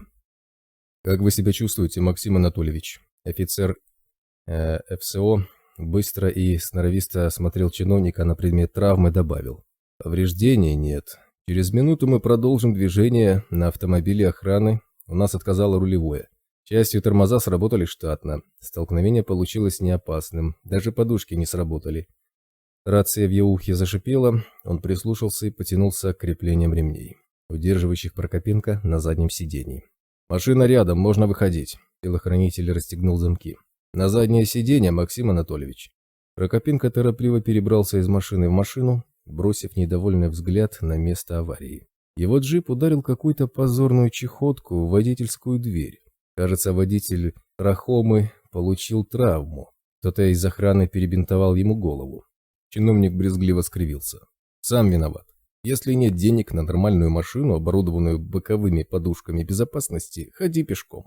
Он, Прокопенко, в метро не ездит, так что там тебе будет безопасно».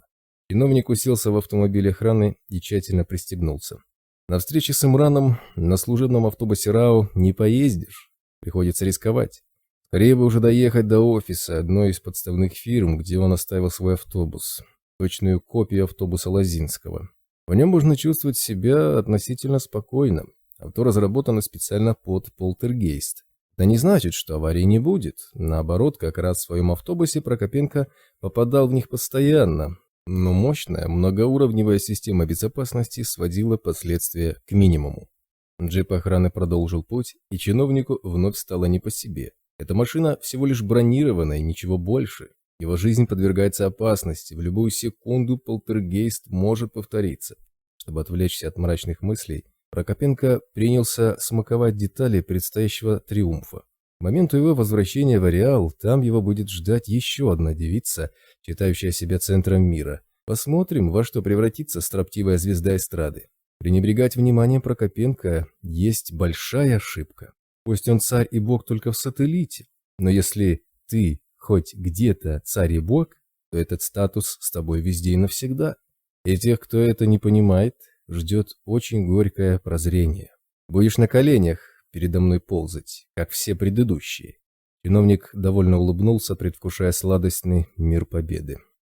Все-таки свои плюсы в его теперешнем положении есть. Как приятно распоряжаться чужими судьбами, кто бы мог подумать. Недаром Белова теперь боятся еще сильнее, чем до зависимости.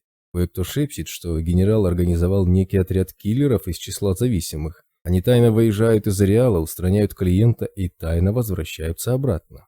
Им плевать на следы, улики и прочую ерунду. За ними в Ареал никто не пойдет.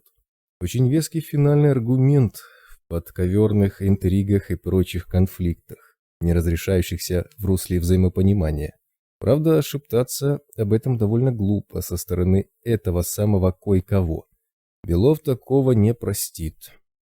Кстати, надо бы доложить об этом Белову по возвращении в сателлит. Это положительно скажется на отношении генерал-лейтенанта к Прокопенко. Зачем же упускать такую возможность? Джип свернул с шоссе во дворы. Висящий над ближайшим к подворотне окном кондиционер интенсивно заискрил, выбрасывая из себя струйку сизого дыма. Из глубины квартиры послышался детский плач. Мимо. Прокопенко мстительно ухмыльнулся. На этот раз полтергейст ударил не в него, а в кого-то из тех гадов, что называют его, Прокопенко, зависимым. Они бы с удовольствием согласились вообще никогда не выпускать его из Ареала, обрекая гнить заживо в этом вонючем болоте, вечно покрытым желтушной сыпью. Вот вам сюрпризец, получайте. Чтоб вас всех полтергейстами передавило. Пока способа восстановить Ареал не найдено, у вас у всех есть шанс когда-нибудь стать зависимыми. И кто тогда станет для вас недостижимо великим? Максим Анатольевич, приехали? Телохранитель оборвал столь приятную мысль. Ваш автобус готов. Сейчас мы подъедем дверь в дверь, и вы сможете подняться на борт. Прокопенко высокомерно кивнул и внутренне скривился. Подняться на борт. Снова этот дебильный армейский сленг. Дубоватость телохранителей порой бесила настолько, что хоть волком вой. И с этими пещерными громилами он вынужден проводить большую часть своего пребывания в лоне цивилизации. Все-таки временами ему не хватает образованного спутника, который мог бы поддержать разговор о культуре, живописи, об архитектурном стиле арт-деко, столь им любимом, или даже о большом бизнесе. Впрочем, во всех этих областях лучше Прокопенко никто не разбирается, так что разговор быстро превратился в монолог. Но ведь эти дуболомы, что так, что эдак, не поймут ни слова.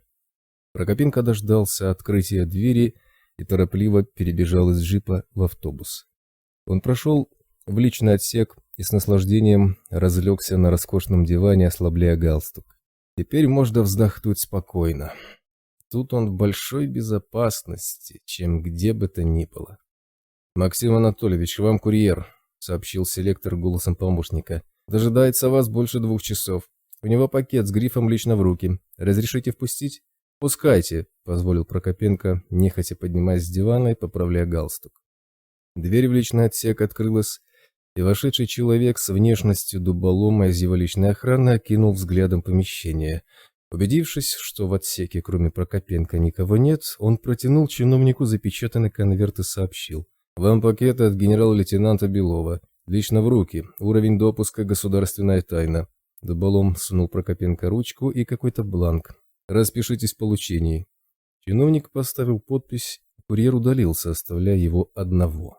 Прокопенко вернулся на диван и принялся вскрывать конверт.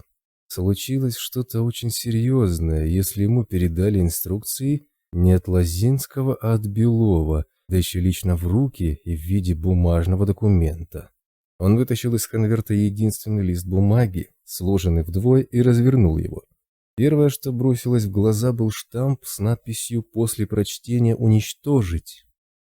Потом шли более привычные «Лично в руки» и «Государственная тайна». Прокопенко вчитался в единственный абзац текста, потом перечитал его трижды, и опустил документ в специальный шредер повышенной безопасности для пользователя. Оператор распустил документ на мелкие конфетти, и пневматика отправила их в соседний отсек, где размещался его помощник с охраной. Там стоит приемное устройство, в котором бумажное крошево сгорит. Размещать горелку в самом отсеке Прокопенко не рискнул. Все равно охрана не полезет внутрь горелки. Все происходящее записывается на видео, а сжигание инициируется сразу после поступления конфетти. В общем, если что-то пойдет не так и горелка вспыхнет, его личный отсек не пострадает. Он надежно защищен, это главное. Прокопенко улегся на диван и принялся размышлять. Приказ Белова был краток и в высшей степени странен. Ему предписывалось в строжайшей тайне забрать из закрытого ведомственного госпиталя того подозрительного и до нельзя странного сталкера по прозвищу Болт, который единственный вышел из ареала, не получив зависимости, и лично доставить его в сателлит. На все, включая дорогу, Белов дал ему 2 суток, причем генерал особо подчеркнул, чтобы этому болту выдали его настоящий болт, который он таскает у себя на шее. Весь механизм был уже запущен. Прокопенко оставалось лишь погрузить объект в свой автобус и довести до границы с ареалом в режиме максимальной безопасности и конспирации. Там болта заберет вертолет. Никто и ни при каких обстоятельствах не должен задуматься о том, что на борту автобуса Прокопенко находится лишний пассажир. Чиновник задумался. Очень странный приказ. Этот болт никакого интереса за границами ареала не представляет. Его феномен уникален, но бесполезен. Никаких зацепок в борьбе против зуда за эти годы медики так и не нашли. Единственное, чем он ценен, это умение ходить в красную зону и эпицентр, и возвращаться оттуда не только живым, но и вменяемым. Значит, Белов хочет отправить сталкера туда. Но для чего такой режим секретности даже здесь, в Москве? На такое Белова могло толкнуть только что-то исключительно важное. А что важного может быть там, в недоступных зонах ареала? Только полученный рентгеном компромат. Прокопенко невольно похолодел. Если Лозинского с Беловым сбросить с политического Олимпа, ему долго не прожить. Тревожное предчувствие холодной дрожью поползло по позвоночнику. Необходимо исполнить приказ Белова как можно быстрее и без накладок. Он ткнул пальцем в кнопку селектора и приказал помощнику немедленно следовать в нужный НИИ. Всю дорогу Прокопенко провел в нервозном состоянии, забыв и о казино, и о строптивой девице, которую вскоре ему доставят на блюдечке с голубой каемочкой. Он изо всех сил убеждал себя в том, что генерал с вице-премьером решат любую проблему, как блестяще делали это раньше, и волноваться не о чем. Ему очень повезло, что он находится возле столь могучих и влиятельных фигур, играющих распоряжающихся судьбами черни в угоду своим личным интересам. Ареал. 1300 метров от границы красной зоны. 1 июля 2012 года. Второй день после выброса. 10 часов 22 минуты. Впереди снова загрохотали автоматные очереди, и 2 десятка затянутых в мембрану солдат немедленно залегли, занимая круговую оборону. Пара личных охранников, приставленная к нему высоким начальством, велела упасть и не шевелиться, и Болт послушно подчинился. Тем временем стрельба разгоралась, и на помощь передовому отряду ушел еще один, не отрывая взглядов от УИПов. Болт лишь тихо вздохнул. Так они много не навоюют. «Чего пыхтишь?» Один из охранников, закрывающих его своим телом, с тревожным подозрением посмотрел на сталкера. «Опять легкие заболели? Дышать можешь?» «Нормально пока что», — ответил Болт. «Только не наваливайся сильно, а то не вздохнуть». Он указал глазами на исчезающих в сине-желтых зарослях солдат. «Зачем так усложнили все? 4-й час, 10 километров идем. Стычка за стычкой. Я бы один давно уже вернулся».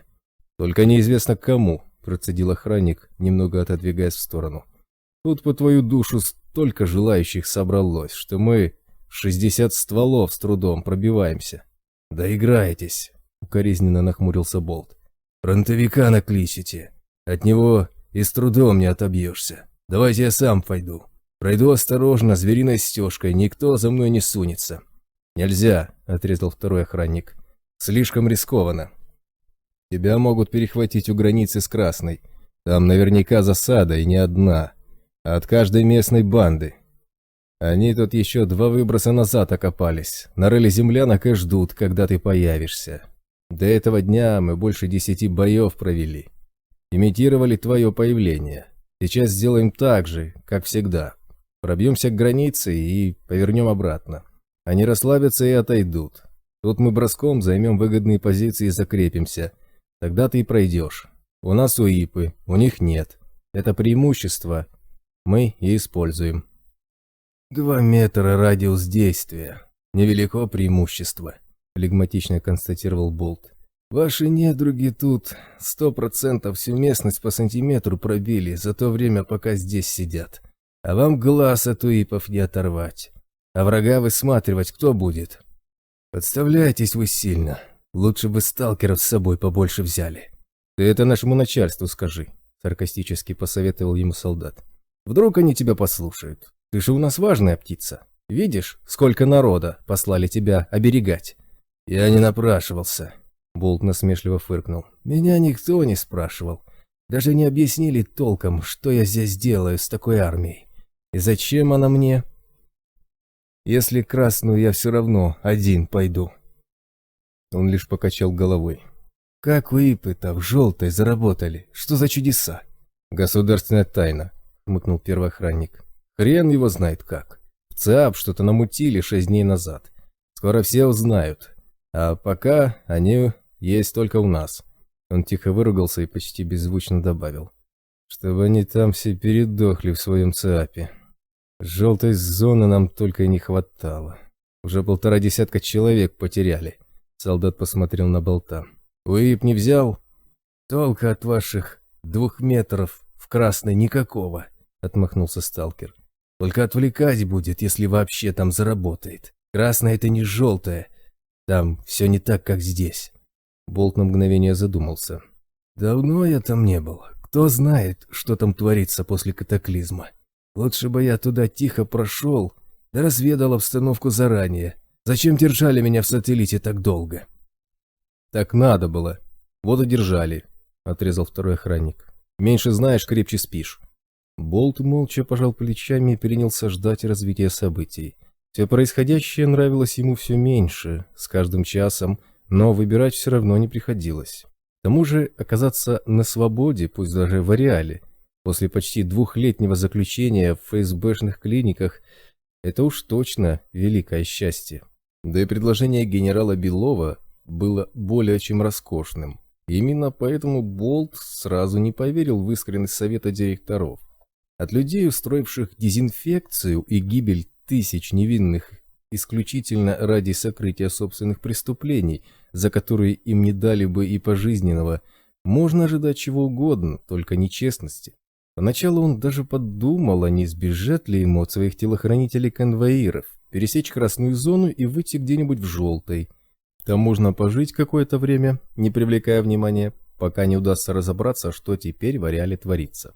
Однако от этой мысли быстро пришлось отказаться. Такое ощущение, что каждый человек в ареале жаждет заполучить себе Болта в частную собственность.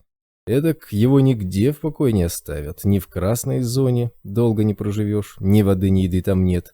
А уж если бежать из ареала, то предложение совета директоров вполне подходит. Даже если они выполнят хотя бы 1/2 обещанного. Впрочем, как раз в этом он очень сильно сомневался. Тем временем спецназ сателлита пробился через очередной бандитский кордон, и со стороны красной зоны пришел вестовой с приказом продолжить движение. Болту велели подняться на ноги, и отряд двинулся вперед, ежесекундно косясь на УИПы. Сталкер спрятал невеселый вздох. Половина из них не умеет чувствовать реал вообще, другая способна на это лишь едва-едва.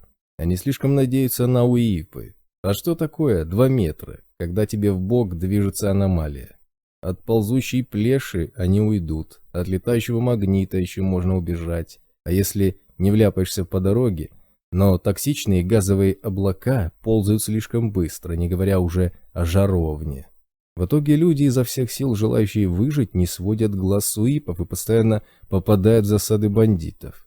Уже 6 раз такое было, убитых и раненых 1,5 десятка. но все равно прут буром, невзирая на потери. Странно, что сами солдаты не возмущаются.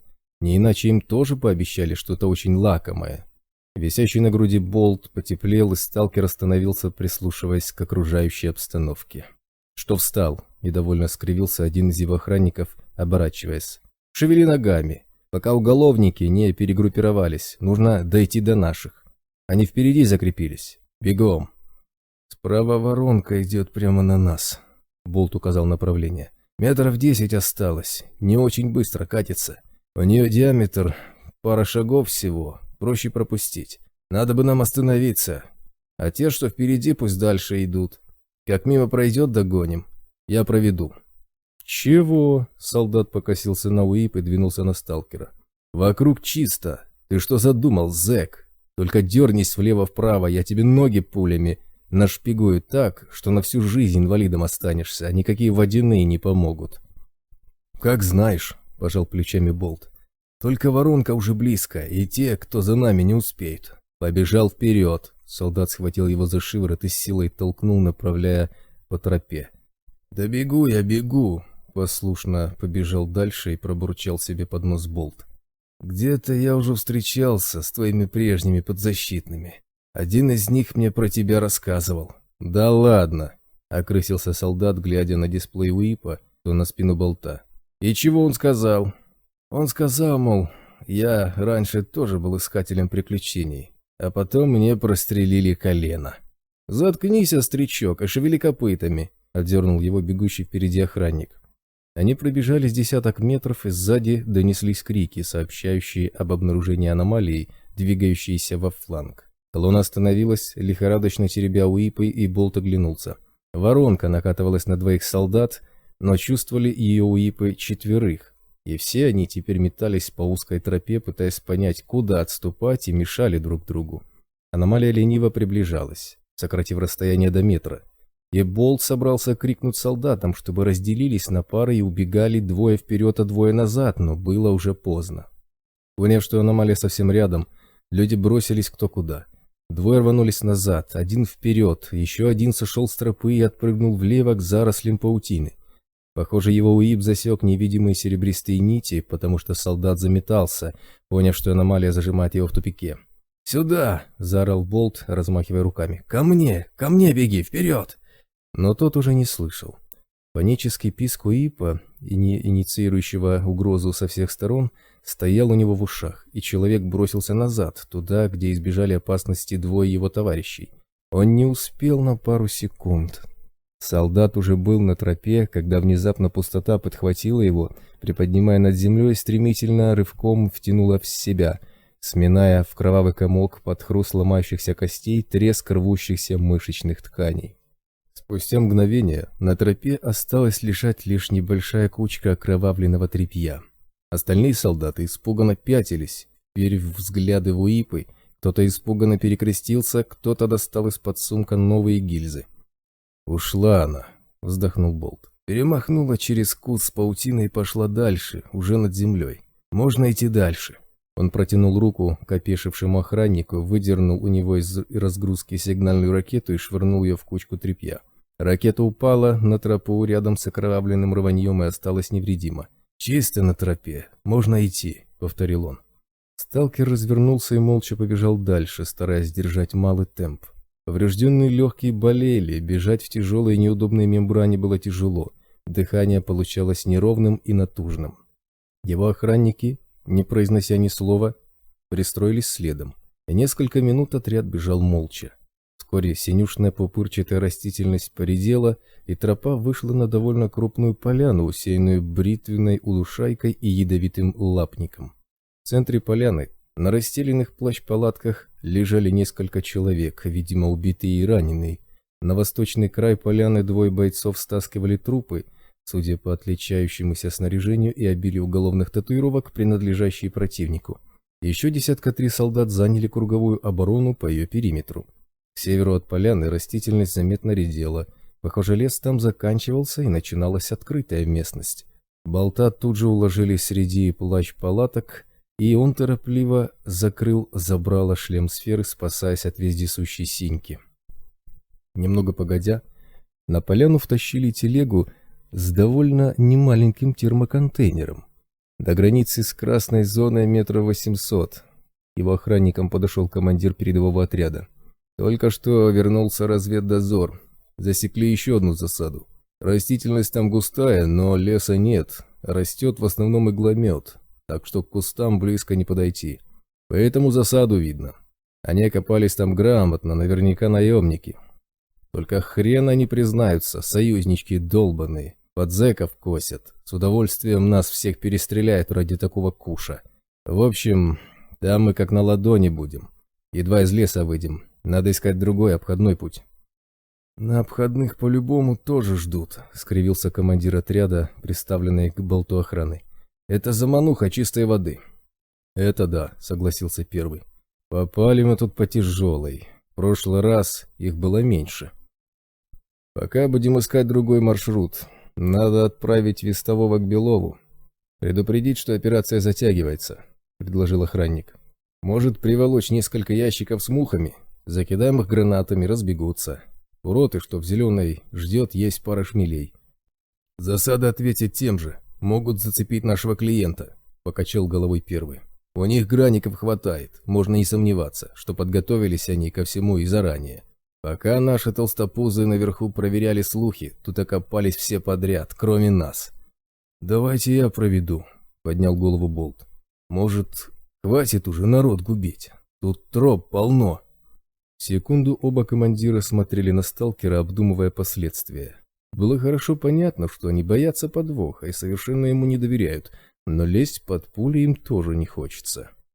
«Попробуешь сбежать, завалю», — предупредил Болта начальник охраны. «За тобой следят все». «А в красную зону тоже все пойдут», — усмехнулся сталкер.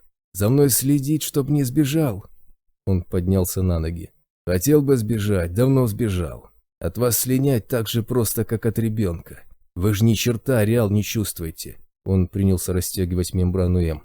«Доведу я вас до границы без потерь, а дальше сами разбирайтесь». Ты чего делаешь?» — нахмурился охранник, глядя, как болт вылезает из мембраны М. «Что-что? Душегубку снимаю вашу, вот что!» — огрызнулся сталкер. «Я в ней еле дышу, скоро без всяких засад и гранатометов коньки отброшу».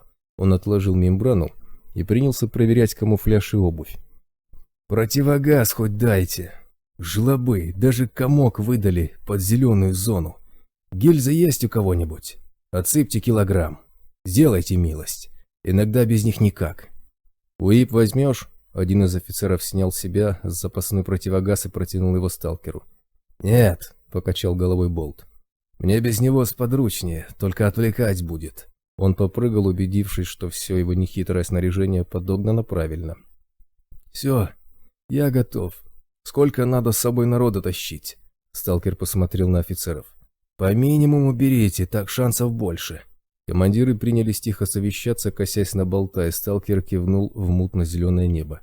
«Быстрее решайте», — повторил он. «Над нами жаровня висит 15 метров от земли. Скоро спускаться начнет. Это ее поляна, она тут живет. Потому и чисто вокруг. Здесь оставаться нельзя. Берите человек 10, остальных разместим в лесу, я покажу где».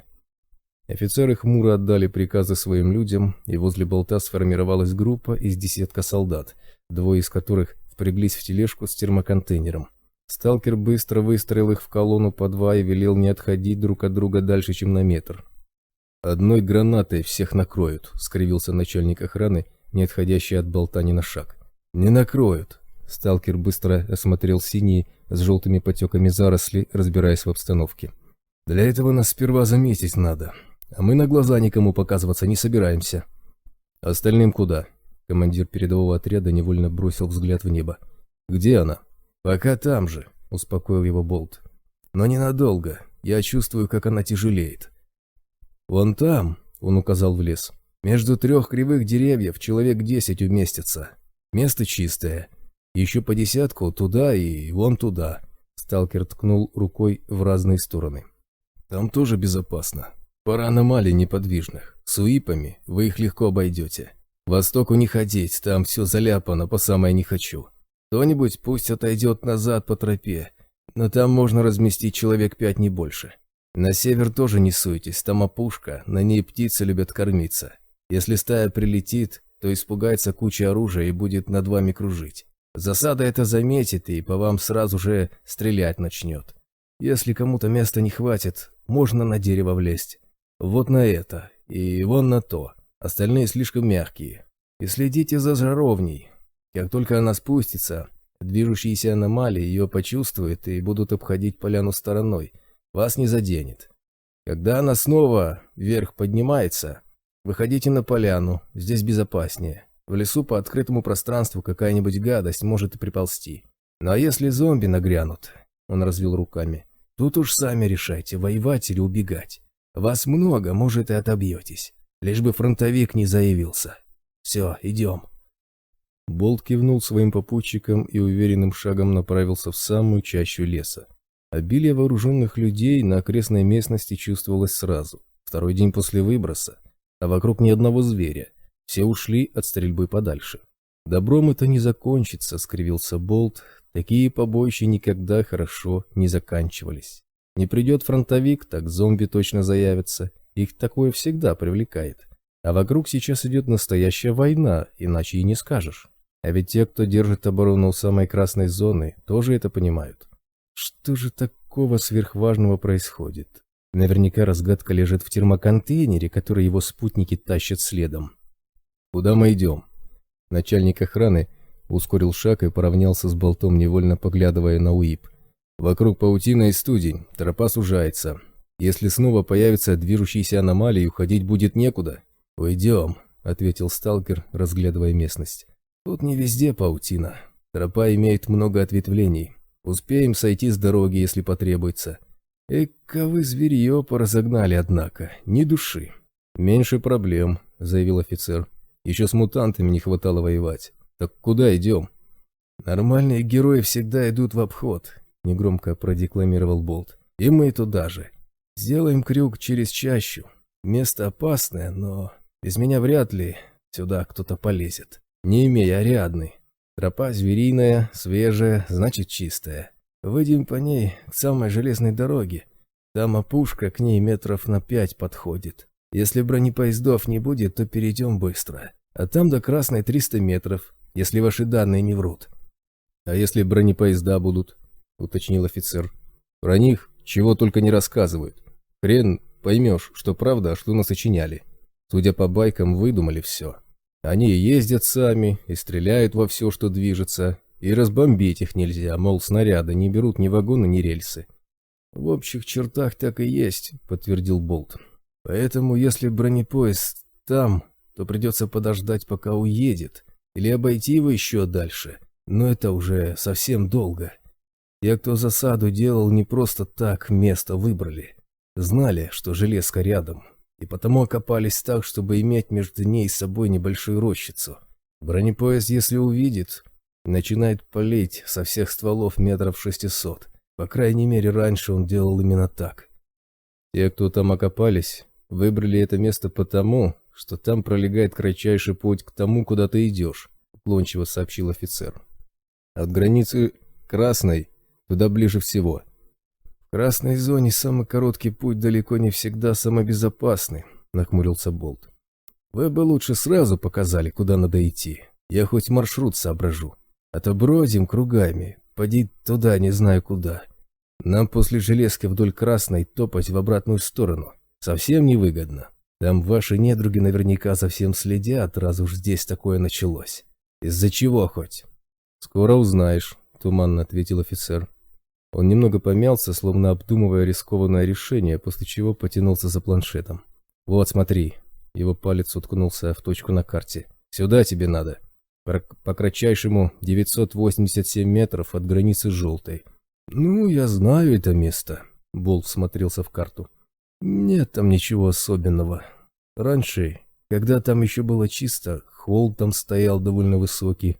Слева от него небольшая куча обломков. Справа сосенка мелкая, но приметная.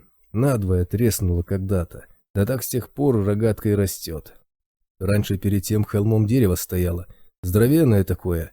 У корней не обхватишь. Потом туда зеленая зона пришла.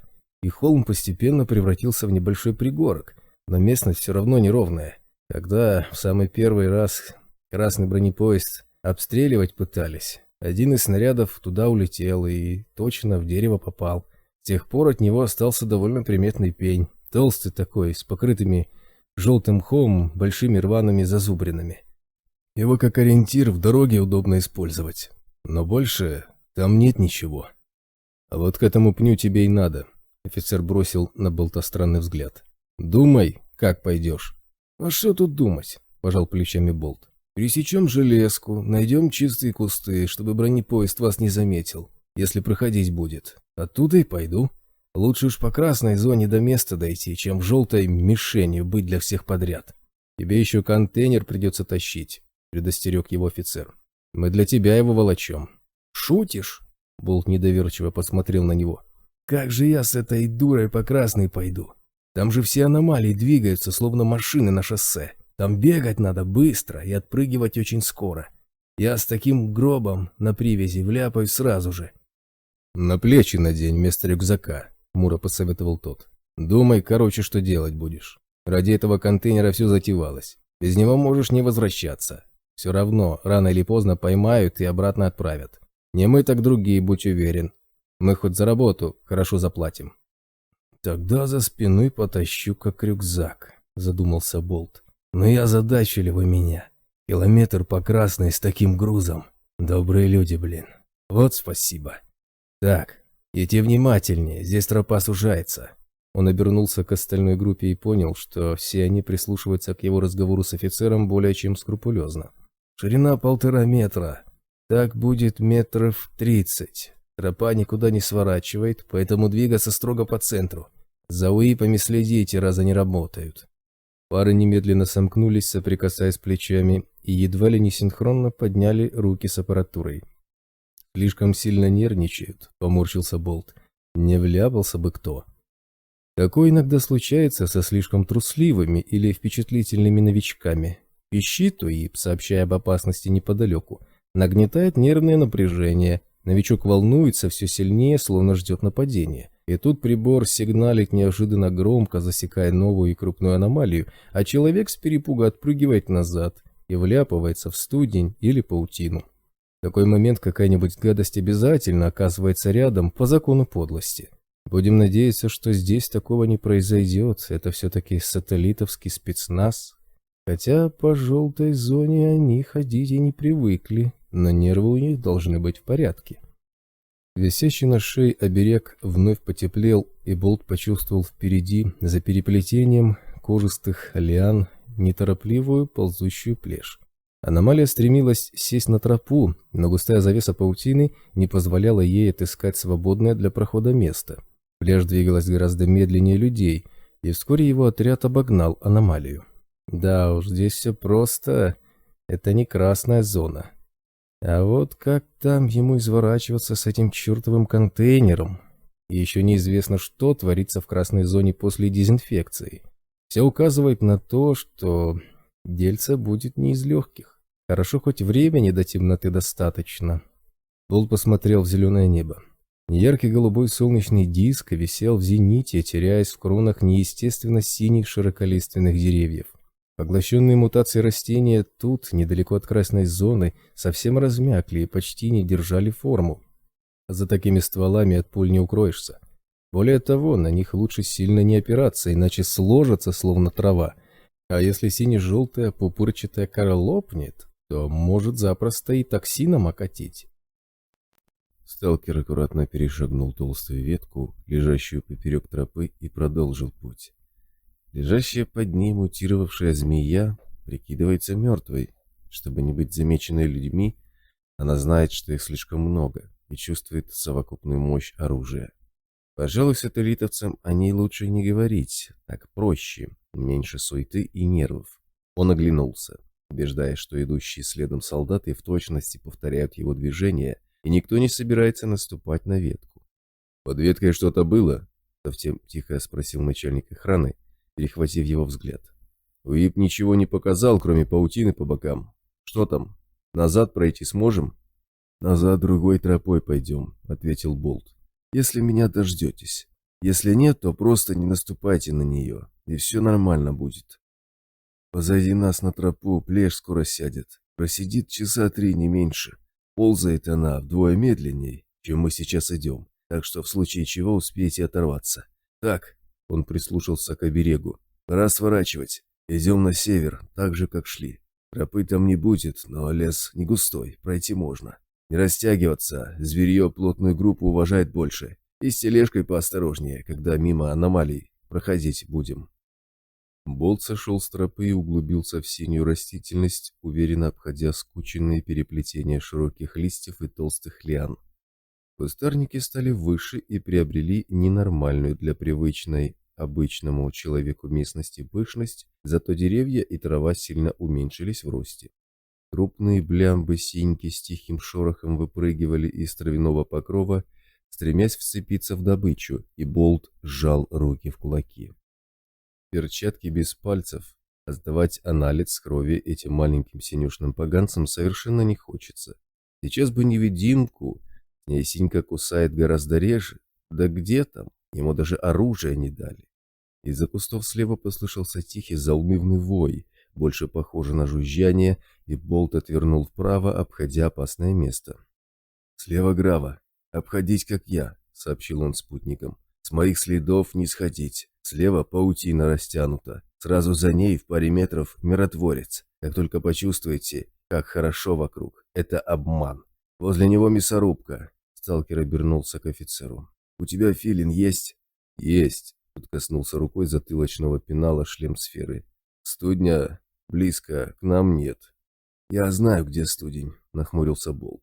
«Тепловые отпечатки, смотри, людей, зверей или зомби. Через 15 минут к железке выйдем. Там 10 метров открытого пространства. Через пути перебегать придется. Для меня филина не найдется или невидимки?» «Нет», — коротко ответил офицер, осматривая лесную чащу. «Я предупрежу, если что-то увижу». К железнодорожным путям вышли без осложнений. Справа, оттуда, где остались основные силы сателлитовского спецназа, донеслось стрекотание очередей, быстро сменившееся грохотом разрывов. Вдали в небо взлетали клубы порохового дыма и облако разодранной взрывами травы и земляного крошева. Болт покосился на офицера, но лицо того ничего не выражало. Сталкер мысленно пожал плечами. «Ладно, вам виднее, что делать. Это ваша война». Он опустился на землю и приложил ухо к насыпи. Оберег будто прилип к коже, и Болт ощутил оба бронепоезда. Синий стоял где-то очень далеко на севере, на другой стороне ареала. Красный медленно двигался в этом направлении, но таким темпом он будет здесь через полмесяца, если не захочет ускориться.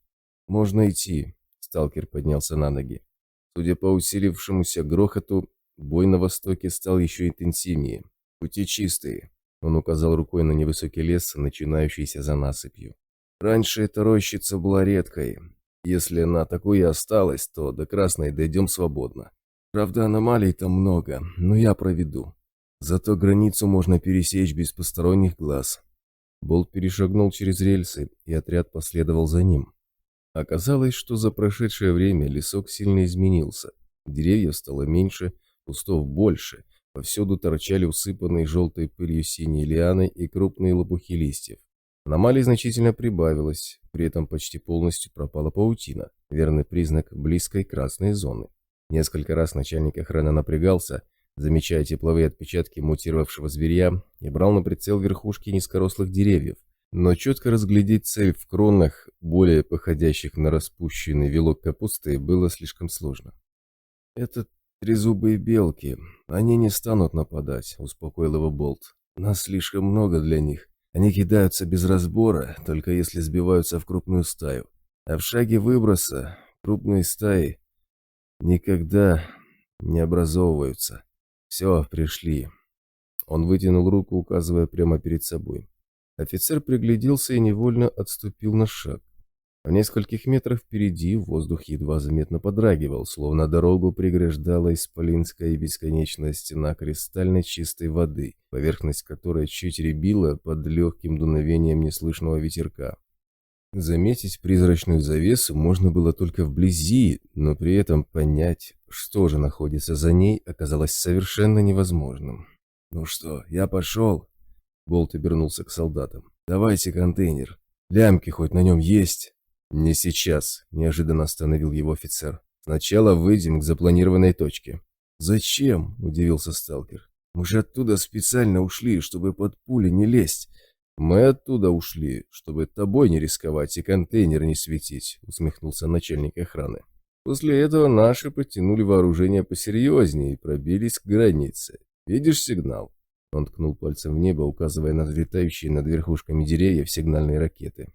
«И стоило оно того», — непонимающе нахмурился Болт. «Без потерь ведь наверняка не обошлось». «Для тебя, может, и не стоило», — недобро усмехнулся тот. «А вот для нас даже очень стоило. Особенно для тех, кто ради этого сейчас там с наемниками рубился. Мы своих кидать не собираемся». Он обернулся к солдатам. «Так, мужики?» «Точно так», — плюнул кто-то из них. Остальные молча буравили сталкера злыми взглядами. «Ну, пойдемте, раз надо», — Болт недоумевающе пожал плечами. «Мне без разницы, я вообще не понимаю, что тут происходит. Не надо на меня смотреть, как на врага народа. Меня 2 года в клиниках держали, больше на тюрьму похожих. И вдруг сразу сюда притащили, ничего толком не говоря. Откуда я знаю, как лучше? Хотя бы объяснили, что к чему». «Скоро объясним», — многозначительно пообещал офицер. «А пока двигай к контрольной точке». Сталкер лишь тихо вздохнул и направился вдоль дрожащей призрачной завесы обратно на восток. Километр по границе с красной зоной прошли быстро. Болт вел отряд в колонну по одному, в метре от завесы. Прилегающая к роковому барьеру узкая полоса пространства шириной 3 шага всегда была словно буферной зоной, свободной и от аномалий, и от фауны, и от флоры. Это свойство сохранилось и сейчас, видимо. Катаклизм на него никак не повлиял. Отряд Болта уже ждали. Еще на подходе сталкер заметил, что нужная точка чуть ли не кишит людьми. Не меньше полусотни солдат в тяжелом снаряжении занимали позиции, несшие на себе свежие следы недавнего боя.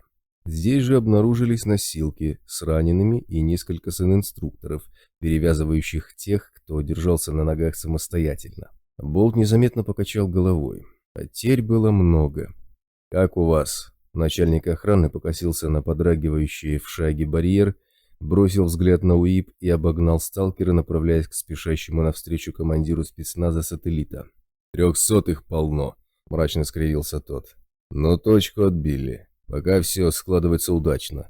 Эти...» — он кивнул куда-то в сторону, подразумевая противника. «Как увидели, что болта с нами нет, перестали зарубаться и отступили. 100 против 1. У них есть фото, и они через оптику изучили всех. Мы их прижали огнем, так они перископ выставили. Я специально приказал снять маски, чтобы им задачу упростить. Теперь они считают, что мы проводим отвлекающий маневр, а болта ведет кто-то еще, другим путем. Если он, офицер посмотрел на сталкера, вернется быстро, то успеем уйти тихо и без боя. Помощи ждать неоткуда. Здесь все, на кого хватило УИПов. Белов обещал послать нам навстречу роту со сталкерами, но надеяться на них не приходится. Такую толпу сталкеры будут вести слишком долго. Думаю, это даже хорошо. Меньше желающих, никто в спину не выстрелит.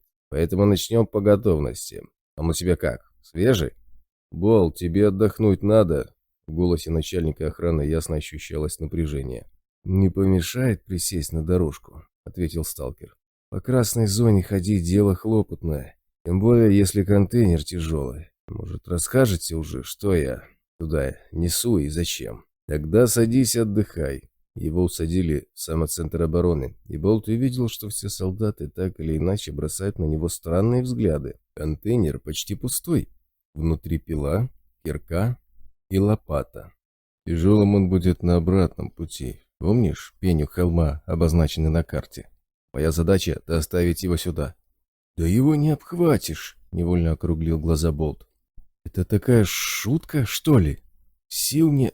«По частям принесешь», — оборвал его командир сателлитовского спецназа. «Разрубишь надвое или натрое, так и перетаскаешь. И запомни, на том пне влажная гниль, она не должна засохнуть. Так что вырезай из пня максимально крупные куски. Мне сказали, что ты в курсе, как правильно транспортировать нестабильные образцы местных растений. У тебя есть опыт. «Опыта хватает», — уныло согласился сталкер. «То есть я буду не просто бегать по красной зоне с неподъемным контейнером за плечами, но еще и совершать эти чудеса выживания до тех пор, пока весь пень сюда не принесу. За день с этим не справиться, он здоровый слишком. Тут бы хоть на одной ходке не вляпаться». «Пробудем здесь сколько потребуется», — отрезал офицер. «Имей в виду, тебя сейчас весь сериал хочет попользовать. Бежать и строить из себя самого хитровымудренного не советую. Наши условия самые выгодные, так что чем быстрее делаешь дело, тем раньше получишь свои деньги и остальное». «Ох, не нравится мне все это», — негромко протянул Болт. «И на кой вам всем этот пень сдался?» «А тебя никто не спрашивает, нравится тебе или нет», — огрызнулся начальник охраны. «Сделаешь дело, узнаешь зачем». «Отдохнул», — он смерил его злым взглядом. «Готов?» «Готов», — вздохнул сталкер. «Тащите контейнер. Воды-то хоть дайте. Еще невидимка нужна. Гильзы пистолетные и оружие бесшумное с драколами. Филин не помешает, если есть». «Вода тебе не положена», — отказал командир спецназа. «Вернешься — напьешься. У нас с собой запас. Метаморфиты тем более не дам. Я не собираюсь в случае чего тебя по всему ареалу искать».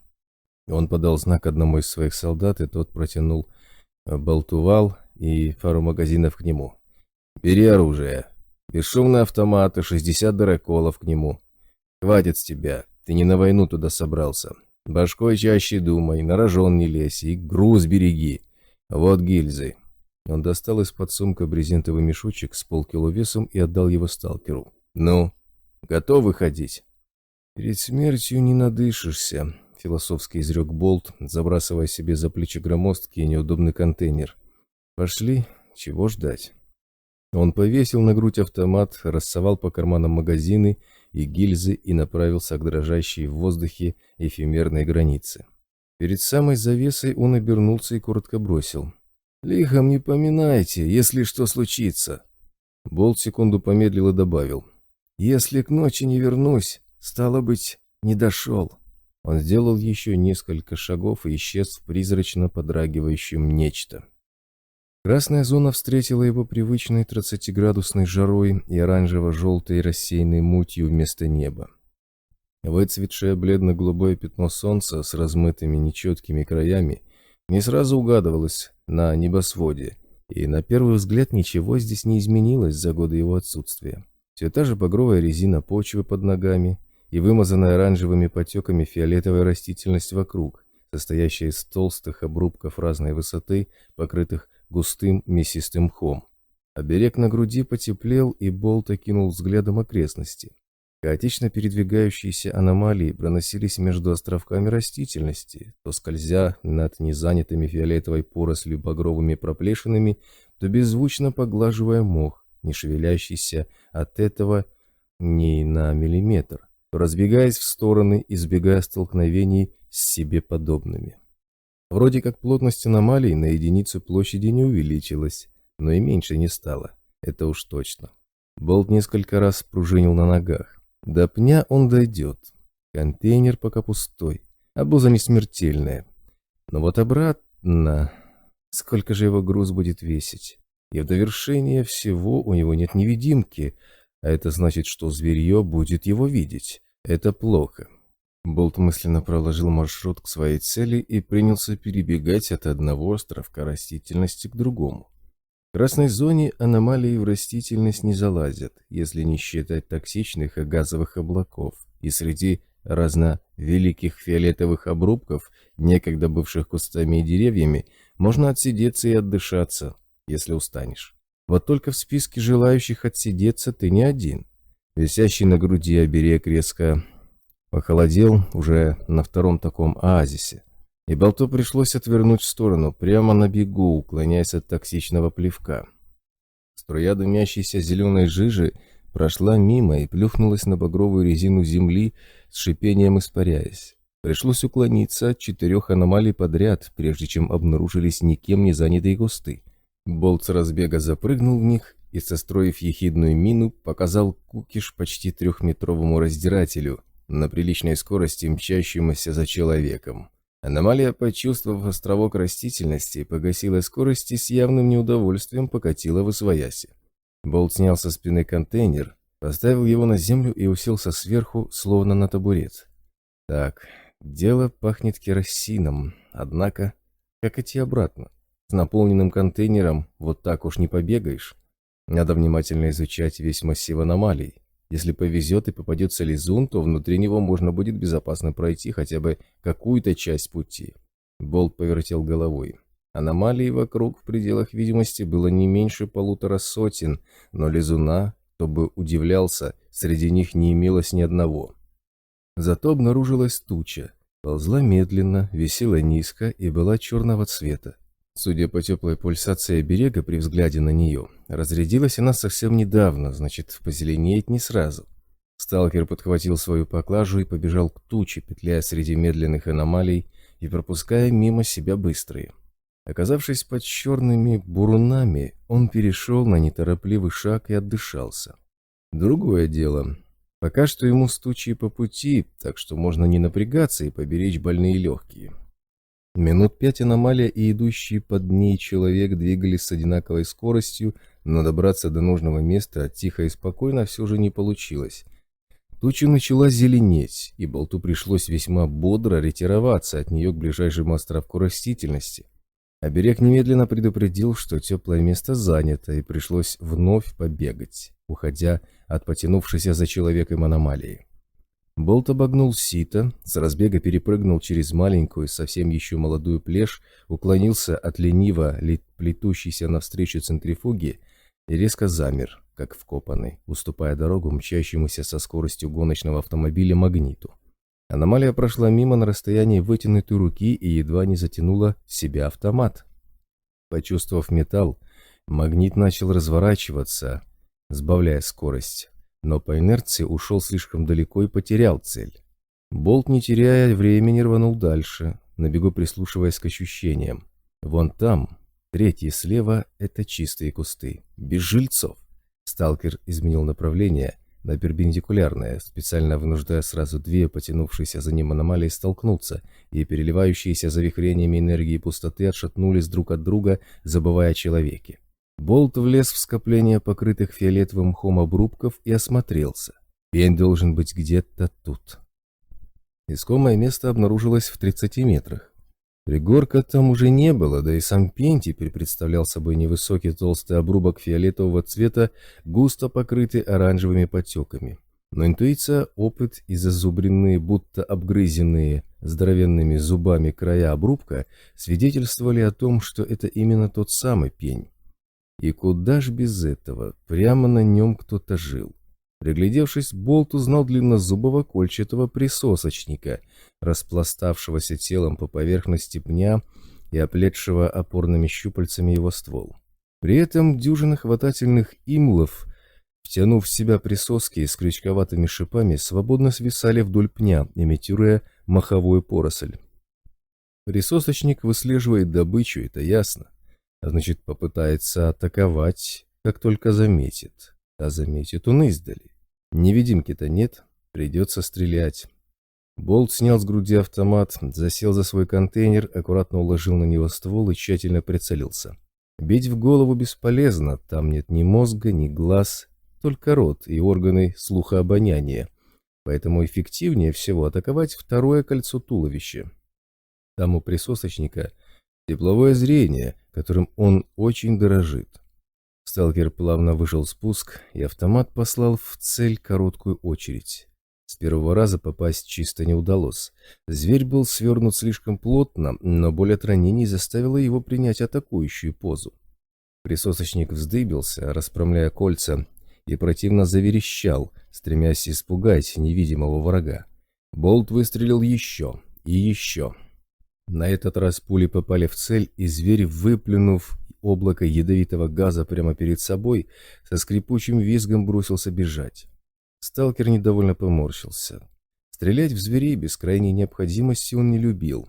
Во-первых, болевые ощущения одной особи будоражат всех, кто находится в округе. А во-вторых, кому будет приятно, когда в тебя стреляют безо всякой причины и у тебя же дома. Никогда не торопись относиться к Ариалу наплевательски, ибо он плюется гораздо сильнее. И ему ничего не стоит начать на тебя массовую охоту с привлечением всех подряд, включая сотню-другую зомби. Так что чем меньше тебя заметно, тем меньше проблем. Болт подхватил контейнер и побежал к пню, привычно лавируя между аномалиями. Добравшись до обгрызенного фиолетово-оранжевого обрубка, он быстро открыл контейнер и принялся было извлекать оттуда инструмент, как вдруг остановился и выпрямился, разглядывая то, что обнаружилось в паре шагов за пнем. На багровой резине земли лежал немаленьких размеров деревянный щит, скорее всего сколоченный из старого забора. И щит этот представлял собой послание. Болт невольно улыбнулся. Тому, кто его здесь оставил, не откажешь в изобретательности. Буквы не были написаны, они состояли из аккуратно напиленных брусков и были не только прибиты к поверхности щита, но и прилеплены с чем-то вроде бокситной смолы. Автор послания не знал, что произойдет с его сообщением после того, как его поглотит красная зона, и потому принял меры. Текст, похоже, был одинаково набит на обеих сторонах щита, а сам щит вкопан в землю, но в настоящий момент уже лежал на земле. Видимо, смещение почвенных слоев в результате сглаживания рельефа местности уронили его. Поверхность щита сильно потемнела, заглепленная молодой порослью фиолетового мха, и оказалась густо забрызгана оранжевыми потеками. И если бы буквы нарисовали, заметить их сейчас было бы невозможно. Но облепленные мхом прибитые бруски все еще виднелись на поверхности начавшего размягчаться щита, и надпись читалась вполне прилично. Она гласила: «Болт, пень от зуда не лечит, это обман. По-другому забрать тебя у Белова не смогли. Жду на базе особ в желтой. Медведь». Ниже буквами поменьше. Был набит по скриптум. «Контейнер не выбрасывай. Пригодится. Айболит».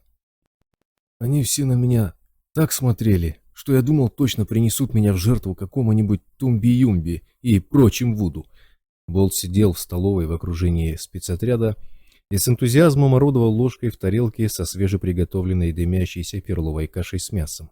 Глаз меня не спускали, за каждым движением следили, и больше всего их волновало, что я могу выйти из красной не к ним, а к кому-нибудь еще. Сталкер принялся увлеченно жевать, и остальные с уважением отнеслись к этому священному для каждого бойца занятию. Несколько секунд в столовой стояла тишина, потом Болт продолжил. Я их и так, и эдак уговаривал, мол, расскажите, в чем хоть дело-то. Он отправил в рот очередную ложку каши. А они ни в какую. У всех рожи каменные, дескать, вернешься, узнаешь. Сучили мне этот чертов контейнер. Ни воды не дали, ни невидимки, даже филина не предложили, хоть он мне особо не нужен. Но ведь этого добра у них полно. Хорошо, хоть автомат дали. Сказали, мол, выйдешь обратно, напьешься. Я как представил, что мне на себе такую дуру, да еще и наполненную на себе через всю красную тащить, так всерьез и засомневался, что дойду. Он вновь вернулся к приему пищи, и сидящий рядом с ним Айболит вкратчиво уточнил. «Валера, это очень хороший термоконтейнер, совершенно новый. Мне давно такой был нужен». «Угу», — спешно прожевывал кашу Болт. «Не благодари, мне он тоже понравился. Очень удобно на нем сидеть, когда отдыхаешь, от бега на перегонки с аномалиями. И плечи на бегу приятно так оттягивает». Он справился еще с 2 ложками и с наслаждением произнес. «Ух, хороша кашка. А то медицинские харчи в меня уже не лезут». Сталкер оживился. «Ведь так и не объяснили ничего. Сказали бы сразу, что гниль с пня им нужна, я бы хоть посмеялся. Какая гниль в красной зоне? Там все не так, как в желтой, все меняется. Еще пара выбросов, и ваше письмо тоже размякнет». «Это очень хорошо, что они тебе ничего не рассказали», — ответил медведь. «Иначе бы ты сюда мог и не попасть.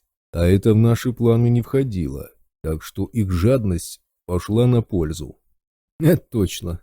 Болт улыбнулся, бросая на медведя веселый взгляд, и вдруг озадаченно нахмурился. «Коля», — он непонимающе вгляделся куда-то сквозь майора, — «ты это... хорошо себя чувствуешь? Что-то как-то мне...» «Лучше всех», — хохотнул здоровяк дружеским хлопком по плечу, перебивая сталкера. «Это у тебя от избытка эмоций. Шутка ли? 2 года в заперти держали, как хомяка лабораторного, а под занавес чуть в красной зоне не угробили. Врубай кашу, Валера, тебя еще добавка ждет. Болт попытался было возразить, глядя на медведя, все возрастающей тревогой, но майор торжественно вручил ему в свободную руку запотевший от холода стакан с водой. «Держи», — провозгласил здоровяк. «Ну-ка, извольте нашей водички откушать. Собственного приготовления. Здесь добываем и здесь охлаждаем. У нас здесь есть все, в том числе электричество, и самое ценное сокровище во всей желтой зоне — настоящий душ. Наши ученые — гении. Эйнштейн бы от зависти умер». Медведь легонько подтолкнул кружку к болту. «Давай, давай, оцени, ждем же». Он пристально посмотрел сталкеру в глаза, тот отвел взгляд и переключился на кружку. Болт сделал пару глотков и улыбнулся остальным, одобрительно кивая сознанием дела. «Хорошо. Да вы тут, я погляжу, как сыр в масле катаетесь. Ничего себе, желтая зона». Он невольно покосился на медведя, но тут же продолжил улыбаться. «А я-то думал, как у сателлитовцев УИПы в желтой работают. Наверное, ЦИАП что-то изобрел». «Как же ЦИАП?» — презрительно фыркнул Водяной. «От них, кроме предательства, ничего не дождешься. Это медведь случайно натолкнулся на решение данного вопроса. Мы хотели всем помочь, предоставили им научную информацию. Все тут показали, а они...» Он зло задохнулся. «Не заводись, Водяной», — мягко осадил его Кварц. «Теперь, когда Болт здесь, все станет иначе. Мы вытащим кнопку, и кое-кому небо совчинку покажется. А пока пусть человек поест, да с дороги отдохнет. Позже введем его в курс дела подробно». «Понятно», — Болт стал серьезен. «Не все так радужно, как выглядит на первый взгляд». Медведь молча кивнул, и сталкер потянулся к стакану с водой. Он с наслаждением опорожнил прохладную емкость и вдруг болезненно скривился, заходясь в натужном кашле. «Что за напасть?» Айболит уже был рядом, прислушиваясь к его хрипам. «Что с легкими?» «Клиники посадили». С трудом откашливавшийся Болт тяжело дышал, восстанавливая дыхание. «Пока меня исследовали в поисках средства от зависимости, столько крови на анализы извели». Он криво усмехнулся. «Наверное, на 10 хватит. Вкалывали мне что-то постоянно, типа в научных целях. После одной такой инъекции то ли подсадили мне в кровь какую-то дрянь, то ли просто заразу занесли. В общем, провалялся месяц в палате интенсивной терапии. Выкарабкался, но с тех пор легкие болят постоянно. Всю зиму проболел. Летом вроде попроще, но иногда может скрутить, как сейчас. По красной бегать, честно скажу, было страшновато». «Так, сейчас доедать, мыться и ко мне на осмотр», — безапелляционно заявил Айболит. «Я должен с этим разобраться. В таком состоянии я тебя выпустить никуда не могу. Пока поживешь в лазарете, там для тебя и начнется экскурс в наше житье-бытие». «Снова на больничную койку», — вздохнул Болт. «Счастье было недолгим». «Зря расстраиваешься», — улыбнулся Капкан. «Долго тебе там лежать не придется. У нас тут настоящие чудеса творятся, скоро сам увидишь. Водяному за медикаментами очереди стоят». «Что-то я слышал про Водяного», — сталкер напряг память. «В том ключе, что от всех болячек лечит, и еще воду продает посреди желтой зоны, ну или в этом духе. А кто это такой?» «Да вот он», — вновь улыбнулся Капкан, указывая на Влада. «Правда, воды он выпивает больше, чем продает, зато по зонам бродит, как у себя дома. В этом вы чем-то похожи. И, кстати, нас долго искал. Мы ждали тебя с севера, а ты с северо-востока вышел. С самой забитой аномалиями страны». «Там безопаснее было», — пожал плечами Болт, расправляясь с остатками каши. «Меня сначала Белов, потом его помощник, потом начальник охраны, а потом еще человек 500 предупредили, что пока я не принесу то, зачем посылают, за мной весь ареал охотиться будет. Мол, работай на нас, у нас лучшее предложение. Снятие всех обвинений, легальные документы на любую фамилию, если потребуется, и 10 миллионов долларов. Все это вместе никто, кроме РАО, предложить не сможет. Вот я и согласился. И деньги немалые, и из клиники обещали выпустить. Я ж не знал, что за лекарством отсюда иду. Впрочем, мне без разницы, я все равно пошел, ради свободы. А как ваше письмо там, возле пня увидел и все понял, то решил идти вдоль самой границы по красной зоне. Там дорога чище всего и гарантированно нет попутчиков. Дошел приблизительно до направления на городок и вышел к вам. По желтой идти гораздо проще, но кто его знает, где и сколько народа меня ищет, раз у них теперь есть УИПы. Вот и пошел через самые опасные места, чтобы наверняка. Хотел до вечера успеть, пока народ в желтую не двинул, но не получилось. В результате решил в городок, тоже через самый опасный участок заходить. Я же не знал, что в этот сектор никто не ходит. До развалин прежней базы особ добрался, а там вы меня и заметили. «В этот сектор заходить очень опасно, это верно», — усмехнулся Медведь. «Здесь живет очень страшная аномалия. АГС-17 называется. Бросается гранатами во все подряд. Очень злая и несговорчивая штуковина. Но люди странные и недобрые к нам пару раз все же заходили. Так что гостей мы ждем всегда. А теперь особенно, раз секрет работы УИПа в желтой раскрыт. Пора подыскивать место для новой базы. Рано или поздно здесь нас начнут искать». «Сколько тебя будут ждать люди Белова?» — поинтересовался Кварц. «Как вы договаривались?» «Они со мной не договаривались», — фыркнул Болт, отодвигая пустую тарелку. «Зыркали только на меня такими глазами, будто я виноват во всех их бедах. Я, когда уходил, сказал, что должен до вечера вернуться. Если нет, значит вляпался, и меня можно больше не ждать. Они не ответили». «Ради такого приза не просидят там пару суток», — контрразведчик задумался. «Потом поймут, что ты уже не выйдешь, по крайней мере, к ним. Вариант тут два. Ты либо вляпался, либо переметнулся. Первый не проверить никак, а вот второй они будут прорабатывать обязательно. Значит, на тебя разошлют ориентировки везде, где только можно, и чего-нибудь наобещают союзникам по Альянсу. Слухи насчет тебя и пня с волшебной грязью к тому моменту уже вовсю не будут давать спокойно спать половине Реала, так что взаимная грызня, тотальное недоверие и слежка всех за всеми на некоторое время гарантированы. Это нам сейчас как нельзя кстати. Пока они будут кусать друг друга, мы сможем сосредоточиться на главном. Но об этом позже. Сначала выспись, завтра обсудим. Совет директоров все еще сидит в сателлите? «Прокопенко вернулся в Москву сразу же, как только меня через нейтралку перевез», — ответил Болт. «Он даже границу ареала не пересекал. Ему какой-то пакет передали, я видел. Наверное, инструкции от начальства. Меня пересадили в вертолет, и Прокопенко с охраной уехал назад». «Тебя вертушкой до сателлита везли», — улыбнулся Медведь. Как близко к сердцу Белов с Лозинским восприняли нашу скромную шутку с грязным пенечком. Грязь грязь тянет, не иначе. «Еще как!» — Болт потянулся за вторым стаканом воды. «Меня 2 боевых вертолета сопровождали, Ми-24. Приземлялись прямо в центре города. Кругом солдат нагнали, не меньше 1000. Только выгрузился, сразу под землю упрятали, в какую-то квадратную то ли квартиру, то ли камеру со всеми удобствами. У дверей охраны было 10 человек. Все вооружены до зубов. Я там безвылазно просидел до сегодняшнего дня. Ко мне даже с разговорами в дом приходили. Один раз Белов лично заявился. Был очень добрый, вежлив. Болт мой мне вернул, причем настоящий, я очень удивился. Они мне за 2 года клиник раз 20 точные копии подсовывали, но я-то ощущаю, что болт не мой, а так пустая железка. В общем, как мне чуть позже объяснили, привезли меня в сателлит 25 июня. Это был первый день после выброса. И последний день пребывания Лозинского в ареале. Ему теперь снова можно колоть ту немецкую сыворотку. Ну, он отложил операцию и ждет результатов моего похода. У Белова, кстати, срок истекает завтра. Они вертолетами выдвинутся на границу зеленой и желтой, как только туда поставят мой контейнер. Для этого там держат крупные силы. Я видел, пока меня везли.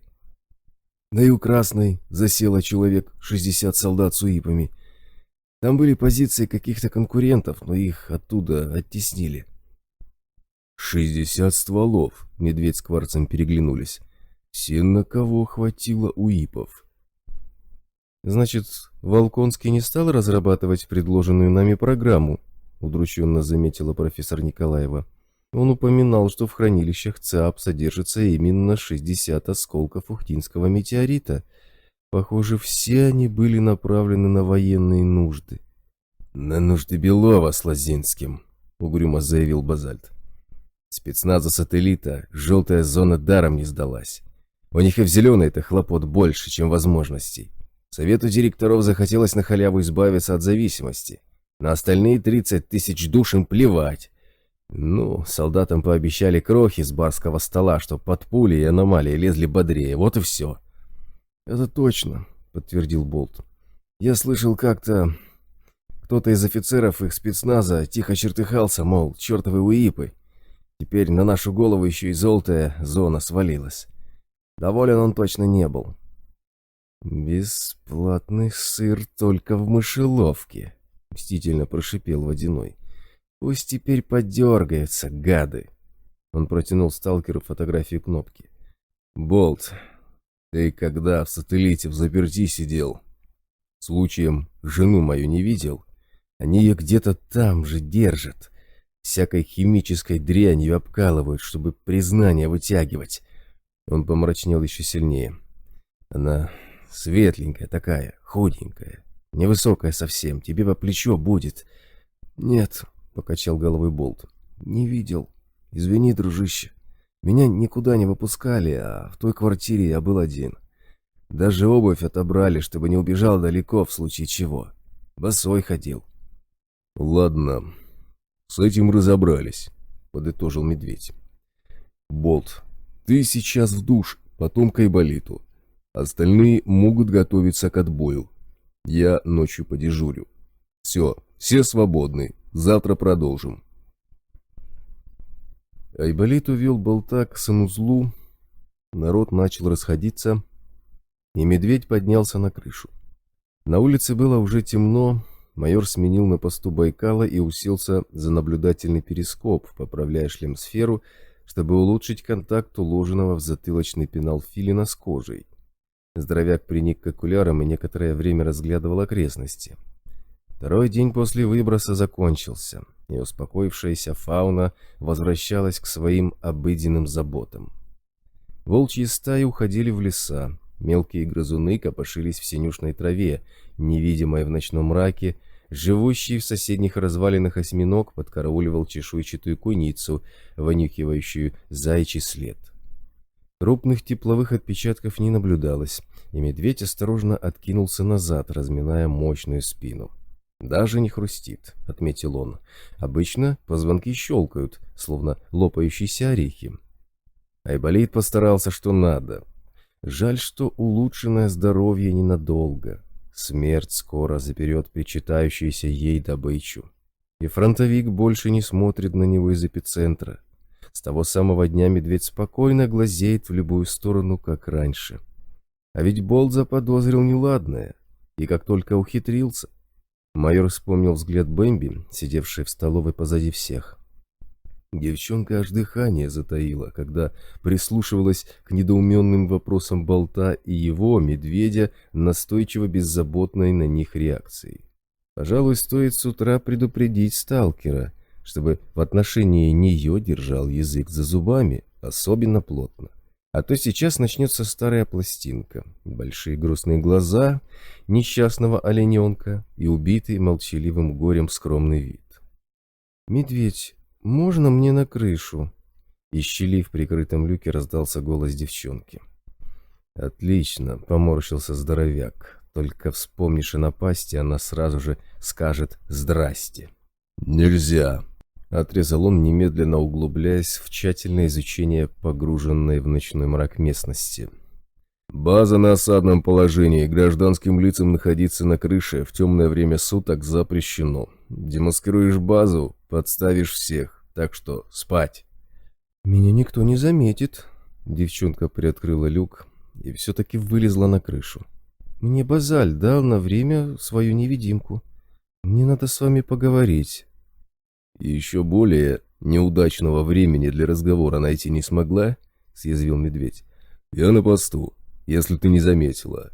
Роль Базальта в твоем появлении меня удивляет». «Это я сама попросила его дать мне невидимку». Заступилась за пулеметчика Бэмби. Он согласился всего на 1 час. Скажите, медведь, почему наш гость Болт так странно спрашивал вас о здоровье? С вами что-то случилось? Поэтому вы перестали со мной разговаривать и сказали Айболиту больше меня к вам не пускать? Он ведь не мог просто так согласиться. Раньше он всегда мне помогал.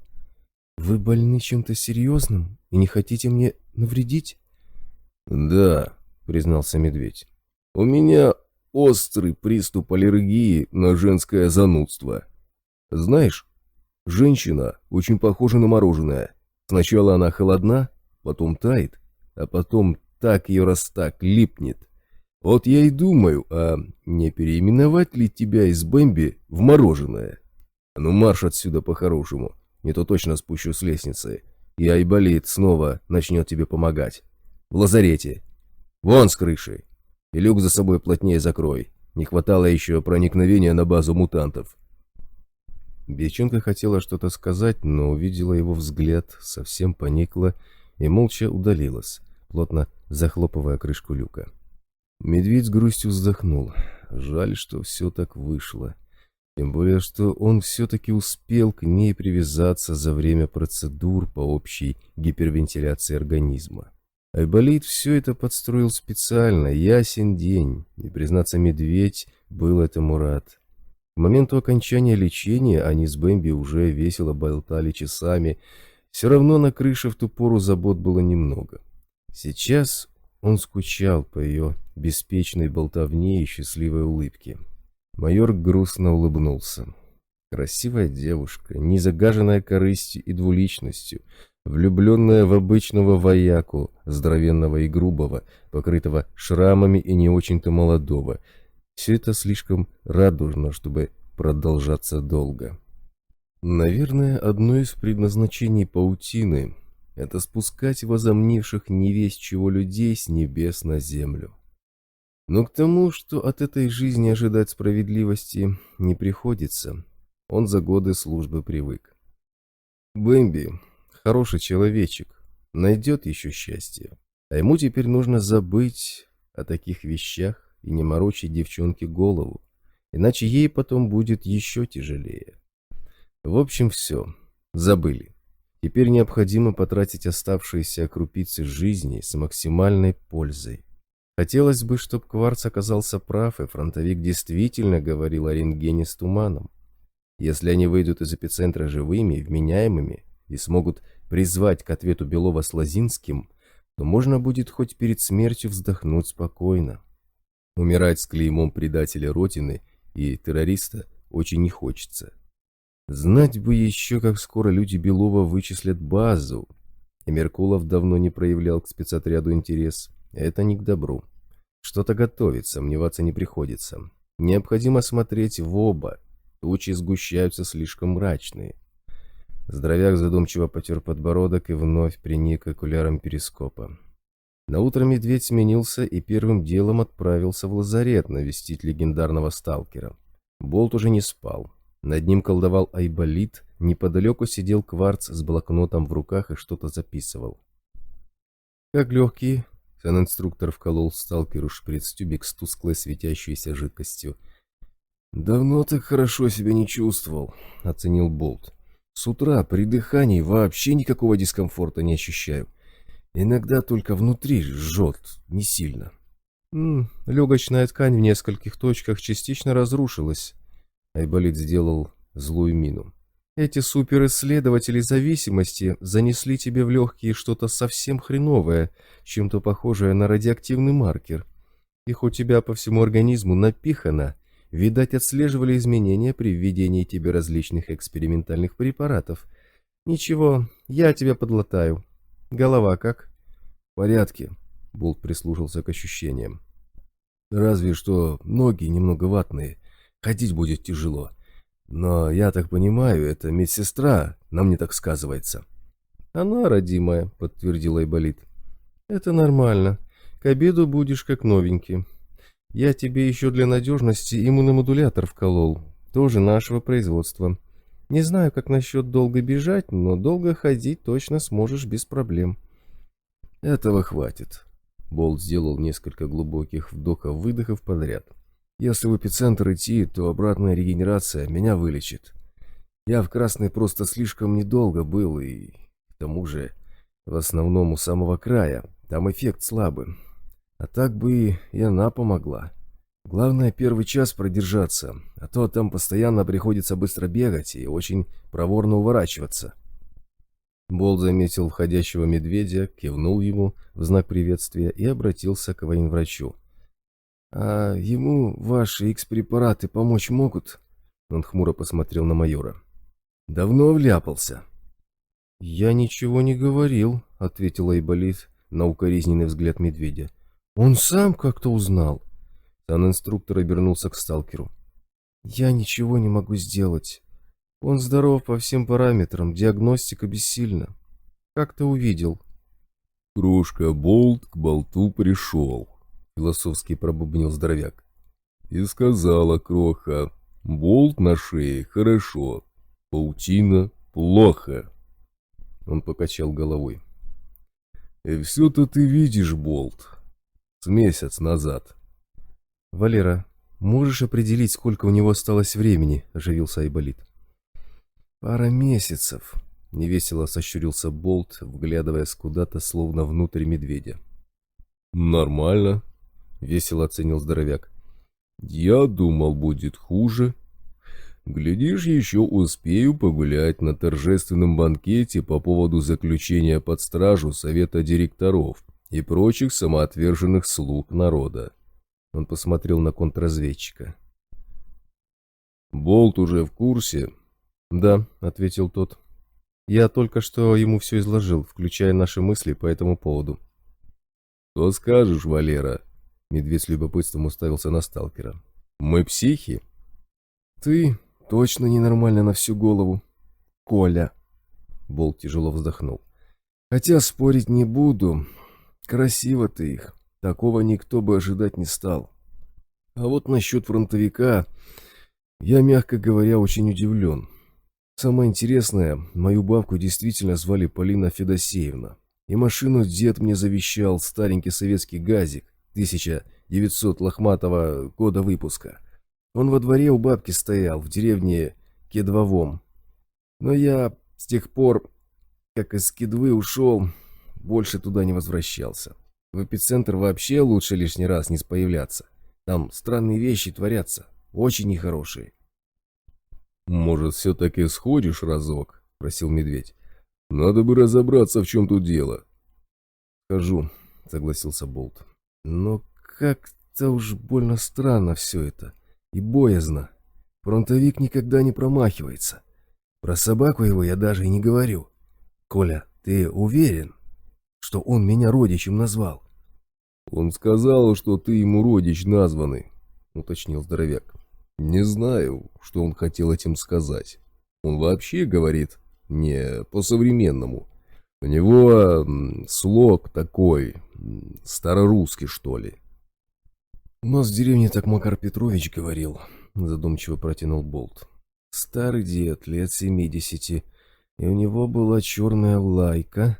Чернышом звали. Тоже старая, еле лапы переставляла. Они тогда самыми первыми в тайге сгинули». Сталкер несколько секунд молчал, после чего решительно тряхнул головой. «Надо идти. Странно все это, но что-то мне подсказывает, что идти надо, и чем скорее, тем лучше. Снаряжением поделитесь?» «Не обидим», — улыбнулся здоровяк. «У нас его на любой вкус, особенно М-ка хороша. После научной обработки ей просто цены нет. Сколько раз мне жизнь спасала, но ты ж ее не носишь». «Тяжеловата она для меня». Болт смерил взглядом 2-метровую, 130-килограммовую фигуру медведя. «Тебе-то в ней весело, не сомневаюсь. А вот я далеко не убегу. Мне бы камуфляж подогнанный, с расцветкой хотя бы под желтую зону, берцы облегченки, ну и остальное, как обычно». «Найдем», — пообещал медведь. «Наши запасы в твоем распоряжении. Мы в развалинах старой базы расчистили склад РАФ, так что экипируем тебя по полной. Когда думаешь выдвигаться?» «Завтра утром, как только расцветет», — решил Болт. Путь предстоит не близкий, нужно успеть пройти красную зону засветло, а я даже не представляю, какой она теперь ширины. Где-то восточнее вновь загрохотали выстрелы, и медведь вскинул руку в жесте «Стой!». Спецотряд немедленно залег на тропе, сливаясь с сине-желтой растительностью. Болт мысленно покачал головой. Вот тебе и нелетная погода. А говорили, что в ареале теперь по этим дням тихо и спокойно. Так спокойно, что 15 километров, 5-й час идем. «Неужели они до сих пор меня ждут?» — негромко произнес он, оборачиваясь к медведю. «Вряд ли ждут», — так же тихо ответил здоровяк. «Они скорее уйти не могут. Зомби их блокировали, и теперь держатся на подготовленных позициях, ждут подкреплений». Он нахмурился. «Судя по тому, что мы видели, и звукам боя, эти подкрепления тоже попали в переплет». «Да, натворили вы дел», — хмыкнул Болт. «Какая каша заварилась. Кто бы мог подумать?» «Меньше надо чужими руками жар загребать», — зло прошептал медведь. «Хотелось по-быстренькому от зависимости избавиться, а заодно бросить тут всех остальных. Вот пусть теперь расхлебывают. Надо было сразу в сателлит возвращаться, а то жадность фраера губит. Жаль только, что Белова с Лозинским с ними нет. Вот ради кого я бы и сам вместе с зомби в атаку сходил». Отряды зомби хлынули в желтую зону еще вчера, привлеченные постоянными перестрелками солдат-сателлита с боевиками других группировок. Теперь уже не приходилось сомневаться, что спецназ РАУ не ушел от границы с наступлением ночи, как советовал Болт, и остался на месте, ждать то ли чуда, то ли у моря погоды. Что там произошло с отрядами конкурентов, можно было лишь догадываться, но они тоже не покинули тех мест. Может, поняли, что сателлитовцы все-таки отправили Болта за пнем и теперь ждут его возвращения и надеялись перехватить его с грузом. Может, дожидались агентурных данных или еще чего, но появившиеся из красной зоны подразделения вечно молодых навалились на всех сразу. Видимо, поначалу им дали серьезный отпор, ведь сил у границы было сосредоточено немало, учитывая совокупное количество боевых отрядов. Но зомби это не остановило. Они не только быстро вернулись с большим составом, но и постоянно подтягивали к месту сражения новые подразделения. С полуночи ветер доносил то затихающие, то вновь разгорающиеся звуки боя с разных сторон. Как только спецотряд вышел провожать Болта до границы с Красной, то и дело приходилось в срочном порядке скрываться, чтобы не попасться на глаза идущим навстречу отрядам зомби. Пришлось даже вернуть на базу несколько человек, чтобы было кому держать оборону на крыше, если все пойдет совсем плохо. «Вижу цель», — тихо зашипела в ухе гарнитуры рации. «Филин выдает тепловые отметки. Левее 70. Похоже, еще один отряд, стволов 50. Идут быстро, лучше переждать здесь». «Принял тебя, Байкал», — ответил медведь и обернулся к Болту. «Валера, можешь определить, они одни или где-то идут еще? Не хотелось бы оказаться зажатыми на тропе с двух сторон». «Один отряд», — сталкер прислушался к холодному дыханию берега.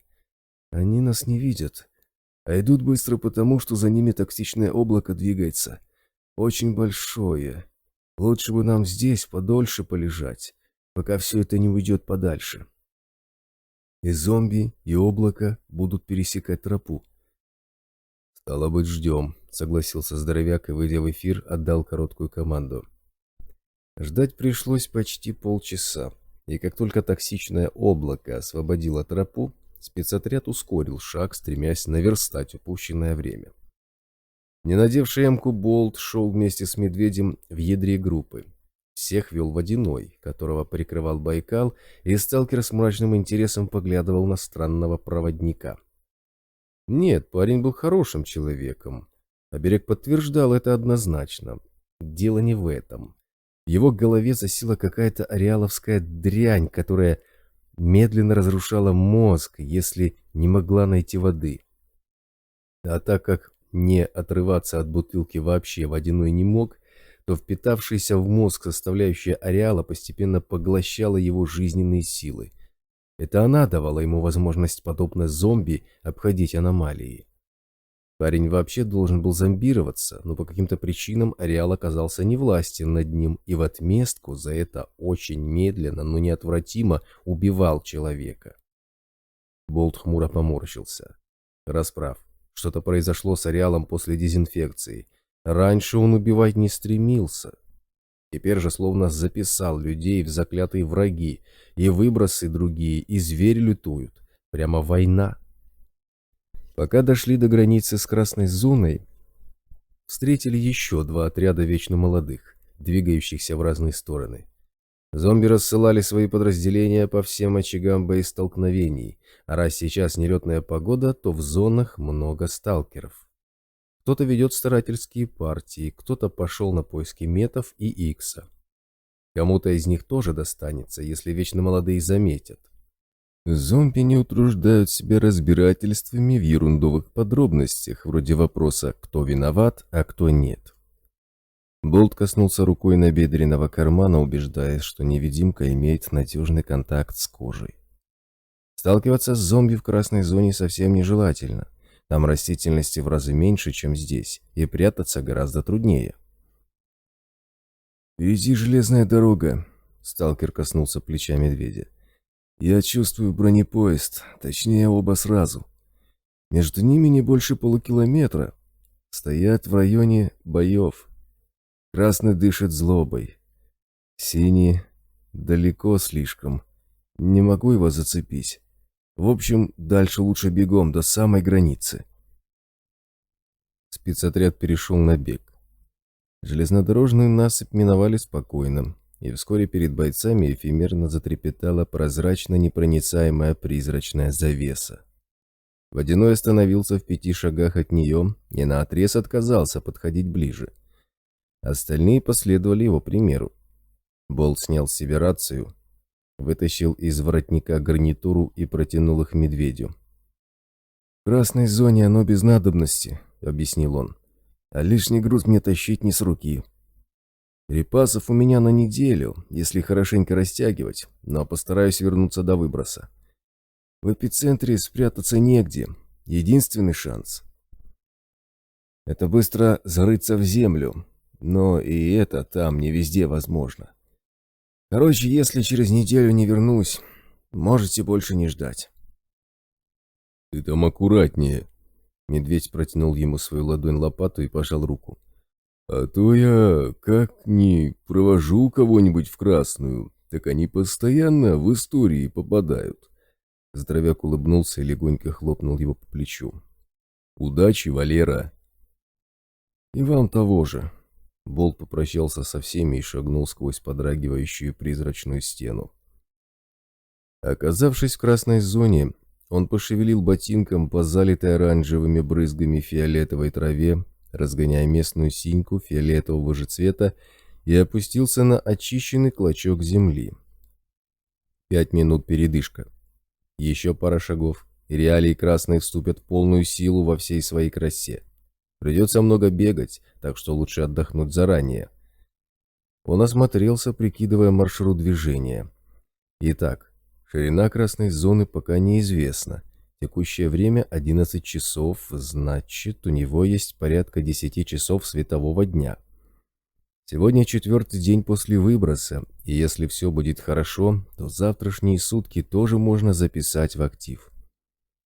Отсюда до Кедвы по прямой километров 50 с небольшим. Главный вопрос, сколько из них он может пройти засветло.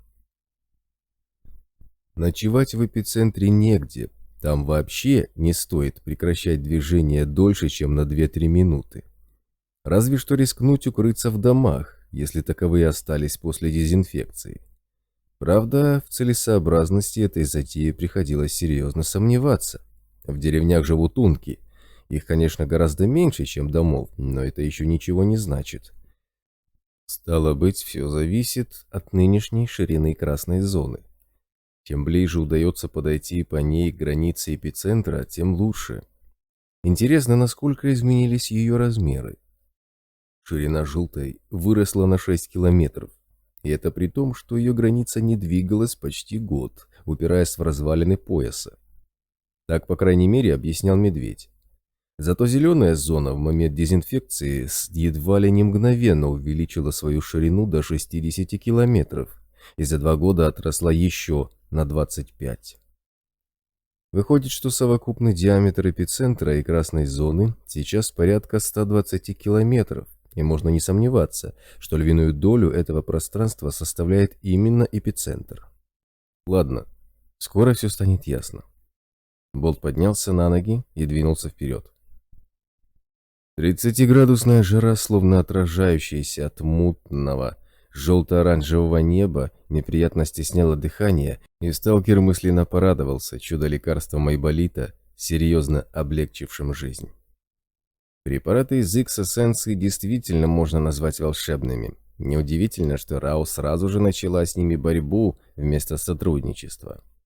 На Большой Земле в аптеках творится то же самое. Эффективные лекарства исчезают, прилавки ломятся от дорогостоящего и малополезного химического хлама, превращающего людей в таких фармакологических наркоманов.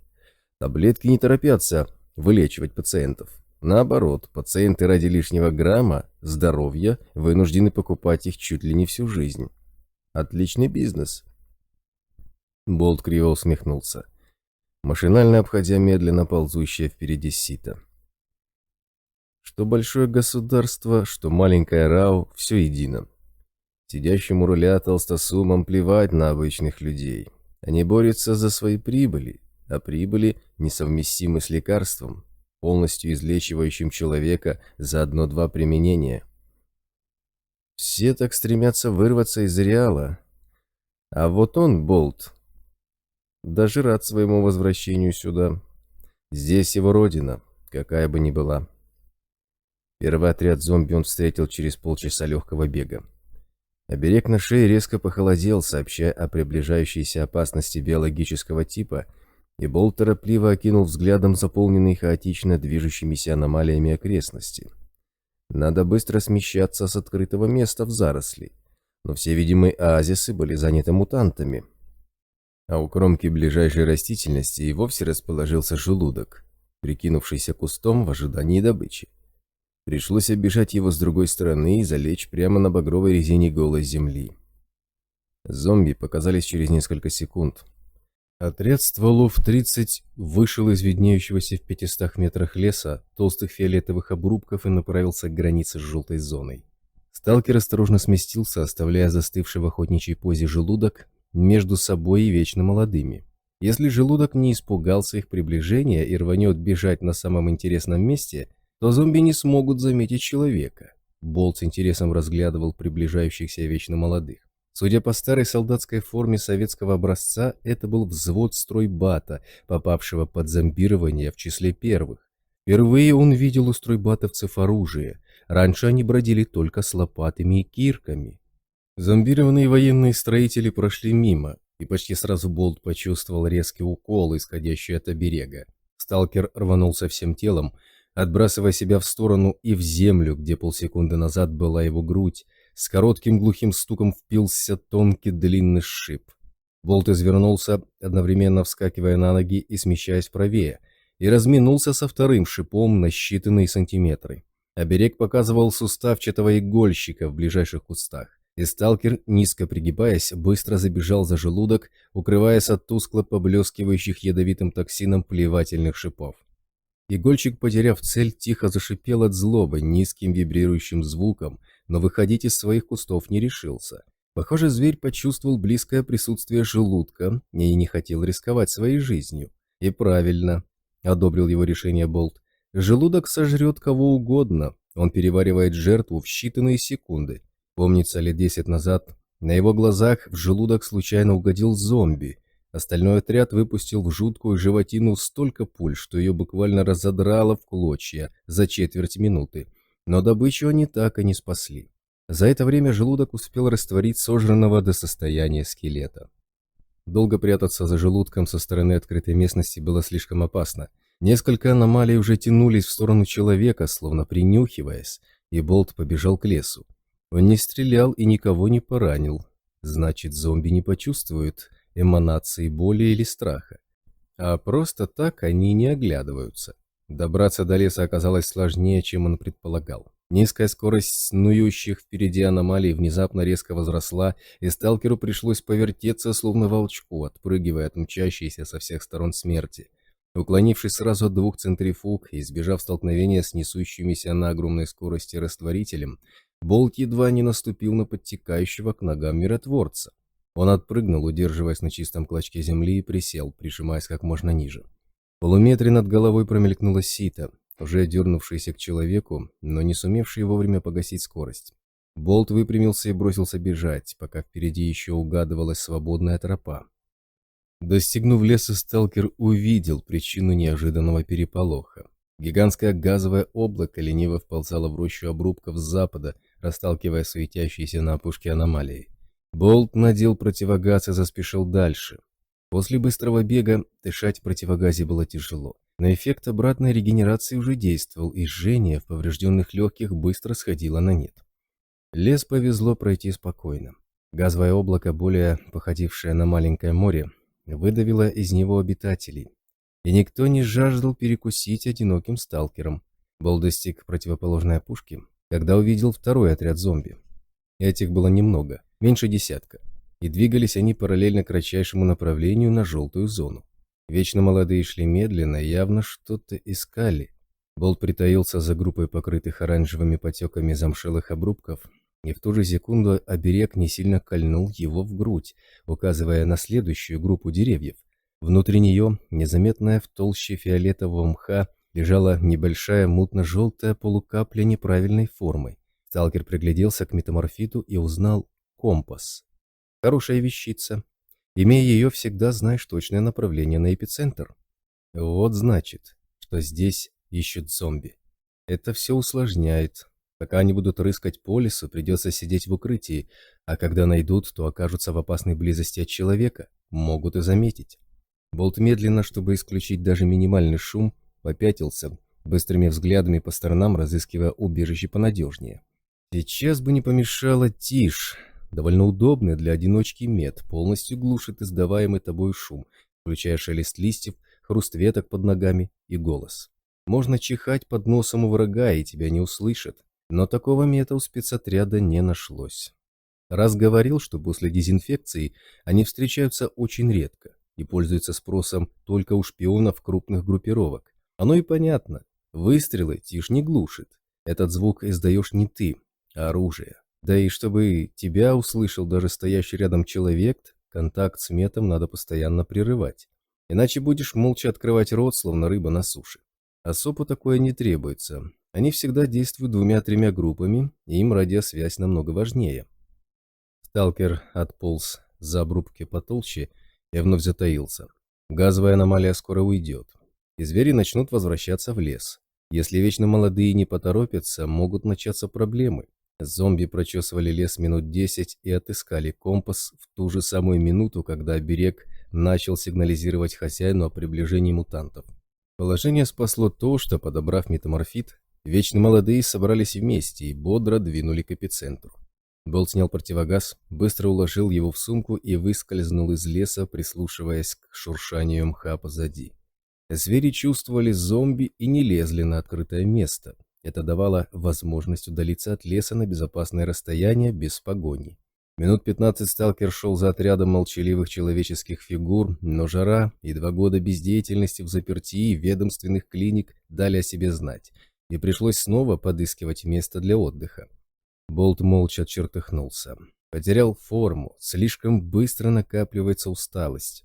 На этот раз свободных оазисов не нашлось, и пришлось применять оружие.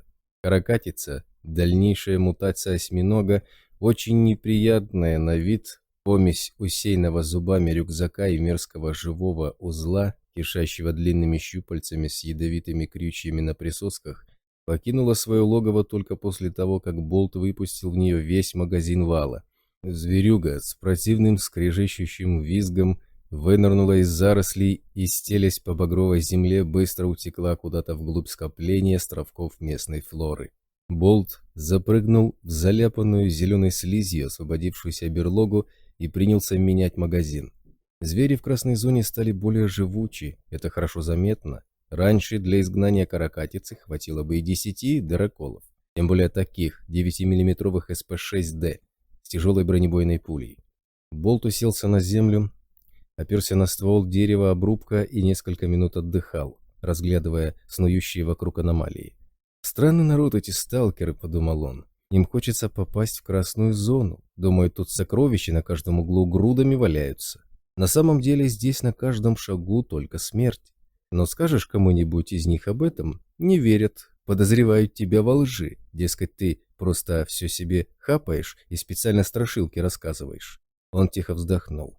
И ведь сколько лет уже ареал существует, а все равно регулярно находятся желающие проверить на собственной шкуре, действует зомбирование или нет. И зомбирование всякий раз доказывает, что оно действует. Каким местом люди думали, когда до мифического пня через красную зону собирались с разбегу добежать? Болт посмотрел на вяло ползущее по оранжевому небу выцветшее пятно бледно-голубого солнца, размытые очертания которого напоминали растворяющуюся в воде чернильную кляксу. Надо спешить, иначе он слишком сильно выбьется из графика. Сталкер поднялся на ноги, дождался, когда поток идущих мимо оазиса аномалий станет достаточно редким, и побежал дальше. На границу с эпицентром он наткнулся через 2 часа совершенно неожиданно. Оберег не сильно кольнул его в грудь, указывая направление на метаморфит. И Болт изменил курс, забирая левее. Мет обнаружился лежащим на открытом месте в самой гуще скоростного потока аномалий. Это была пустышка. Вещица, считающаяся бесполезной, и сталкер даже задумался, стоит ли рисковать из-за нее. Интуиция подсказывала, что бесполезных метов не бывает. Рано или поздно свойства пустышки кто-нибудь да обнаружит, но лезть в гущу мечущихся сгустков концентрированной смерти совсем не хотелось. Болт уже собрался пройти мимо, но в этот момент заметил жернова очень крупных размеров, ползущие к метаморфиту. Менее сильные аномалии уступали дорогу более габаритному завихрению энергии, и пространство перед пустышкой начало очищаться. Воспользовавшись удачно представившейся возможностью, сталкер бросился к метаморфиту. Добежав до места, он схватил пустышку и тут же рванулся обратно, но жернова оказались агрессивными, они почувствовали человека и ускорились, увязываясь следом. Болт прибавил ходу, спасаясь бегством, но аномалия ускорилась еще сильнее. Как назло, вокруг не было ни лизуна, в котором можно спрятаться, ни зарослей, в которых можно отсидеться. Оставалось только бежать как можно быстрее, пока на пути не попадется какое-либо укрытие. Опасность возрастала и из-за того, что жернова оказались слишком крупные, и запутать их, столкнув с другой аномалией, не получалось. Все уступали им дорогу заранее. Болт мчался со всех ног, чувствуя, как жернова медленно, но неумолимо сокращают дистанцию, и когда прямо перед ним едва заметной рябью вспыхнула завеса эпицентра, не раздумывая, прошел ее насквозь, последнюю секунду затаив дыхание и закрыв глаза. Оказавшись внутри, он резко остановился, словно вкопанный, балансируя руками, чтобы не потерять равновесие. Здесь всего 2 шага безопасного пространства, и один из них он уже сделал. Не открывать глаза и не дышать. Ни в коем случае не дышать. Воздух эпицентра ядовит и очень быстро лишает подвижности, а это верная смерть. Необходимо простоять здесь, сколько хватит дыхания. Жернова с той стороны потеряли цель, они быстро успокоятся и уйдут. Главное не возвращаться сразу, нужно дать им время. Болту удалось неподвижно простоять с минуту, потом нехватка кислорода в организме стала невыносима. И он отшагнул назад. Оберег молчал, не видя опасности, и сталкер выдохнул, открывая глаза. Жернова были уже далеко, остальные аномалии к барьеру не приближались. Болт, жадно хватая ртом воздух, потер пульсирующую болью виски и уселся на землю у самой призрачной границы. Итак, ширина красной зоны не изменилась. Это все те же 20 километров, и он их только что прошел. Выходит, диаметр эпицентра теперь составляет 80 километров, в 4 раза больше, чем до дезинфекции. Что-то очень страшное происходит с планетой, и никто особо не задумывается об этом. Болт отдышался и вновь посмотрел на небо. До того места, что когда-то было деревней Кедвовом, оставалось 30 километров. Это почти 7 часов пути в условиях эпицентра, если ничего не произойдет. Дойти до нее и вернуться до наступления кромешной темноты никак не успеть. Уже часов 6 вечера, не меньше. Ходить по эпицентру ночью – это верная смерть. Не видно низги, и повсюду снуют злобные хищные твари. Ночевать там негде. Сохранилась ли бабкина изба, неизвестно, а надеяться на авось абсолютно не хочется. Он, конечно, умеет проникать и в Красную, и в эпицентр без последствий, но это еще не значит, что жизнь ему недорога. Остается только один разумный вариант – заночевать здесь, на границе, и войти в эпицентр с рассветом. Тогда времени должно хватить на все про все, если потерявшая форму дыхалка не подведет. Хорошо, легкие уже в порядке, хоть что-то хорошее есть в этой дурацкой красной зоне. Болт устало вздохнул, взял автомат на изготовку и пошел вдоль подрагивающей эфемерной рябью завесы искать убежище на ночь. Ареал. Зеленая зона, административный квартал сателлита, конференц-зал Совета директоров РАО «Ареал». 4 июля 2012 года, пятый день после выброса, 12 часов 17 минут. Это с самого начала была афера. Генерал Белов был зол и мрачен. И мы все на нее попались. Вот, ознакомься. Он протянул Лозинскому документ. Это итоговая сводка моих аналитиков. Вице-премьер взял бумагу и углубился в чтение. По мере изучения документа он хмурился все сильнее и, дочитав до конца, бросил бумаги на стол, с трудом сдерживая эмоции. Все это организовал один единственный жалкий майор Дуболом из особ? Лозинский с ненавистью скривился. И все твои люди оказались не в состоянии предугадать его действия. Этот Плетнев далеко не один единственный, огрызнулся Белов. У него в команде оперативный сотрудник из группы рентгена, профессионал высочайшего класса. Ты же читал список.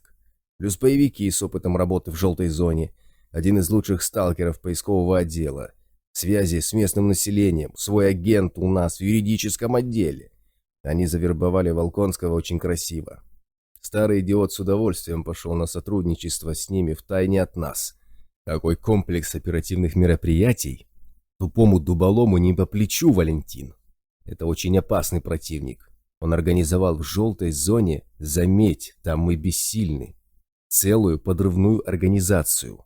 Надо признать, очень эффективную.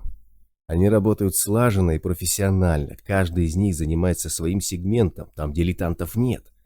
Они четко просчитали наши действия, подобрали нам наживку в виде лекарства от зависимости. И этот с виду безобидный сопляк, а в действительности матерый рецидивист Никитин, он же раз, грамотно разыграл спектакль, который позже был раздут тупым стадом до колоссальных размеров. Чтобы мы теперь не говорили о несостоятельности слухов об этом чертовом пне, нам не поверят. Решат, что мы просто не хотим делиться грязью и прикрываемся различными оправданиями. «Ну, альянс это не развалит», — Лозинский принялся задумчиво размышлять. «Мы даем им слишком вкусное лакомство, чтобы от него отказываться. К тому же этот болт не вернулся, и никакой лечебной грязи у нас нет, и обвинить нас не в чем. Да, их оппозиция попытается извлечь из всего этого собственную выгоду, но она не будет существенной. Предлагаю объявить экспедицию в Красную зону погибшей, а этот особ уничтожить при задержании. Они ведь подвергшиеся зомбированию террористы, за их головы назначена награда. Это общеизвестно. Это гораздо легче сказать, чем сделать. Белов держал себя в руках, но Лозинский хорошо знал своего двоюродного брата и прекрасно понимал, что тот в бешенстве. Мы не можем добраться до Плетнева с его особом больше 1,5 лет. И не только мы. В их команду, помимо оперативников, входят еще и шибко умные ученые, нашедшие способ постоянно существовать в условиях желтой зоны.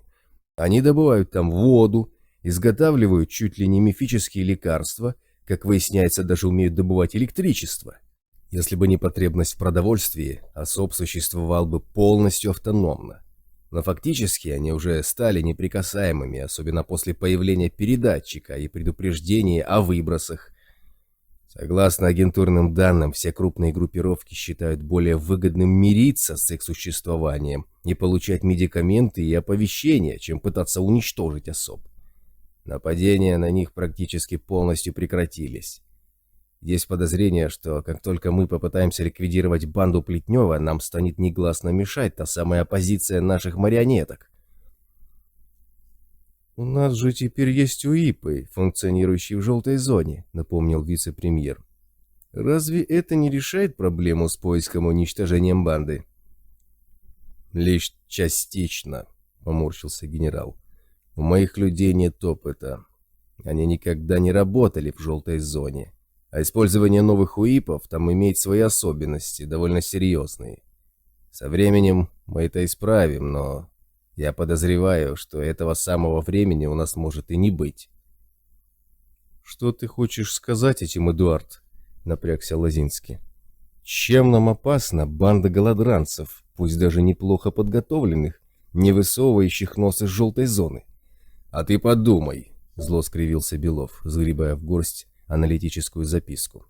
«Все это», — он потряс скомканной бумагой, — «они устроили, чтобы получить себе болта. Зачем он им понадобился?»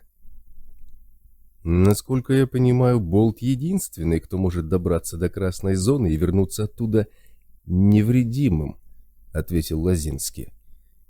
«Будет бегать для них за камнями и осколками в эпицентр. Конкурентов у него...» Вице-премьер умолк на полусловие и тревожно посмотрел на собеседника. «Он способен дойти до эпицентра. Рентген. Спустя 2 года. Ты уверен?» «Никаких оснований, кроме собственных предчувствий, у меня нет», — поморщился Белов. «Но мне и этого достаточно. Вот тебе версия, Валентин. 2 года этот болт был никому не нужен.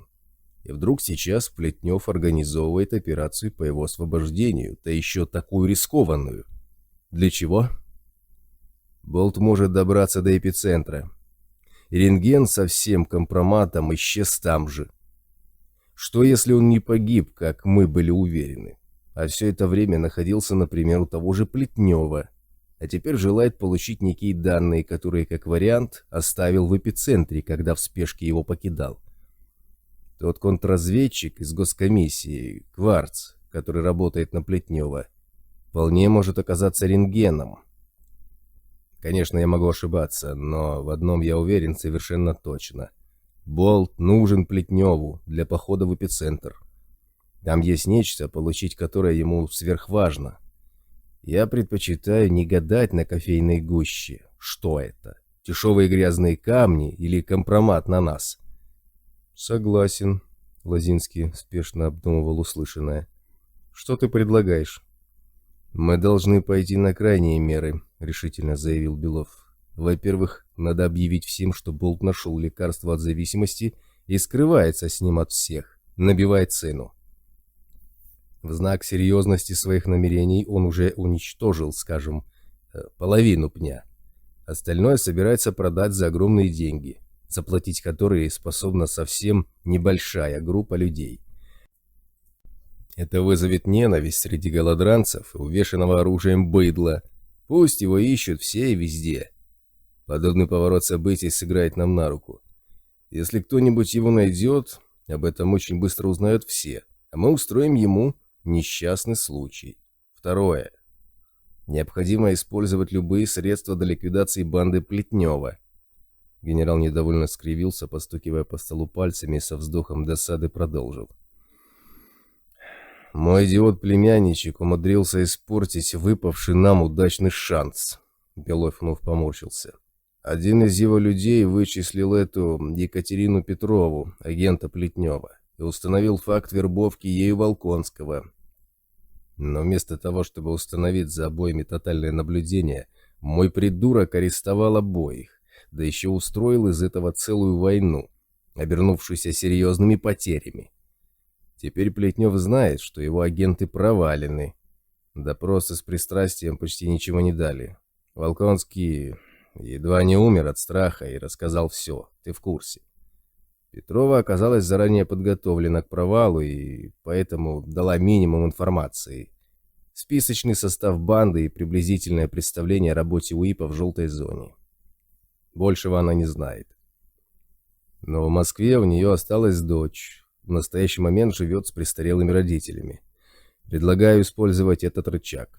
Направим туда соответствующих специалистов, пусть социальные службы проведут экспертизу, в результате которой окажется, что немощные старики не в состоянии обеспечить несчастному ребенку, фактически лишившемуся родителей, даже минимальные условия для существования. Органы опеки заберут дочь на законных основаниях, а дальше уже мое дело. Я хочу взглянуть, как отреагирует чета Петровых на перспективу своей дочери стать зависимой. Можно даже организовать сиротский приют в сателлите. Аналогично посмотрим, что можно предпринять в отношении семей остальных террористов. Но в этом мне потребуется помощь твоих неравнодушных. Они должны создать соответствующий информационный фон. «Организуем?» – кивнул Лозинский. «Развернем все в виде кампании фонда в защиту прав узников ареала. Мол, дети и семьи желают видеть своих родителей и мужей хоть иногда, надо позволить им встречи на нейтральных территориях, ну и так далее. РАВ, разумеется, будет всячески этому препятствовать. Сошлемся на полтергейст и режим чрезвычайного положения. В итоге всех необходимых жен детей и тому подобное сами же правдолюбцы и привезут к нам поближе.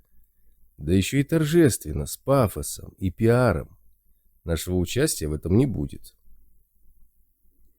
«Подходит», — оценил Белов. «А остальное организуют мои люди. Помимо этого, возможно, потребуется подкинуть Плетневу Дезу через Абрамова, чтобы выманить из логова в удобное нам место. Над этим еще предстоит подумать». В письме Володина требует опубликования всех переданных Абрамову данных в открытой печати в качестве подтверждения получения послания. Это не в наших интересах, так что пока я не принял решение, как именно использовать данную возможность и есть ли в этом смысл. Но банду Плетнева необходимо ликвидировать как можно скорее. Отсюда третье. Я организую операцию по поиску, штурму и уничтожению банды в кратчайшие сроки. Но своими силами тут не справиться, иначе проблема не существовала бы уже давно. Необходима помощь в обнаружении их местонахождения. У нас практически нет хороших специалистов по желтой зоне. Все они состоят в различных группировках, в том числе и во входящих в альянс. Мы можем каким-либо образом мотивировать их на помощь нам. Объявление награды не работает. Тут нужно что-то другое, более существенное. В идеале нам должны предоставить проводников. Я думаю, что в наших силах. Вице-премьер задумчиво сдвинул брови. Разработаю варианты и пришлю тебе полный список. В крайнем случае можно пообещать им небольшой поселок. Приемный пункт в Конаш-Йоль можно оперативно перестроить. Он уже вплотную к зеленой зоне. Что-нибудь еще? Остальное мелочи. Оперативная рутина, покачал головой генерал. Разве что экспертную группу не помешало бы создать, чтобы собрала все полезные научные данные из того, что останется от базы Плетнева. Мы постараемся взять Николаеву и Степанова живыми, но, возможно, накладки. А вот об этом уже я хотел поговорить. «Вот об этом уже я хотел поговорить», — нахмурился Лозинский, подвигая к себе лежащую на краю стола папку. «Видишь ли, Эдуард, всем будет лучше, если с данными лицами при штурме неожиданно произойдет нечто фатальное». «Сделаем», — безразлично ответил Белов. «ЦИАП уже перенял все их разработки?» «Нет», — вице-премьер раскрыл папку. «И вряд ли переймет». Он протянул генералу один из документов. «Почитай. Это отчет моих аналитиков. Что-то из Москвы, что-то из ЦИАП, что-то любезно предоставил Брильденберг для полноты картины». «Парадокс Кугельштайна», — Белов пробежал глазами текст. «Опять? У нас-то он откуда?» «У нас еще сильнее, чем в клинике этого подонка», — Лозинский злобно скривился. «Если коротко, то ЦИАП воспроизвел все устройства Николаева и Степанова, но запустить соответствующие процессы невозможно. Точнее, они запускаются по принципу парадокса Кугельштайна, то есть все зависит от индивидуальности человека. Кто-то может провести синтез сыворотки, а кто-то не в состоянии даже инициировать процесс. Оборудование запускается, но ничего не происходит. И тех, кто может считанные единицы на данный момент.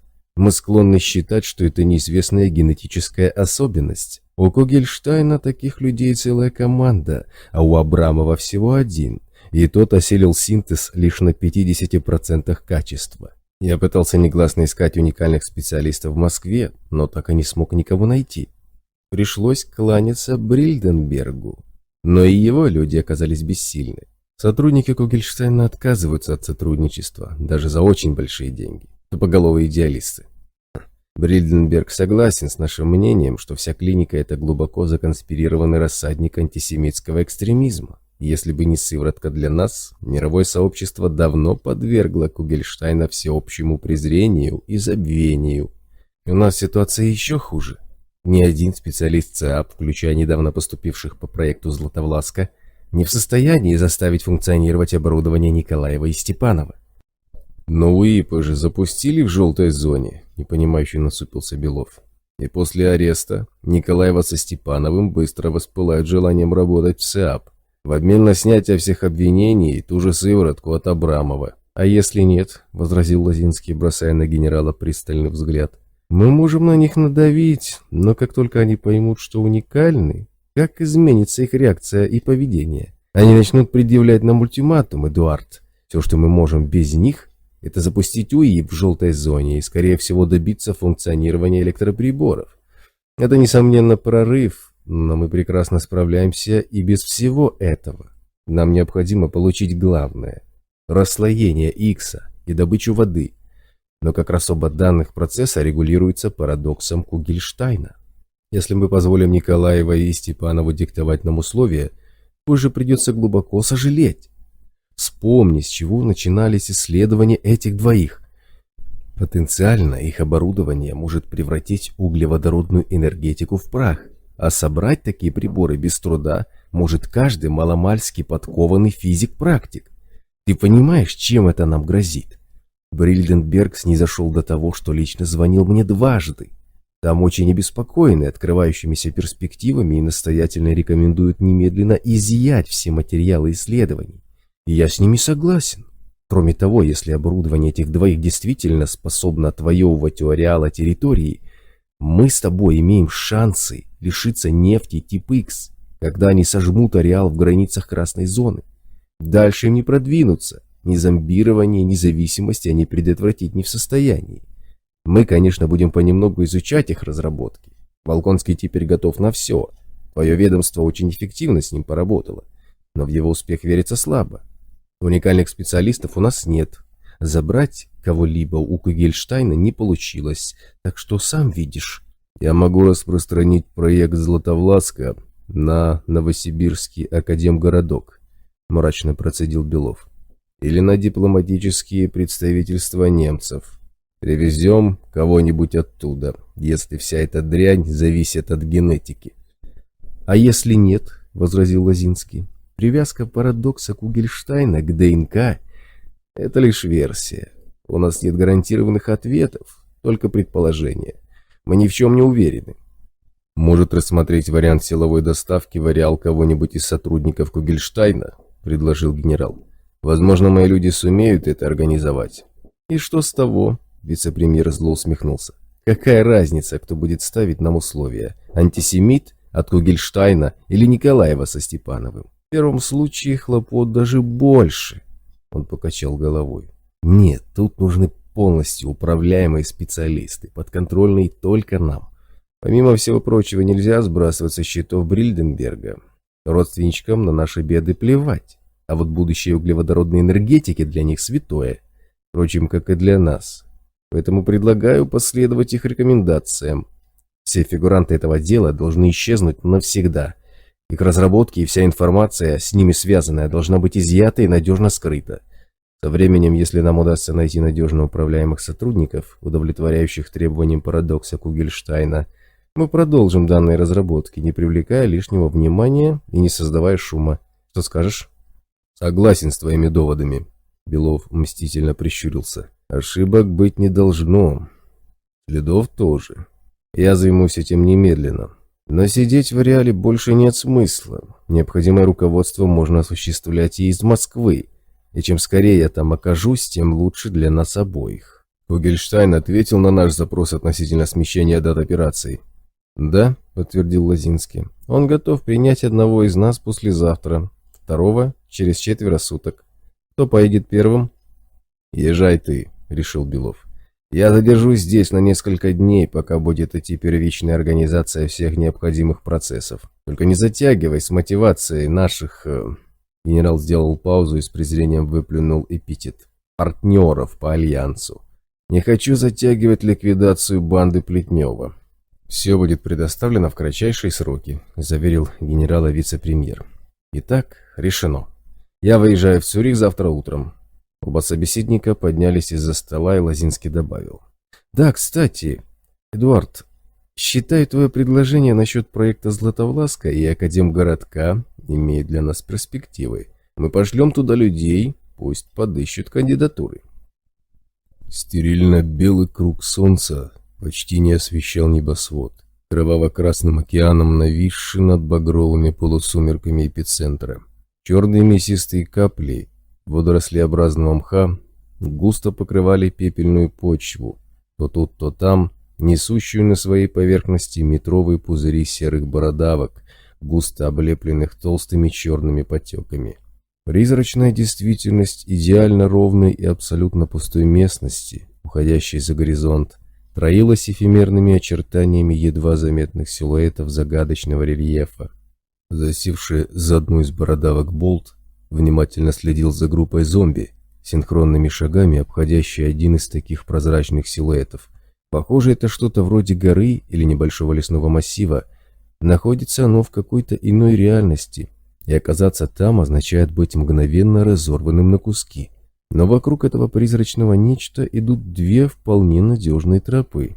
Одна уходит левее, в сторону непосредственно центра эпицентра, по другой, что обходит эфемерное нечто справа, можно попасть в Бабкину деревню. И именно сейчас, когда до нее оставалось не больше 2 километров, как раз на этой тропе объявились зомби. Придется ждать, когда они уйдут, обойти их незамеченным нигде. Болт шел по эпицентру 8-й час и изрядно устал, сказывалось долгое сидение в клиниках при минимуме активности. Теперь приходится возвращать себе былую форму прямо на ходу. Все тело нещадно болело.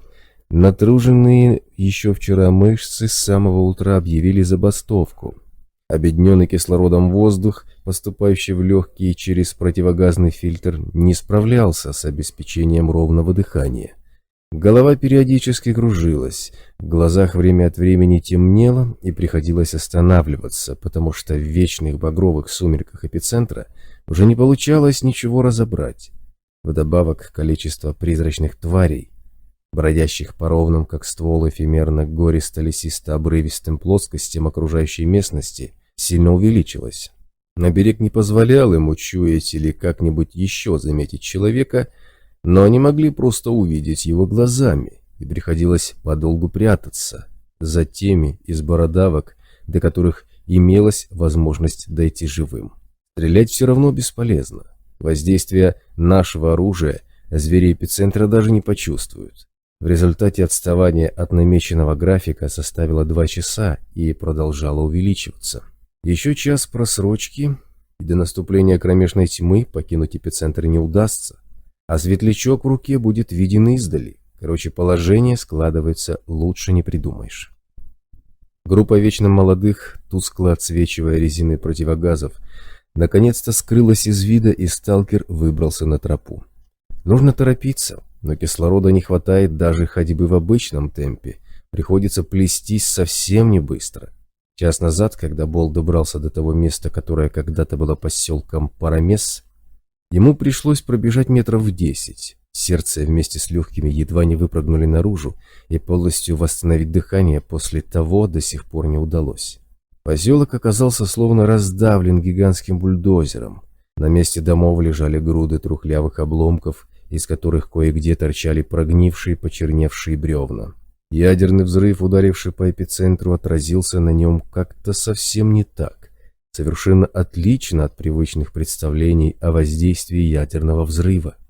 Радиации не было, а берег бы ее обнаружил, и троящийся призрачный ландшафт, едва заметный на пустынно-ровной поверхности, никуда не делся. Однако дома все же разрушило подчистую, превратив в кучи обломков, заваливших безопасные проходы, и пробираться через руины поселка оказалось задачей не из легких. Болт как раз перелезал через один из завалов, когда из нагромождения изломанных бревен в 5 шагах от него выполз Унг. Уродливая детская фигурка, тихо всхлипывая, выбиралась из обнаружившегося среди развалин логова, печально понурив голову, и Болт метнулся к ближайшей куче обломков, почти инстинктивно втыкая ноги в безопасные участки поверхности. Он запрыгнул за нее и замер, сжимаясь в комок и закрывая ладонями уши. От крика Унка не поможет, но инстинкт самосохранения требовал сделать хоть что-нибудь для своей защиты. Из-за развалин позади донесся негромкий усталый детский плач, будто потерявшийся ребенок давно отчаялся найти родителей. Унк поплакал минут 5, после чего тоскливое хныканье начало удаляться, и оберег дал почувствовать, что смертельно опасное существо уходит куда-то вглубь смятого в трухлявый комок поселка. Болт заторопился удалиться от опасного места подальше, но после предпринятого рывка легкие пылали огнем, и нехватка кислорода в 33-градусной жаре мгновенно заставила его перейти на медленный шаг. Позже пришлось дважды отлеживаться за бородавками, скрываясь от появляющихся неподалеку тварей, но дыхание так и не нормализовалось, словно трахею заткнули пробкой, в которой издевательства ради проткнули крохотное отверстие. Убедившись, что ведущая в обход не то леса, не то горы тропа пуста, Болт продолжил путь. Теперь нужно быть особенно осторожным. У тропы не было ответвлений, в случае появления опасности уйти некуда, и сталкер приглядывался к каждой попадающейся вдоль дороги бородавке. До некоторых из них дойти можно. Это хоть какое-то укрытие. В эпицентре на оружие надежды никакой. Тут единственный рецепт выживания – никому не попадаться на глаза. Зомби здесь бродят толпами, расстреливают в 2 секунды, не успеющие одного убить, а призрачные твари и вовсе неуязвимы.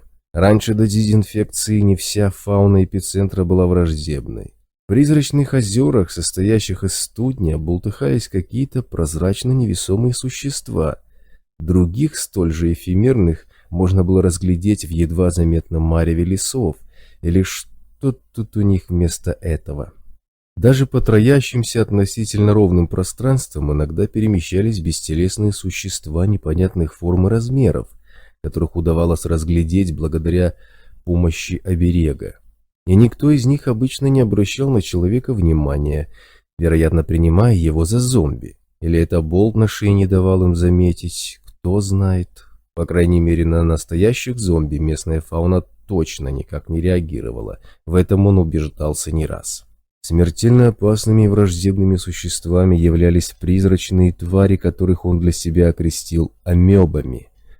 Призрачные бестелесые твари представляли собой троящихся, уродливый, бесформенный, подрагивающий полутораметровый комок, постоянно меняющий очертания.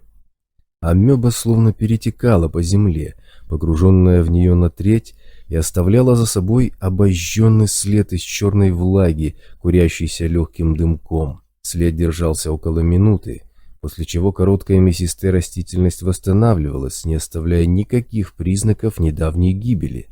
От амеб веяло злобой, ненавистью и жаждой убийств. Двигались они быстро, и в вечных багровых полусумерках эпицентра, да еще и в противогазе, заметить их слабо мерцающие силуэты было непросто. Спасало лишь то, что обнаружить его амебы могли только взглядом. Если призрачные твари все-таки успевали заметить Болта, то от них удавалось спрятаться за бородавками. Обычно Болт укрывался за ближайшей, пропадая из вида, затем быстро отползал к следующей, потом к другой, третьей и так далее. Амебы, покружив вокруг 1-2 бородавок, теряли к нему интерес и уходили. До подобных игр в прятки он старался дело не доводить, потому что всегда существовал риск укрыться за бородавкой, от которой нет безопасного пути до следующей. В эпицентре вообще плохо с безопасными поверхностями. Вечно ходишь по узким стежкам, как плохой канатоходец. сильно выручал Бабкин оберег. Он заранее указывал на приближение опасности, зачастую еще до того, как Болт мог заметить ее собственными глазами. Когда-то давно он попробовал снимать его и пройти по желтой самостоятельно. Получалось неплохо, но с оберегом все удавалось в разы лучше. А уж соваться без него туда, где безраздельно властвует зов, он и вовсе не стал бы ни за что. Проверять, что дает ему неуязвимость перед зомбированием, Бабкин подарок или собственные возможности абсолютно не хотелось. А вот и сейчас висящий на груди болт настойчивым покалыванием сообщил хозяину о появлении угрозы. Сталкер торопливо заозирался, выискивая укрытие. Достаточно крупная бородавка обнаружилась почти в 10 метрах левее, но безопасный путь до нее представлял собой замысловатую змейку вдвое большей протяженности. Болт ускорил шаг настолько, насколько вообще позволяло рвущееся из груди сердце, и к тому моменту, когда он все-таки добрался до бородавки, сил хватило только на то, чтобы упасть вдоль ее основания и жадно хватать ртом воздух, высасывая жалкие порции кислорода из противогазного фильтра. Перед глазами заиграли кровавые круги, и гулко бьющая в висках кровь зазвенела в ушах колокольным звоном. Прийти в себя удалось только через минуту. Зрение немного прояснилось, и Болт увидел крупный отряд зомби, двигающийся по его тропе во встречном направлении. Вечно молодых было не меньше сотни, с оружием за спиной и лопатами в руках, уложенными на плечо. Длинная вереница зомби тянулась из-за призрачного поворота, подрагивающего бесплотными очертаниями в глубине эфемерного леса горы, и терялась в багровых сумерках идеально ровного черного пространства. Болт осторожно придвинулся к пепельно-черной бородавке вплотную, сливаясь с ее тенью. Если вечно молодые идут с лопатами, значит, будут зарывать осколки. Следовательно, скоро выброс. А так как возиться больше суток они не будут, то начнется выброс самое позднее завтра, в это же время, если не раньше. Ведь это не единственный такой отряд. Если темный властелин посылает своих бездушных марионеток копать, то делает это с размахом. Можно не сомневаться, что сейчас подобные отряды копателей идут из эпицентра во все стороны. Даже странно, что он встретил всего один такой. Раньше их было больше. Может, это потому, что шаг выброса резко сократился. Вечно молодые отошли на неопасное расстояние только через 20 минут. Но вынужденная остановка совсем не прибавила сил. Дышать было чуть больше, чем нечем. И все, на что хватало задыхающегося организма, была вялая ходьба нетвердым шагом. Он побрел дальше, с трудом переставляя сильно потяжелевшие ноги. Ему в который раз показалось, что кислорода в эпицентре стало еще меньше, чем в прошлые времена. Если вдруг у него когда-нибудь случится помутнение рассудка, на почве которого он снова соберется в эпицентр, стоит взять с собой кислородный баллон. И побольше, побольше. Укол оберега вернул ясность в мутнеющее сознание, и Болт понял, что где-то позади появились амебы. Они перетекали не быстро, превосходя его в скорости незначительно, значит, не шли по следу, а просто перемещались с места на место. Но двигались они по его тропе, и слева от нее, и справа. В сознании вспыхивали все новые образы. Призрачных тварей не меньше десятка. Они идут широкой цепью, словно прочесывая местность. Спрятаться от них за бородавкой не выйдет. Кто-нибудь будет протекать мимо и заметит, а выйти за пределы их цепи он не успеет. Слишком тяжело дышать, не хватит времени. Оставалось лишь одно — идти вперед. Где-то там должна быть Бабкина деревня, по всем ощущениям он уже совсем рядом. Болт попытался прибавить шаг, но тут же понял, что если ускориться хоть на миллиметр, то через десяток шагов сердце просто не выдержит. Деревня Кедвовом показалась в багровых сумерках спустя 6 минут, когда амебы сократили расстояние до человека наполовину. Болт смотрелся в рваные очертания и понял, почему не сразу ее заметил. От деревни остались лишь невысокие россыпи почерневших от времени деревянных обломков, хаотично разбросанных по ее территории. Частично уцелел лишь Бабкин дом. Болт узнал его сразу, несмотря на вдребезги разбитую крышу. Если амебы не увеличит скорость, он успеет добраться до него и попытает счастье укрыться внутри. Неизвестно, можно ли в него зайти, но это сейчас его единственный шанс. На большее не хватит сил. Он сделал еще десяток шагов, как вдруг оберег вновь начал покалывание. Болт остановился. Из развалин деревни выскользнула целая толпа призрачных тварей и неторопливо двинулась ему навстречу, растягиваясь полукругом. Путь вперед был отрезан. Назад тоже. Сталкер быстро осмотрелся, отыскивая безопасную поверхность, годную для отступления влево или вправо. Нужно хотя бы отползти с тропы и попытаться спрятаться за бородавкой. Шансов немного, но, может быть, повезет. Он шагнул в сторону, но в следующую секунду оберег показал новых амеб. Болт криво усмехнулся. Бежать некуда, его взяли в кольцо. Призрачные твари еще не видели человека, но пройдет минута, максимум 2, и его увидят. Видимо, кто-то из зомби его все-таки заметил, когда он лежал в полубессознательном состоянии. Вечно молодые были заняты своими заботами, а может, приняли его за зомби, но кто-то или что-то, что заменяет им мозги, решило проверить, в чем дело. Найдя человека на указанном месте, оно выслало охотников, и те загнали его в кольцо. Долго искать им не пришлось. Тропа здесь всего одна, и по южной ее части сейчас идет отряд зомби. Да, не повезло. Недаром он никогда не ходил в эти места, боялся оказаться зажатым на тропе со всех сторон. Так и получилось. Жаль, а счастье было так близко. Из клиники вырвался, жизнь стала налаживаться и все такое. Он иронично фыркнул и потянул из-за спины автомат. На пули амебам плевать, но не умирать же просто стоя столбом.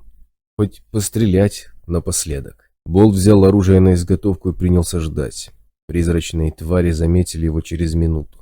Идущая впереди тех, что появилась из развалин деревни, рванулась к человеку, резко набирая ускорение. Болт прицелился и выпустил в нее десяток пуль. Бесформенный силуэт амебы поглотил их без следа, и остальные твари рванулись следом за своим вожаком. Расстояние быстро сокращалось, и человек вел прицельный огонь до тех пор, пока глухой щелчок бойка не возвестил об опустошении магазина. Ближайшая тварь бросилась на него огромным прыжком, едва ли не мгновенно покрывая 10-метровое расстояние. Болт равнодушно поглядел на стремительно летящую на него амебу и обиженно поморщился. Все-таки жаль. До столкновения оставалось чуть больше метра, когда летящая эфемерная тварь внезапно лопнула, разлетаясь на дымящиеся капли, призрачным дождем осыпавшийся в черный мясистый мох. Следом лопнула вторая, и почти одновременно с ней третья. Откуда-то слева донесся звук отрывистых автоматных очередей, тут же перекрытый раскатами оглушительного грохота. Что-то огромное и черное, почти сливающееся с багровыми сумерками, гигантскими скачками приближалось со стороны продолжающего бить скупыми очередями автомата. Бестелесные амебы вздрогнули и развернулись, собираясь встретить противника, но с каждой очередью их количество сокращалось. Призрачные твари молниеносно сомкнули ряды, собираясь в кучу, но прежде чем получившаяся эфемерная фаланга ринулась в атаку, в нее со всего размаха врезалась громадная антрацитовая собака. Амеб швырнула в разные стороны, словно брызги от рухнувшей в море скалы, и почти 3-метровый пес на лету схватил пастью одну из них. 30-сантиметровые клыки гулко клацнули, и собака, не останавливаясь, замотала головой из стороны в сторону, разрывая амебу на ошметки. Пес 20-метровыми прыжками пронесся мимо болта и бросился преследовать тварей-загонщиков, обратившихся в бегство. Далекий автоматчик продолжил отстреливать разбросанных по призрачной равнине амеб, пытающихся перегруппироваться, и звуки коротких очередей опаздывали за лопающимися на россыпи дымящихся лужиц бесцелесыми сгустками. Болт посмотрел вдаль, туда, где в давно ставшем чужим багровом воздухе крохотными огоньками мерцали вспышки выстрелов. До стрелка было не менее километра, но сталкер отчетливо видел фронтовую солдатскую форму времен Великой Отечественной, щегольски начищенные сапоги и тяжелый, абсолютно спокойный взгляд, выбирающий очередную мишень через прицел ППШ-41. Фронтовик застрелил еще одну амебу и принялся выверенными неторопливыми движениями менять дисковый магазин. Уцелевшие твари, забыв о болте, воспользовались возможностью и рванулись в атаку на автоматчика. Спустя несколько секунд вокруг сталкера остались лишь быстро исчезающие призрачные лужицы, курящиеся слабым дымком. Болт проследил взглядом атакующих амеб. Они миновали половину расстояния до фронтовика, когда в кровавых сумерках вновь расцвели вспышки автоматных очередей. Разглядывать происходящее стало слишком тяжело, и сталкер на мгновение закрыл глаза, выдыхая. Бывают еще чудеса на свете. А он думал, что все. Он сделал шаг и почувствовал, что взмок от напряжения, будто побывал под душем в одежде. Ничего, высохнет быстро, здесь жарко. Вот только дрожь пройдет от передозировки адреналина. Холод, леденящий душу, утихнет, и все будет нормально. Главное не попасть в такую переделку еще раз, а то второго такого испытания нервишки могут и не выдержать. Болт медленно зашагал к развалинам деревни, заставляя себя не обращать внимания на предательскую дрожь в коленях. Это пройдет. Скоро. Пройдет. Ему расскажешь, не поверит. Тут бы самому поверить, что выжил. До дома бабки Полины он дошел только через 10 минут. К тому времени автоматная стрельба звучала изредка и где-то очень далеко, перекликаясь с отрывистым и злобным собачьим лаем. Руины деревни были пусты, и перелезть через невысокие завалы оказалось несложно. Мешала лишь нехватка кислорода. Добравшись до избы, сталкер понял, что ночевать в ней не удастся. Дом на полметра ушел в призрачную поверхность эпицентра, и наступить на его пол означало немедленную смерть. Болт печально вздохнул, вспоминая давно ушедшее детство, проведенное в этом дворе, и в следующую секунду увидел то, зачем пришел.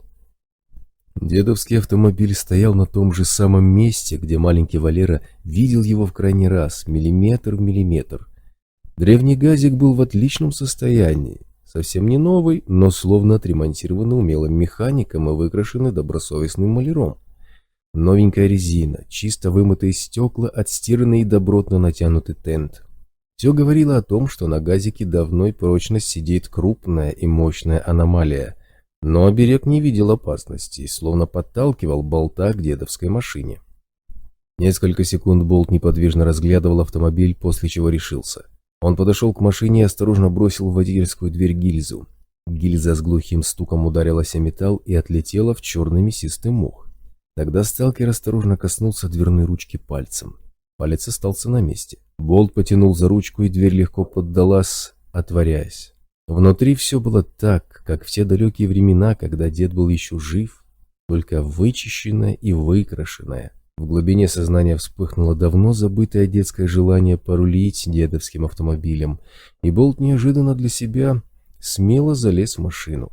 Сиденье деловито скрипнуло, принимая водителя, и он захлопнул дверь. Даже ключи имеются, прямо в замке зажигания. Болт улыбнулся, вспоминая, как дед ругал отца за вовремя не отключенную массу, и завел автомобиль. Двигатель затарахтел, и в следующий миг мир вокруг машины изменился.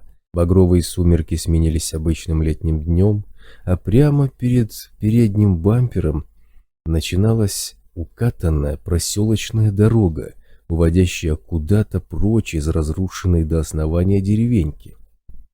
Секунду изумленный Болт рассматривал в окно изменившийся мир, после чего распахнул дверь.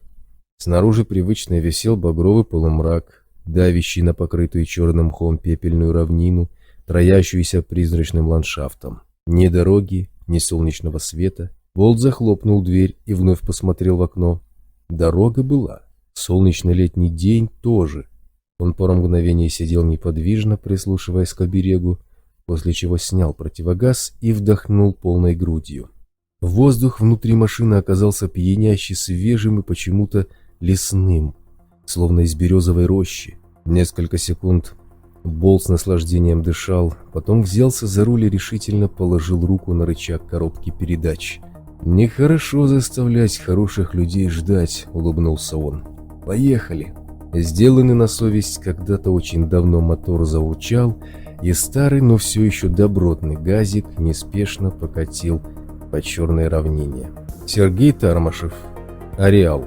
Книга 6. Конец книги. Отдельное спасибо пользователю Бобочка19 с портала rutracker.org за помощь в выходе релиза. Читал Александр Ильинский.